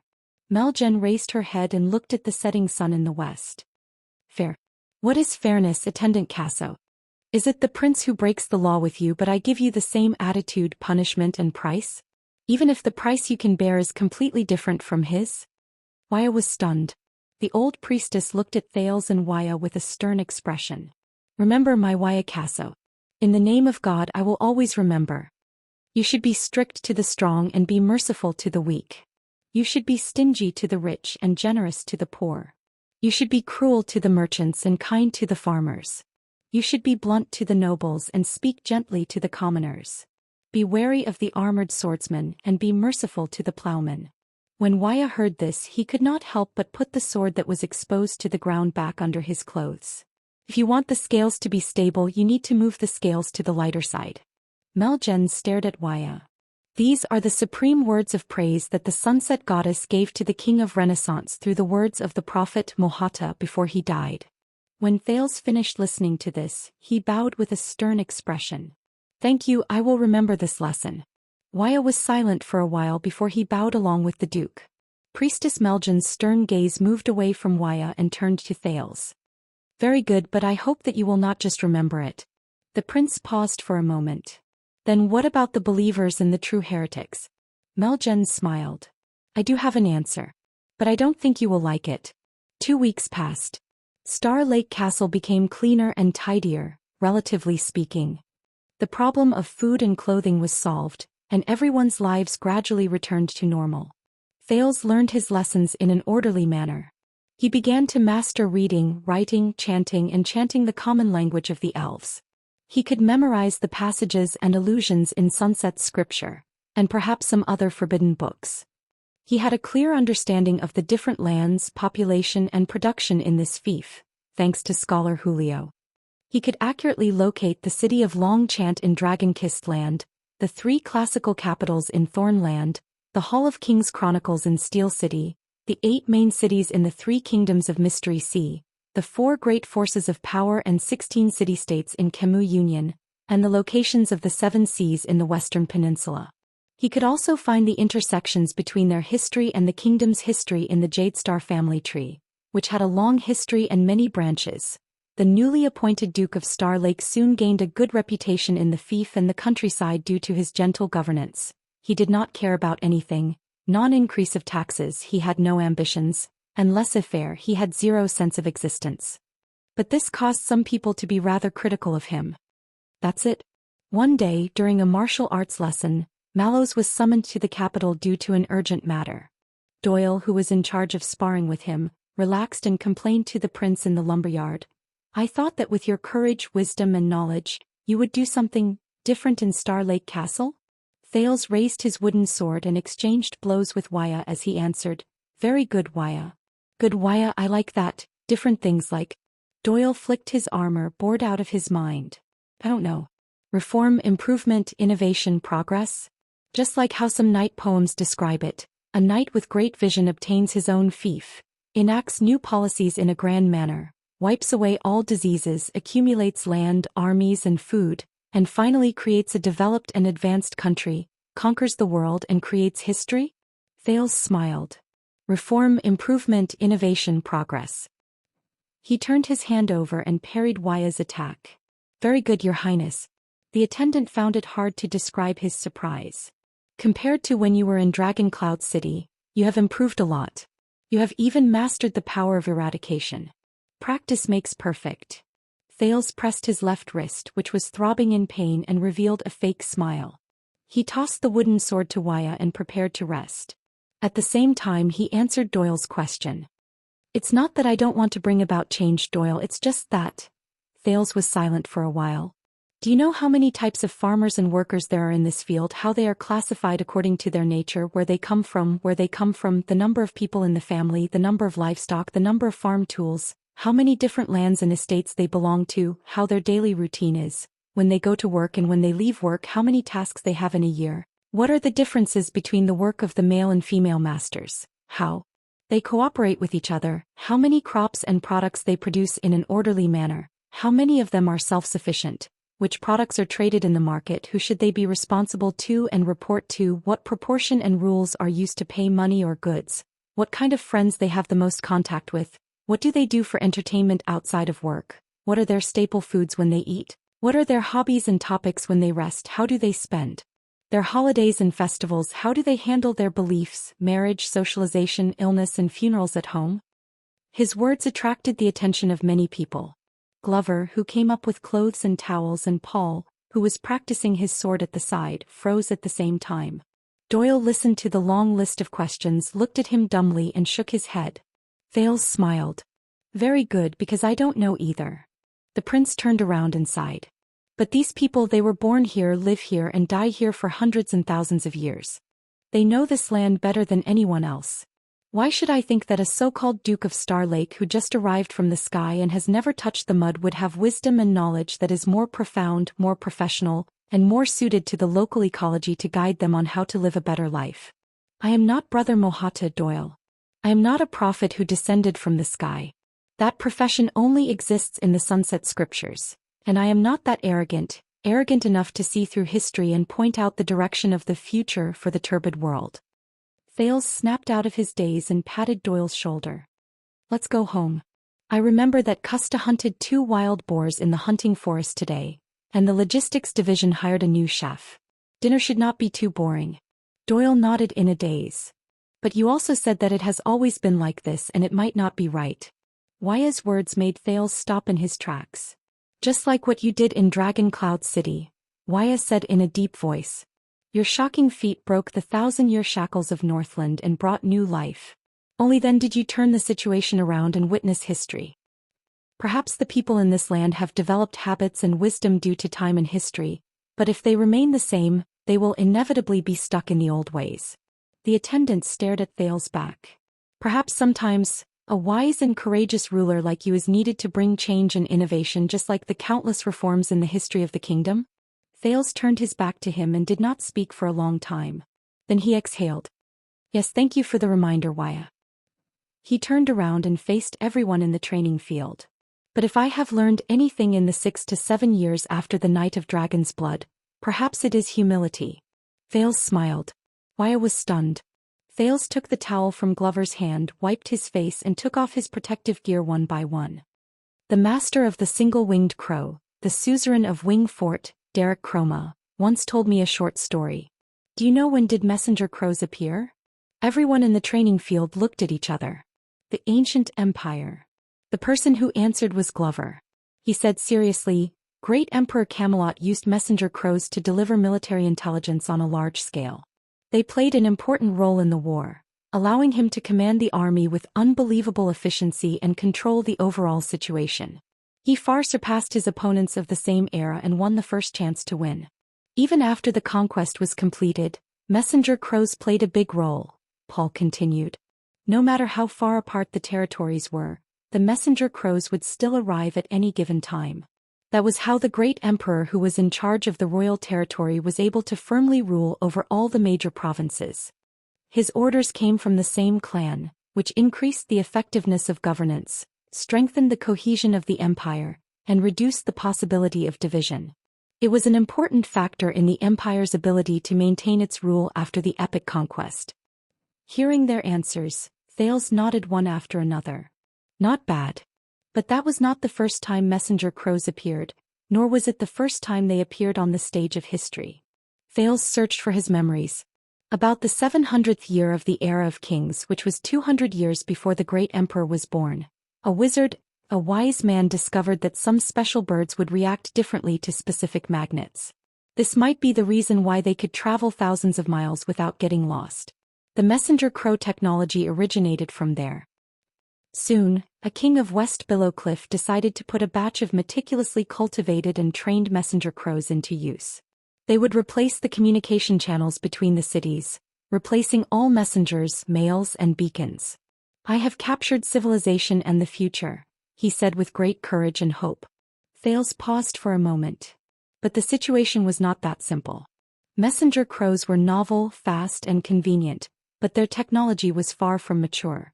The cost of cultivating and training them was high.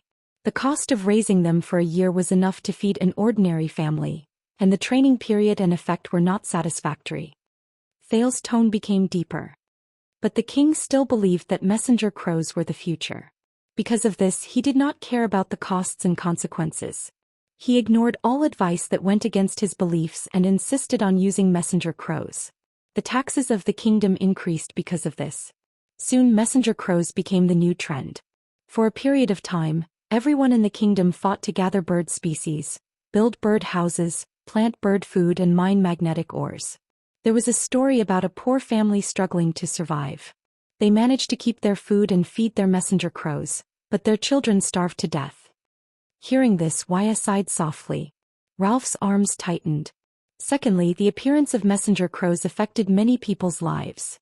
Suzerains, nobles, priests, messengers, postmen, guards, and even heralds and sentries. These were direct. Indirectly, it also affected scholars, scribes, poets who were used to writing long poems, and butlers who collected rent. Some people lost their jobs, some people changed their professions, some people protested, and some people insisted on using the old method of communication. Paul was deep in thought. That's not all.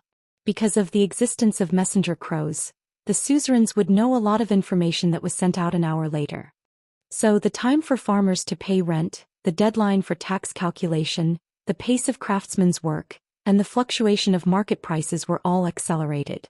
Everyone's lives were turned upside down. They were at a loss and tried their best to catch up with the messenger crows, or rather the king's pace, but they could not. They were tortured and miserable. Glover frowned. Thales took off the last piece of protective gear and faced the setting sun in the West Mountains in a relaxed manner. But the king was so superstitious about progress and civilization. He believed that the current setbacks were just labor pains, and that temporary sacrifices would be compensated. The messenger crow technology would eventually speed up his production, make communication more efficient, and finally make the kingdom strong and prosperous, thus solving all problems. Thales was gradually lost in thought. But he was right, Glover could not help but say, in the conquest and rule of the great emperor, messenger crows are indispensable. Thales only smiled. Doyle looked from one end to the other, full of doubts. In the end, due to many factors, the messenger crows were hunted and killed, the crow houses were destroyed, the crow tamer was hanged, and the king who captured the future was chased off the throne by endless riots and uprisings. Thales looked up. Before he died, he asked the bright God in heaven with tears, why? What I promised this world was a technology that would change everything, an achievement that was destined to be passed down for generations to come, and the most beautiful civilization and future. Thales ended the story in a low tone. The first use of messenger crows in this world failed. When the great emperor raised his army, the empire conquered, and the messenger crows were known and accepted by more people, it was already 200 years later. When he finished speaking, the soft chirping of birds returning to their nests came from the forest in the distance. Paul closed his eyes. What a pity. The people on the training ground were silent for a while until Waya asked tentatively, are you trying to say that the king was too arrogant and not humble enough? Thales nodded, then shook his head. According to historical records, the king of West Billow, known as the Crow Master, had great ambitions, was obsessed with lofty goals, abused the people with his pet birds, and lost sight of what was right in front of him. Indeed. Paul sighed. If this king had taken things step by step, first using it on a small scale instead of being eager for quick results, if he cared about the people, knew their feelings, understood political affairs, and took things slowly, if he had waited for the technology to mature. If. Thales interrupted Paul. He stared at the horizon in a daze. If. Yes, we can always be so confident in finding reasons for history, and simply find an explanation for the past. Paul was puzzled. Thales continued to speak in a daze. But from the Crow Master to the great emperor, the messenger crows have been neglected for 200 years. Is this the world's attitude and reaction towards messenger crows? Is it the inevitable result of history's gradual progress? Or is it the result of humans' eagerness for quick results? The Star Lake guards exchanged glances, expressing their confusion towards the topic and the Duke. But Thales was still in a daze as he muttered to himself, the tragedy of the Crow Master is lamentable, but is it inevitable and unavoidable? Is it something that we can't solve no matter how much we say, if only this would have been the case in the future? Were those 200 years a necessary sacrifice and price, or an unnecessary waste and blindness? As for us, how should we maintain our humility without losing our passion? These words caused many people to have different reactions. Some lowered their heads in deep thought while others were confused. Your Highness. Waya leaned over worriedly. Oh no, Waya. Thales shook his head. I really don't know. These people in our land, the suzerains, farmers, merchants, craftsmen, they are in the same era, the same history, the same world as us. What right do I have to think that I have the right to be arrogant? What right do I have to think that I can bring them anything? What right do I have to think that there is no wisdom and desire passed down from generation to generation in their history and land? There are no seeds of change and improvement, and there are no sprouts buried with a future and hope that are only waiting for the day to break through the soil and sprout.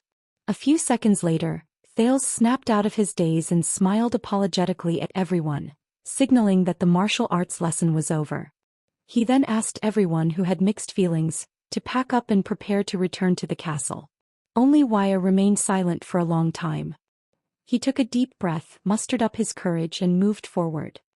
"Your Highness," Wuxia lowered his voice, "what is bothering you is not Star Lake Castle, nor is it the messenger crow but something else, right?" Thales paused and looked at Wuxia. "Viscount Nemain said," the attendant said worriedly, "that when you are upset you like to talk, a lot of things often full of emotion and sighs." Putray Nemain. The image of that old smoker flashed across Thales' mind, and he could not help but curl up the corners of his lips. You do not have to shoulder everything alone. You can trust me or anyone else you think is worthy of trust," Wuxia said sincerely. Thales stared at Wuxia for a long time. He could not help but recall the first time he met Wuxia. This old-fashioned and stiff young man had sworn loyalty to Thales in a very serious manner. The prince put his hand into his pocket and tightened his grip on the covenant again. "It's time to eat. Let's go back." A few seconds later, Thales put his hand out of his pocket and flashed a warm smile at Wuxia. "Whether you are hungry or not, you still have to eat." Wuxia's expression became gloomy. Thales patted his shoulder and walked towards the castle on his own. "But the Crow Lord is also respectable, isn't he?" Wuxia's voice rang behind him. Thales' footsteps slowed down. Regarding the messenger crow, he failed, but the world succeeded in the end. After 200 years of pain, it succeeded in the emperor. Wuxia's voice was rather anxious. Whether it was inevitable or unnecessary, no matter what the outside world said, the Crow Lord made the choice he believed in. For him, this might be enough. Thales was silent for a long time. After that, he strode forward and walked into the castle. That night, after Thales finished his meal, he went to Jakalta's study room as usual. But this time, after he greeted Glover and Ralph, who were standing guard outside the door, and asked them to close the door, Thales' expression changed. He turned around and looked at the figure standing behind the study table. It had appeared in the room at some point in time. "From the last letter until now, you've made me wait for too long," the prince said coldly. "Too long? Believe me, Thales. For existences like us who live forever and sleep in the blink of an eye." Behind the study table, his most unconventional teacher, the air mystic Asda Sakern, smiled faintly.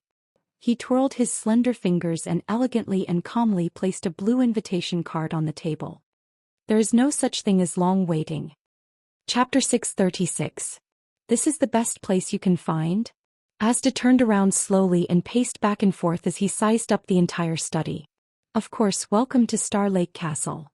Thales walked to the window and looked at the lake of stars under the moonlight. He spread his arms in a bold and imposing manner, looking like an overlord. "A fortress that belongs solely to me. Secretive, tranquil, remote, safe." Before Thales could finish speaking, a strange sound came from the ceiling.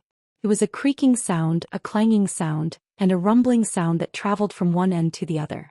Asda glanced at the ceiling expressionlessly.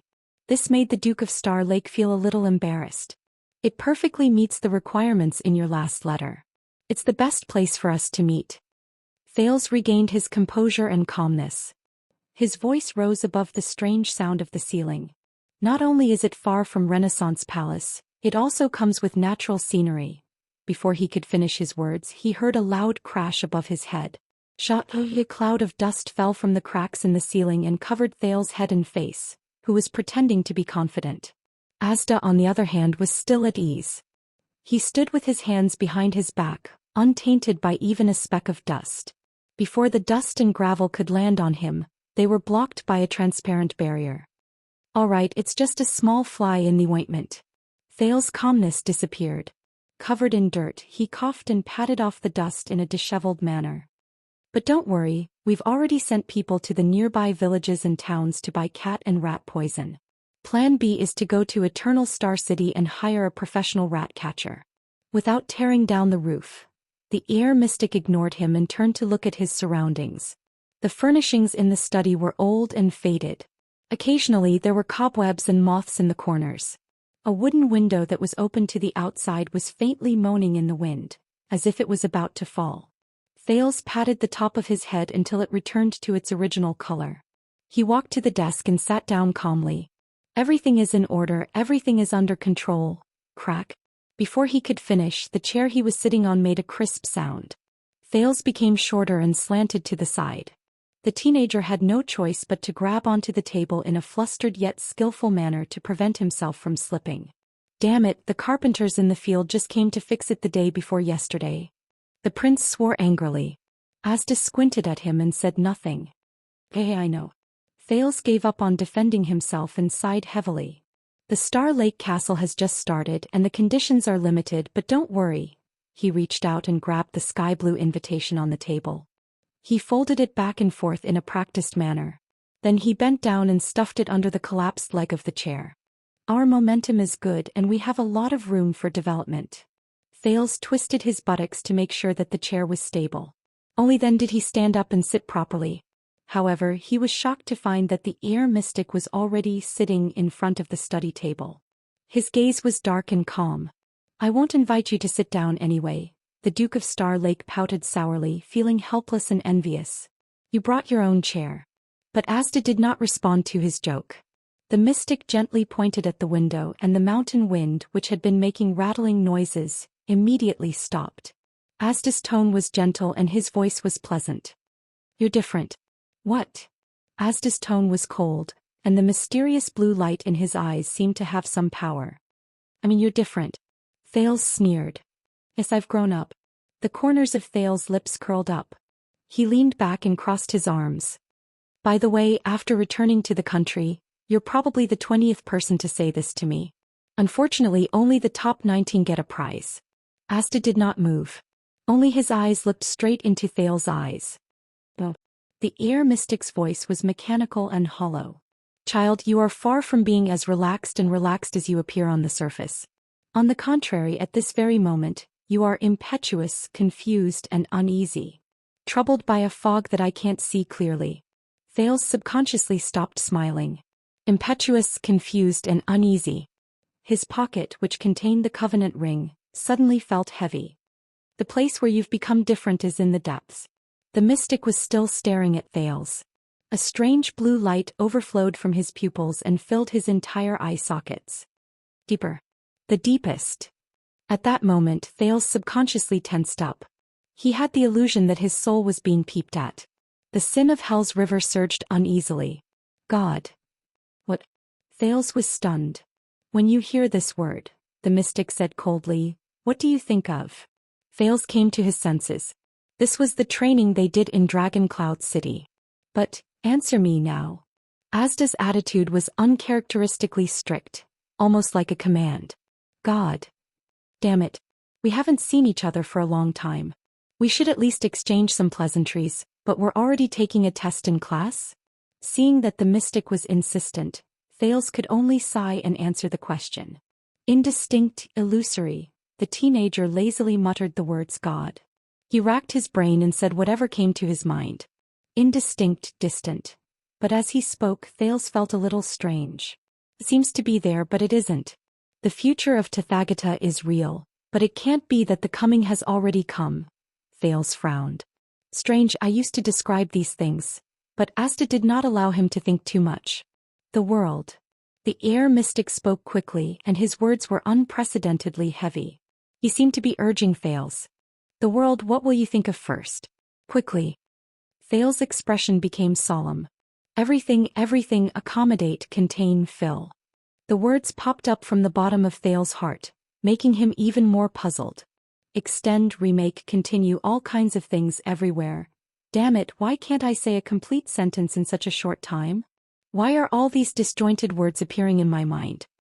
Thales wanted to continue, but Asda raised his finger gently. So, Thales asked in surprise, Mr. Sakern, what happened?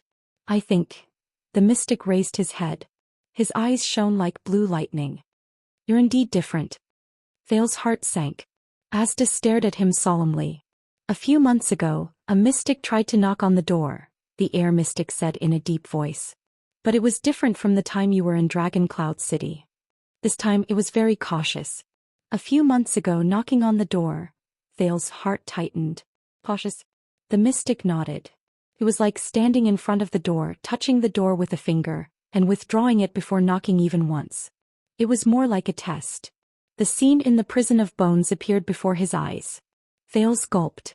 Asta stared outside the window. His gaze was unfocused. It even made me think that it was an illusion for a while. But he immediately turned his head and looked at Thales, who was still feeling uneasy. At first I didn't think it was you because only a complete mystic can have that kind of control. But now after I saw you again. Asta repeated his conclusion solemnly. You're different, aren't you? Thales could only sigh deeply, feeling as if he was exposed for doing something bad. Yes. Asta was expressionless. I warned you before, it's very dangerous to show mystic energy in front of others. Thales nodded helplessly. I ran into trouble. I had no choice so I tried but I found that I kept evolving and could not stop. Reckless. Thales was a little unhappy but he persisted. At first I was close to knocking on the door but thanks to... He stopped talking and thought of the mystic at the critical realm. I am your earliest senior. The worst role model. The worst future. Asta's words seemed to come from afar. Thanks to what? Thales returned to his sight, but what appeared in his mind was another mystic's reminder. Be careful of Asta. Thales gulped and forced a smile. It's all thanks to you, Mr. Sakern. A blue light flashed in Asta's eyes. Those questions of yours, gods, the world, they suddenly appeared, Thales said cautiously. With each question I became a little more clear-headed and in the end, I came back. The mystic was silent for a while. That's it? Nothing else? Maybe. Thales recalled the technique he used when facing the Black Prophet and tried not to lie. But like a dream, everything is vague and hazy. After I wake up I don't remember. Asta was silent for a long time. Matter, observation, chaos, purity, the mystic said faintly. Your progress is much faster than I expected. Matter, observation. Mind saying more? But Asta only raised his finger slightly. The air around him became fresh and cold. It went straight into his lungs, causing Thales to shiver and become much more clear-headed. What's going on? Get rid of all distracting thoughts. Asta said solemnly. Now every time I say a word you have to answer with another word, the one you think of first. Do not hesitate, answer with your instincts. Thales could only nod while shivering. Son, Asta asked. Shatter, Thales quickly answered. Wait, destruction. Thales came to his senses and frowned. How could it be this? If he was given a few more seconds he would definitely answer something else, such as heat, endless, light, eternity and so on. But, shatter? Starry sky. Touch. Time. Destruction. Fog. Cold. End. Pause. Death. Oblivion. Sky. Imprisonment. Power. At that moment Thales opened his mouth to speak but his mind went blank. Power? What should power be connected to? Why didn't he think of it? He gritted his teeth and dug out a relevant term from his memory. Power of eradication. Asta lowered his finger. The air around them became warm again.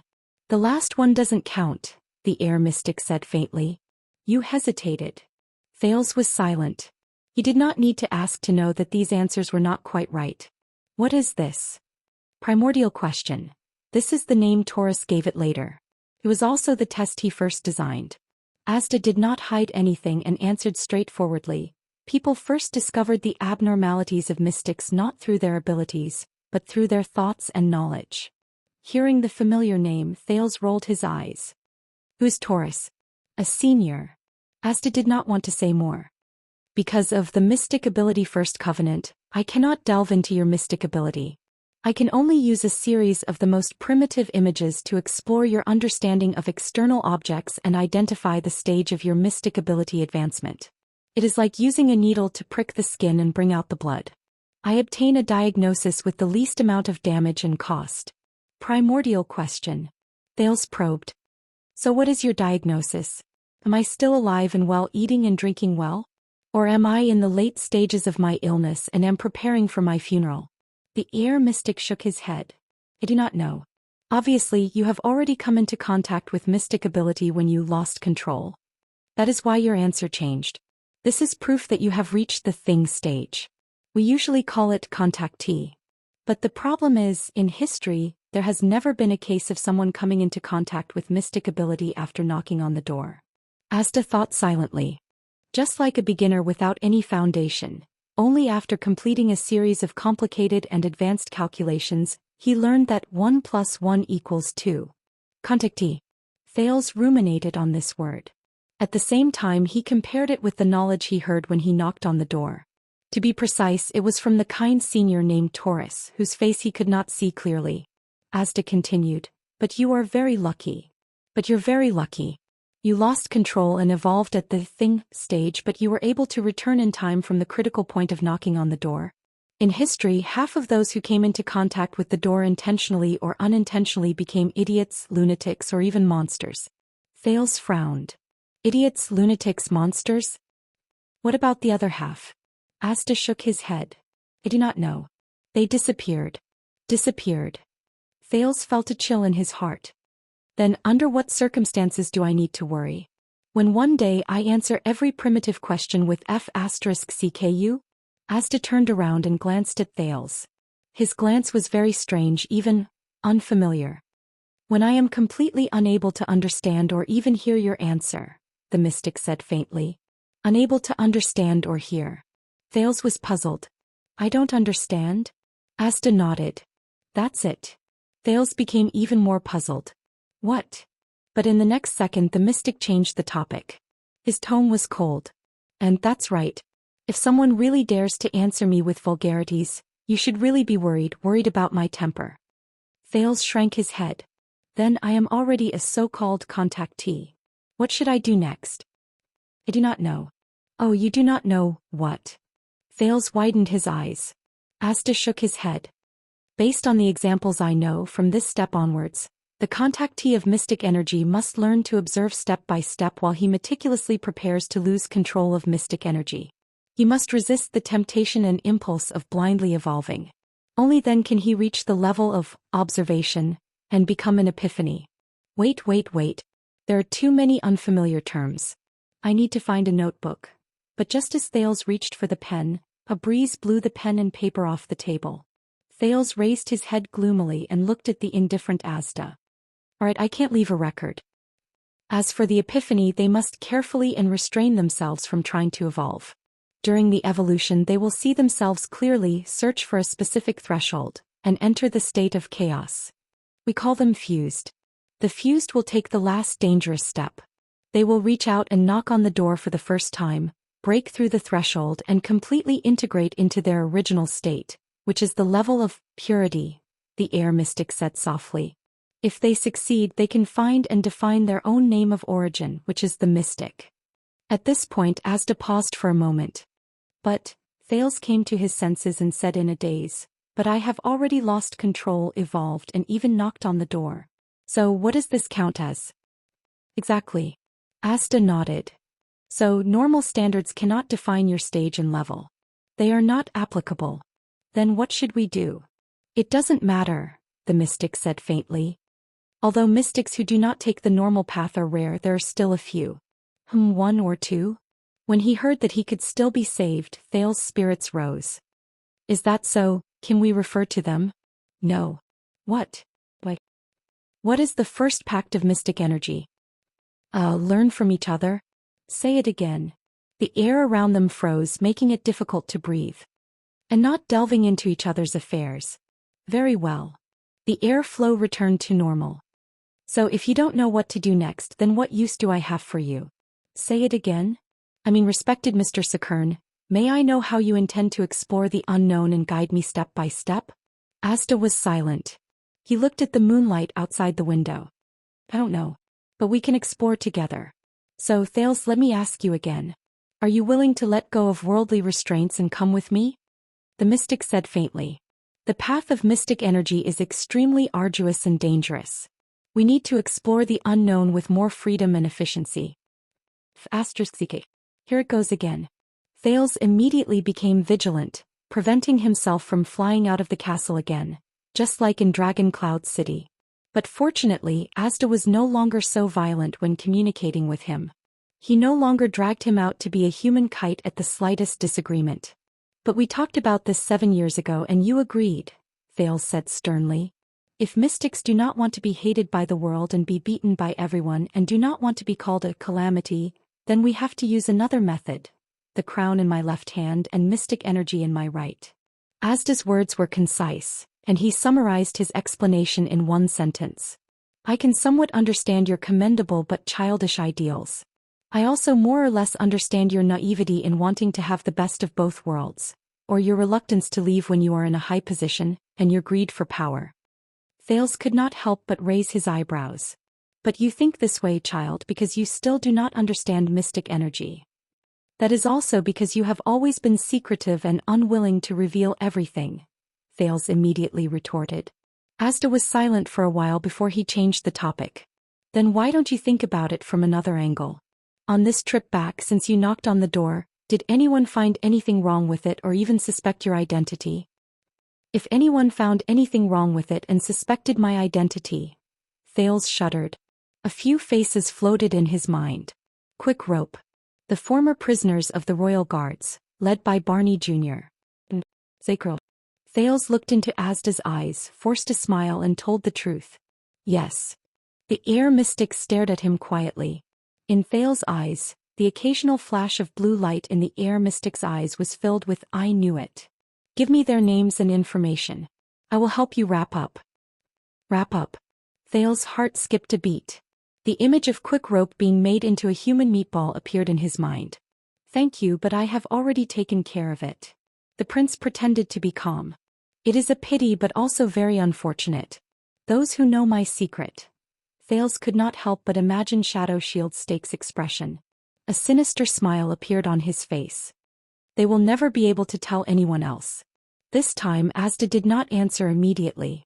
Instead he stared at him for a very, very long time. It was so long that Thales felt goosebumps. Fortunately, the mystic finally spoke, but his tone changed. Very well, you escaped this time.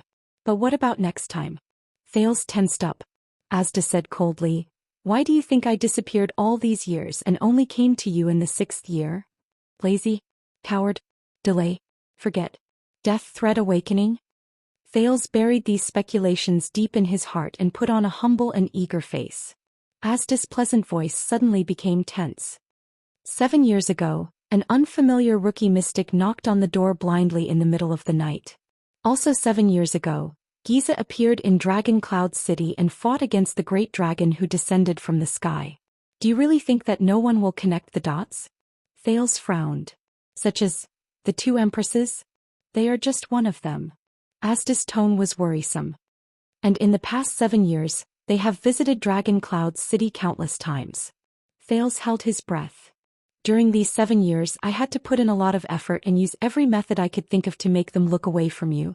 Fortunately, you are very special.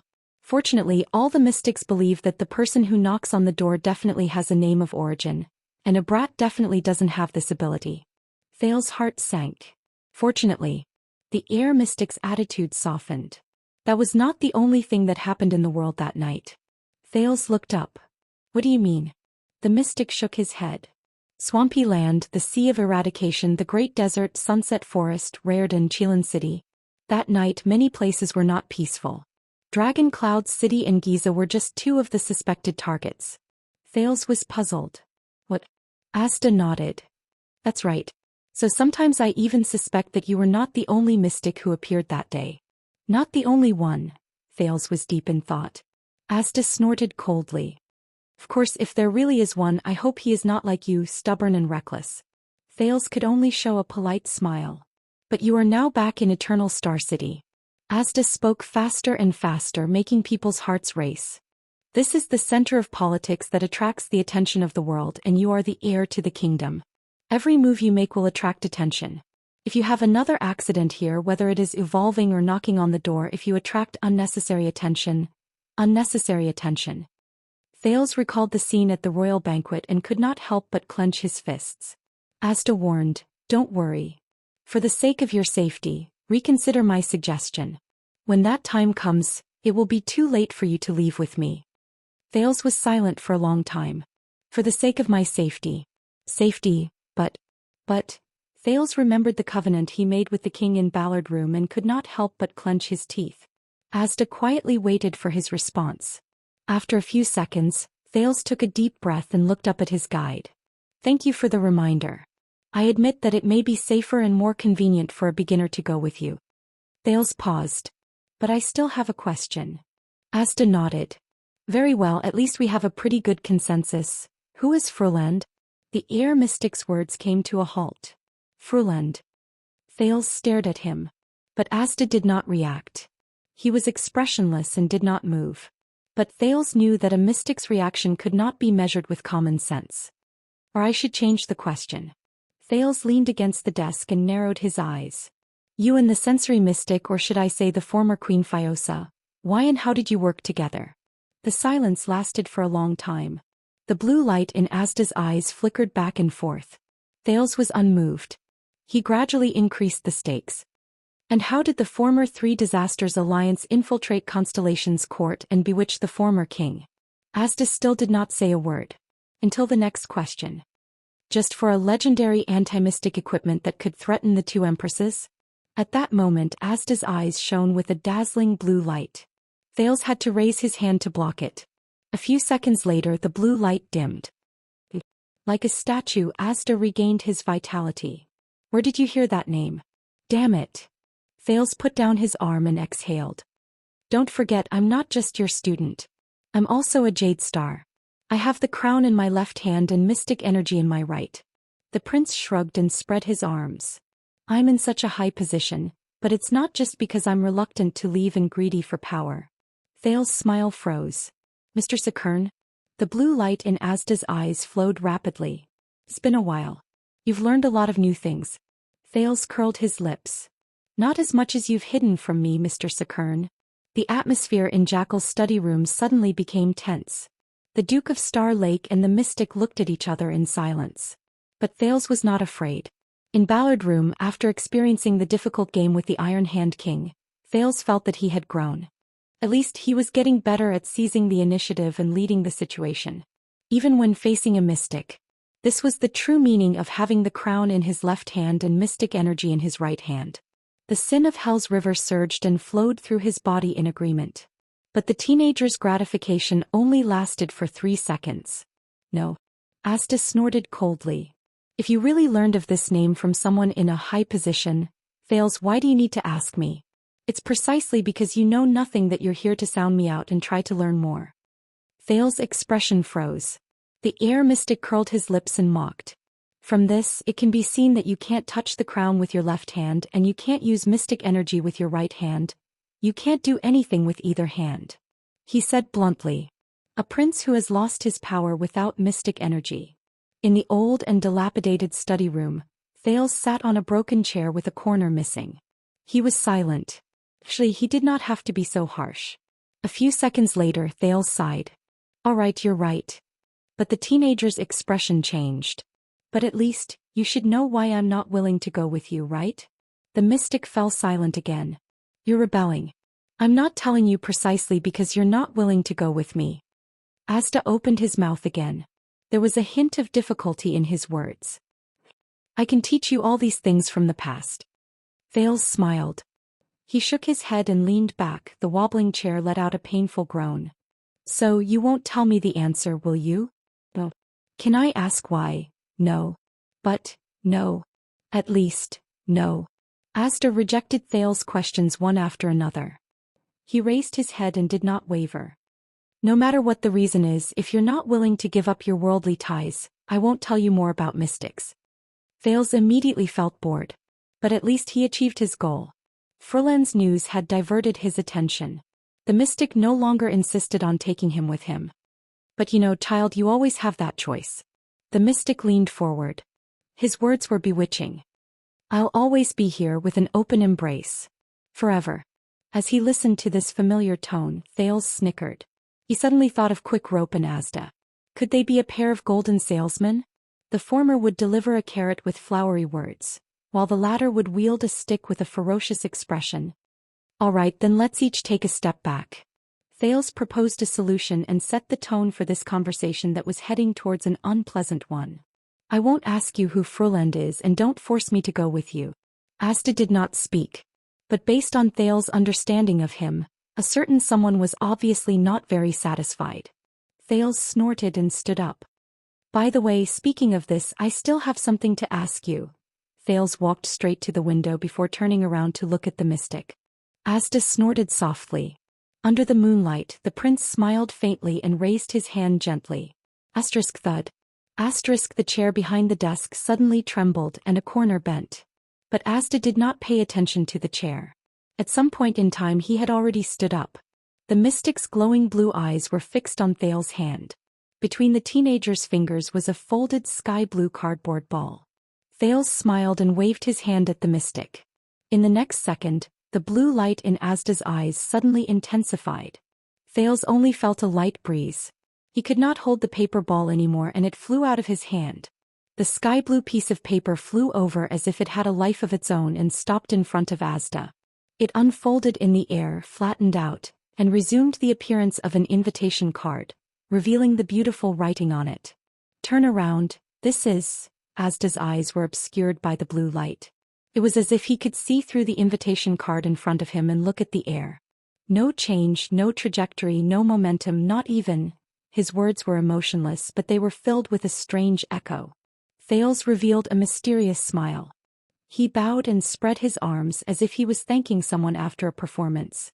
The crumpled invitation card floated to the ground. The mystic turned his head and stared at Thales' right hand. There was an unusual fluctuation in Asda's words. Whatever it is, do it again. No. The blue light in his eyes no longer flowed and it was always bright. Of course I will. In the face of Asda's rare eagerness, the teenager was a little overwhelmed. But before that, the Duke of Star Lake crossed his arms and smiled coldly. Who is Fruland? Thank you for your support. I have been working hard on my writing. End of this chapter. Chapter 637. The candlelight was bright. The silence in the study lasted for a few seconds. Asda stared at Thales expressionlessly. Is this question so important that you are so eager to know? Thales smiled. Not necessarily. It depends on how much you want to see my trick. Asda lowered his head and looked at the wrinkled sky-blue invitation card on the floor. This is not a deal, his tone became cold. Not to mention using your mystic energy as a bargaining chip. Then this is not a deal. Thales' smile did not change. He reacted quickly and readily accepted the mystic's advice. It is a student helping each other and learning from each other. The moment he finished speaking, Thales immediately felt that something was wrong. The air around him slowly froze. And this is not a joke either. The mystic was expressionless and spoke very slowly. Your mystic energy is strange and unpredictable. The consequences are unknown. If you are not careful, your life will be in danger. Thales raised his left hand gently. Asda's words came to an abrupt halt. The sky-blue invitation card on the floor had disappeared. At that very moment, it was held between Thales' fingers. Not bad. Asda's eyes sparkled with blue light. It left a deep impression. A few months ago, when I was forced to knock on the door and learned this trick, Thales put down the invitation card in his hand and his smile gradually disappeared. I was in the dungeon being chased by an unreasonable lunatic with a knife. I played hide-and-seek for an entire night. The mystic did not say anything. Thales continued softly. Because he stubbornly believed that I was a product of the conspiracy created by the Three Disasters Alliance, even though I was born 5 years after the Bloody Year. Asda's eyes moved. He spoke slowly, his tone was cold. He discovered your secret? My secret. Thales stared at Asda gloomily. Damned secret. Don't worry, he's dead, Thales said nonchalantly as he shook off the weathered and lonely figure in his mind. He died a long time ago. The teenager's tone changed. But before that, he is not a possibility, but a definite threat to my life. The reason why I can still sit here and listen to you lecture me from above instead of becoming a prince. Thales lifted the hair on one side of his forehead, revealing a bald scar on his scalp. It's all because I lowered my head fast enough. Asda looked at him in silence. No one knew what he was thinking. So this is indeed not a deal and it's not a bargaining chip. Thales snorted coldly. He raised the invitation and waved it. It's proof that I was harmed by your glorious past, implicated by the sins you once committed, forced to a corner by an old grudge of which I know nothing, and almost lost my life. Thale's voice seemed to have alerted the occupants on the ceiling. The sound of rats scurrying around could be heard, but both of them ignored it. This unfortunate incident made me realize that mystic energy is not only about itself, but also about mystics. Asda did not speak, but the lines on his face grew sharper and more serious. Thales sucked in a deep breath. Compared to the so-called strange and unpredictable mystic energy with unknown consequences, perhaps the things you hid from me are a greater threat to me? Therefore, for the sake of my little life, I need to know. I must know. I demand to know. Thales raised the invitation high and, with an elegant movement, sent it flying to the other end of the room. Now who is Furland? As soon as he finished speaking, the study fell silent. The two of them faced each other in silence. The Duke stood in front of the window, letting the moonlight cover his shoulders, leaving only a shadow on his face. The mystic stood in the room. The candlelight was bright, but it could not overshadow the blue in his eyes. Only the sporadic noises from the ceiling proved that the place was not dead silent. After a few minutes, Asda moved slightly and said, "You're really different." Thales snorted softly. "No matter how many times you repeat yourself, you're still the 20th. The Duke shook his head. "There's no prize." Ugh. The increasingly tense atmosphere was suffocating. The noises from the ceiling also became more uneasy. "If I refuse?" the mystic said faintly. His voice was still elegant and pleasant. Thales put on an "I knew it" expression and shrugged helplessly. "Then I have no other choice. After all, you're the powerful mystic. I can't force you." The next second, the Duke of Star Lake stopped smiling. His eyes focused. "But for the sake of my life, to not be harmed by your old debts, I can only try to save myself. I use all sorts of methods and channels to spy on that part of history." Asta did not say a word. The only response to the Duke was the increasingly anxious noises from the ceiling. Thales curled his lips. "And did you know that there's an ancient book vault in Sunset Temple in the capital? The royal guards in Renaissance Palace left all sorts of records. Of course, don't forget the secrets of the kingdom." Before Thales could finish speaking, the air mystic's eyes moved. Blue light shone brightly. "Ah, damn it." The glaring light forced Thales to turn his head to avoid it. He cursed and raised his hand to block it. Fortunately, the glare from Asda's eyes only lasted for a moment before it immediately weakened. Thales raised his head in a flustered manner. He blinked continuously, waiting for the afterimage to disappear from his sight. "What are you doing?" The moment Thales said those words, he froze. Asda just stood there elegantly and calmly as usual, staring at him quietly. But Thales realized something and slowly raised his head. "Silence. No, it's dead silence." At some point in time, there was no more noise in the study, only a terrifying silence. Thales stared at the ceiling in a daze. "Cleared." Asda's eyes slowly returned to normal. His tone was ethereal. Including those in the nest and those who passed by, there were a total of 14 rats. "No need to thank me." Decleared. Thales took a few seconds to understand this sentence. He could not help but gulp. "Damn it. How am I going to explain this to everyone? A new stray cat in Star Lake Castle? The one that catches rats? If you want to be more thorough, then the rat nests around the castle and in the fields I can..." The considerate Asda continued. "Wow, thanks. Thales quickly stopped him. "That you don't have to be so thorough. I have to let my subordinates have something to do." Asda nodded cheerfully. "Please forgive me. I was distracted by this matter." "And what were you talking about just now?" Thales clapped his hands. "Oh, that just now. Anyway, what I meant was, Honorable Sir Sakern." The Duke, who had a high status and power, was all smiles. His attitude was amiable. "We are teacher and student, guide and apprentice. We are companions on the long journey of mystic energy. Hence, there is a need for us to strengthen our communication and trust each other." Thales looked at his guide, whom he respected and admired from the bottom of his heart. His eyes were filled with anticipation. "What do you think?" The room fell into dead silence again. A few minutes later, the mystic spoke softly. "Your Highness, are you saying that you wanted to use yourself to threaten me just now in exchange for my compromise?" Thales coughed and his smile faded. "I'm sorry. I only realized it recently." Thales exhaled and tried his best to be as sincere as possible. Using yourself as a bargaining chip is quite effective. Thales weighed the covenant in his pocket and thought sarcastically. After all, everyone loved Thales. Asta's gaze shifted and he stared at Thales. But a few seconds later he suddenly laughed. You should really look in the mirror and look at yourself right now. The mystic smile, which felt like a puppet whose mouth had been carved into an arc, made Thales panic. The mirror in the bedroom is broken. I don't know when I'll replace it. Thales forced a smile to match the mystic smile. It depended on Scholar Julio's account book. Wait, apart from killing rats, don't tell me that you also know how to repair mirrors? In the next second, before Thales' smile faded, Asta's eyes flashed with blue light again. Thales felt a great force surge towards him. Caught off guard, he was lifted into the air and fell heavily. Damn it! Looking at the rapidly approaching ground, Thales raised his hands to protect his head and face in exasperation. I knew this grandson was petty. Thud. There was a muffled sound. Thales opened his eyes and snapped out of his daze. He landed on his feet and hung in the air with his face up. He was sitting in the air in a pathetic manner.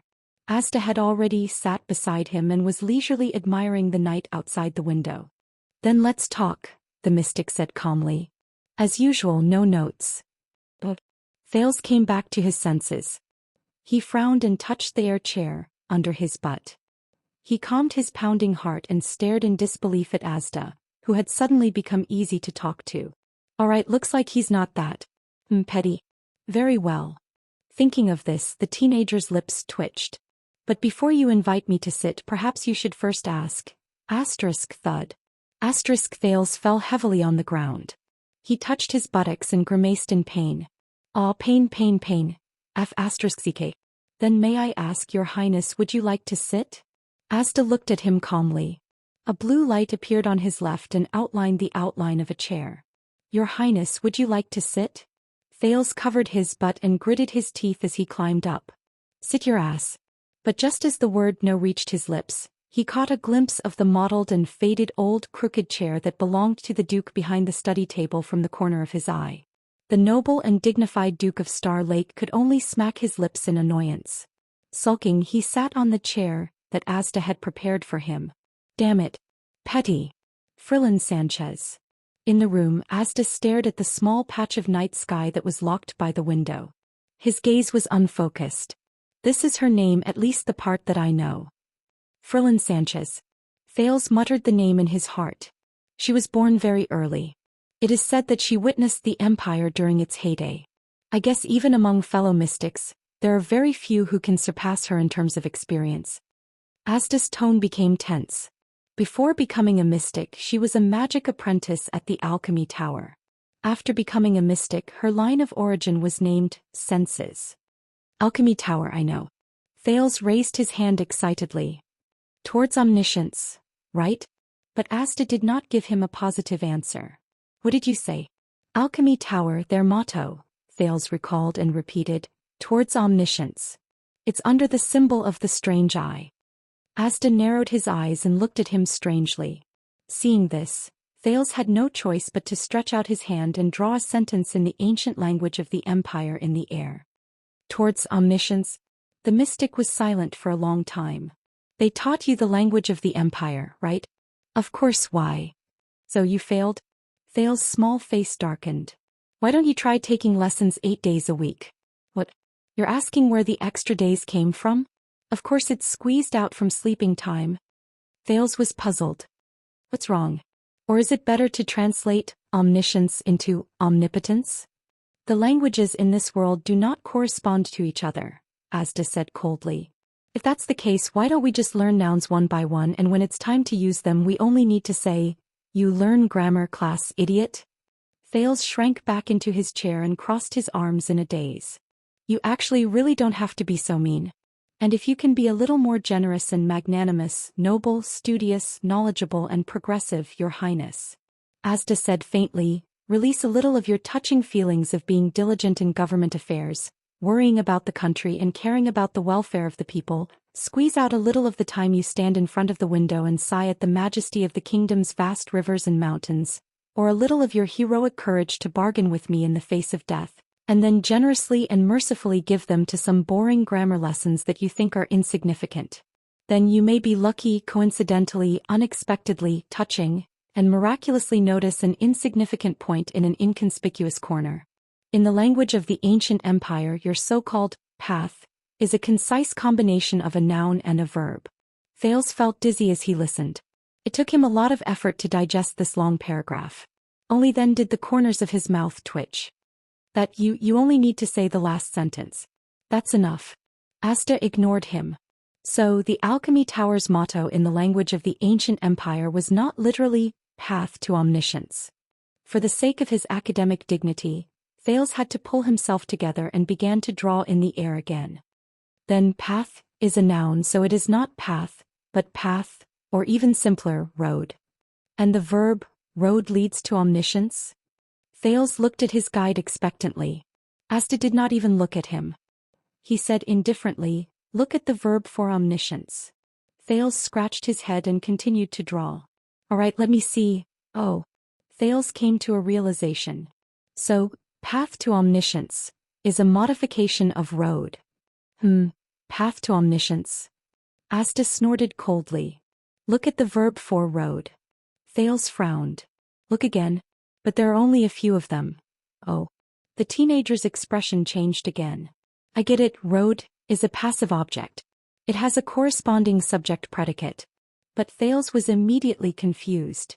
But this sentence does not have a subject predicate. Asta snorted again. This time Thales did not need to be reminded. He had an idea. I remember now. In the poems and proverbs of the ancient empire, according to the context and logic, certain elements would be omitted, such as I and I am.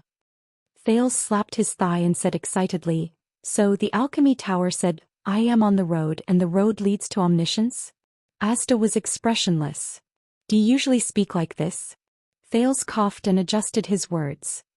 I am on the road to omniscience, not simply heading to omniscience, right? This time Asta did not say anything. Towards omniscience. I am on the road to omniscience. Thales silently recited these two sentences. He remembered the symbol of the strange eye on the Alchemy Tower and felt something in his heart. They are different. A very big difference, Asta suddenly said. Thales thought for a moment and nodded. I get it. Towards omniscience, it is like the door plate on a door. You just have to open it. Behind the door is omniscience. Asta did not comment. But, I am on the road to omniscience. This is more like a signpost on a long road. Thales' eyes brightened. You walk past it, you know you are not there yet, but you know the direction is right, and then you continue forward. The former was a complacent master who guarded the door. The latter was a traveler who carried a heavy burden and had a long journey. They are different. Thales was a little lost in thought. Mussulmen may be rigid and stubborn, Asta looked at the moonlight outside the window and said faintly, but they are also wizards. Thales came back to his senses. Mussulmen. The mystic tilted his head. Soul Tower uses a derogatory term to mock them. I understand. What do they call you? Thinkers. Thinkers? Thales raised his eyebrows. Why not bookworms? Because it is ironic. Thales narrowed his eyes. Asta snorted coldly. We use the most direct and simplest derogatory term that they will not misunderstand no matter what.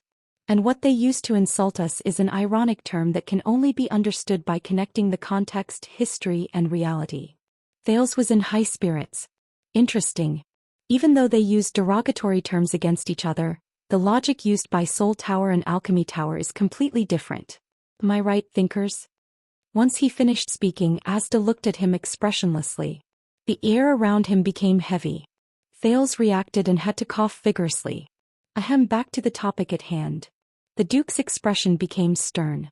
So, Mr. Sakern Fruland, she is an extremely experienced mystic, sensory mystic? Don't what? The mystic's tone instantly became cold. Don't call her that. You can either call her by her mortal name, or use her full name, sensory mystic. You can even inadvertently mention sensory mystic in a sentence. The blue light in Asta's eyes was extremely sharp. But the only thing you should not do is call a mystic by her name of origin in such a pure, simple, and crude way when you know who you are calling. Don't call her By her name of origin? Thales was puzzled. Why? The air mystic was silent for a while as if he was thinking about something. But he still spoke in the end. Because we do not know Frolan's current situation. Whether she is sealed, whether she is complete, how she is, whether she still walks freely, and whether she exists in the world, we do not know. If you call a mystic's name of origin wholeheartedly when you know who you are referring to, and if the other party is normal, you will sense it. Thales' expression froze. If I call her name of origin seriously, alone, and intentionally, the other party will sense it? That means, once or twice might not be a big deal, but if it happens too many times, trust me, no matter how soft it is, no one wants to be knocked on the window for no reason. Asda ended his sentence with a warning tone. Thales had a brainwave. It's that amazing? Then let me try yours, air. At that moment, the air around him was compressed with the force of an avalanche. No. Thales had difficulty breathing. His face flushed and he waved his hands randomly. Ha. In the next second, Asda put down his finger. Thales only then regained his breathing and panted in pain. F***ck. He's definitely doing it on purpose. First of all, this is not a friendly move. Asda snorted coldly. Secondly, remember, the magic empresses stand at the pinnacle of the path of mystic energy. I strongly suspect that they can use some unimaginable method to sense and monitor known names of origin. Once a mystic reacts due to being called too much, the B***cheese will notice that something is wrong. Magic Empress. Monitoring names of origin? Thales tugged at his collar and said unhappily, so strange? The mystic did not answer. He only stared at him coldly. Thales could only continue asking. So, a name of origin is like a website, an address? Once you call it, it's like throwing a stone at someone's window? And the two empresses live in the tallest villa. They're hunters with sniper rifles and crossbows who stand at the highest point. If someone's window rings, they pull the trigger and kill them in one shot? Hearing this, Asda heaved a long, deep sigh. He seemed dissatisfied. Metaphors, analogies are always like this. But he only paused for a few seconds before his eyes glowed with blue light. No. In a sense, a name of origin is more like a gate with a sign hanging on it. It's used to distinguish our territory and boundaries and to warn others. The air mystic's eyes were bright and piercing. He stared at an unknown place. To prevent us from clashing, fighting, and killing each other. Distinguishing territory and boundaries. Gate. Thales furrowed his brows and asked further. But if the other party can sense it by directly calling a name of origin, then it's like a gate deliberately erected to attract people to knock on it? Asda turned his head. Isn't this the reason why a gate is stronger than a wall? The mystic's voice sounded as if it was thousands of miles away, indistinct and indistinct. It also leaves space for others to visit. Thales blinked in pain. It's a little complicated. You'll understand. The blue light in Asda's eyes slowly disappeared. When you understand. Thales nodded and forced a fake smile. Thank you for your nonsense. However, he suddenly realized that after he displayed his mystic ability and resolutely expressed his opinion that, I don't want to be implicated by your old debts. This time Asda seemed to be willing to teach him more, deeper and more difficult to understand. In the study room illuminated by candlelight, two people, one big and one small, were suspended side by side in the air. One was quietly contemplating, and the other was gritting his teeth with his arms crossed. It was an extremely strange sight. Thales thought of something and immediately asked, then, is the world cleansing project 700 years ago which aimed to destroy the records and history of magic related to this? The mystic turned his head. When there are fewer and fewer people who remember you, there are fewer and fewer people who call out to you. The teenager slowly sorted out the logic and gradually felt that it made sense. Then, when your names of origin are heard, it will be extremely conspicuous. It will make it easier for the two empresses to hunt you down? Asda was silent for a while. Perhaps, the mystic said faintly. But it's not just that. Thales was about to ask, but Asda had already spoken. Whether it's when demons bewitch people, asking the victims to call out their taboo names loudly, or when religions spread their beliefs, asking the believers to repeat the admonition of the gods, or when the emperor rules over the world, asking millions of people to shout "Long live the empire" over and over again. The mystic seemed to be immersed in his own world again. Summoning symbols is always the most direct way to strengthen connections, establish habits and build authority. Mystic abilities are the same and even more so. Thales was puzzled by what he heard. I actually, don't quite understand. Asda raised his head and was extremely certain. You will understand. Sooner or later. Thales could only hug his arms tightly and chuckle. Thank you. Another nonsense. And this is why, Mr. Sakern, you have been unwilling to tell me the names of the two empresses and the unsealed mystics? This is one of the reasons, Asda said solemnly. And you have to be careful, especially since you have already started to come into contact with mystic abilities and even knocked on the door. A mortal calling out their names of origin and a mystic calling out their names of origin are on a completely different level. Thales snorted softly, turned around on the air chair and turned to his guide. You could have told me earlier. You could have just told me what I could do and what I couldn't, and that would have been it. The prince pursed his lips. This has nothing to do with mystic abilities. The mystic was silent for a while. Trust me, Thales. Asda spoke faintly, but it made Thales a little nervous. Everything that happens in this world, everything, is all related to mystic abilities. Strange, he's been talking so much today. Thales frowned but still decided to turn around again and look at the ceiling. No, when he thought of the 14 rat corpses on the ceiling, Thales had to flip to the other side and face the door. So, even mystics themselves usually don't call each other by their names of origin? 1. Thales frowned. What? The mystic's ethereal voice rang again. This time his tone was mechanical and indifferent. As far as I know, since the birth of mystic abilities, there has only been one and only mystic. From the beginning to the end he did not have any scruples. He was used to calling his peers by their names of origin, and he even believed in it. As if that was our only name. As if that was his creed in this world. For some reason when he heard this sentence, Thales shuddered. He subconsciously turned around and looked at Asda. And every time he called out my name of origin, the air mystic was lying in the air. His blue eyes flickered as he stared at the ceiling. But it did not seem like he was staring at the ceiling. Instead, it was something above and beyond it. Thales had rarely seen Asda like this. Who is he? The teenager could not help but ask. Asda did not move. But in the next moment there was a flash of blue light. The air mystic's gaze, which was filled with blue light, locked onto Thales. This gave Thales a shock. It was like a comic strip flipping on a book. In the blink of an eye, it changed to the next page.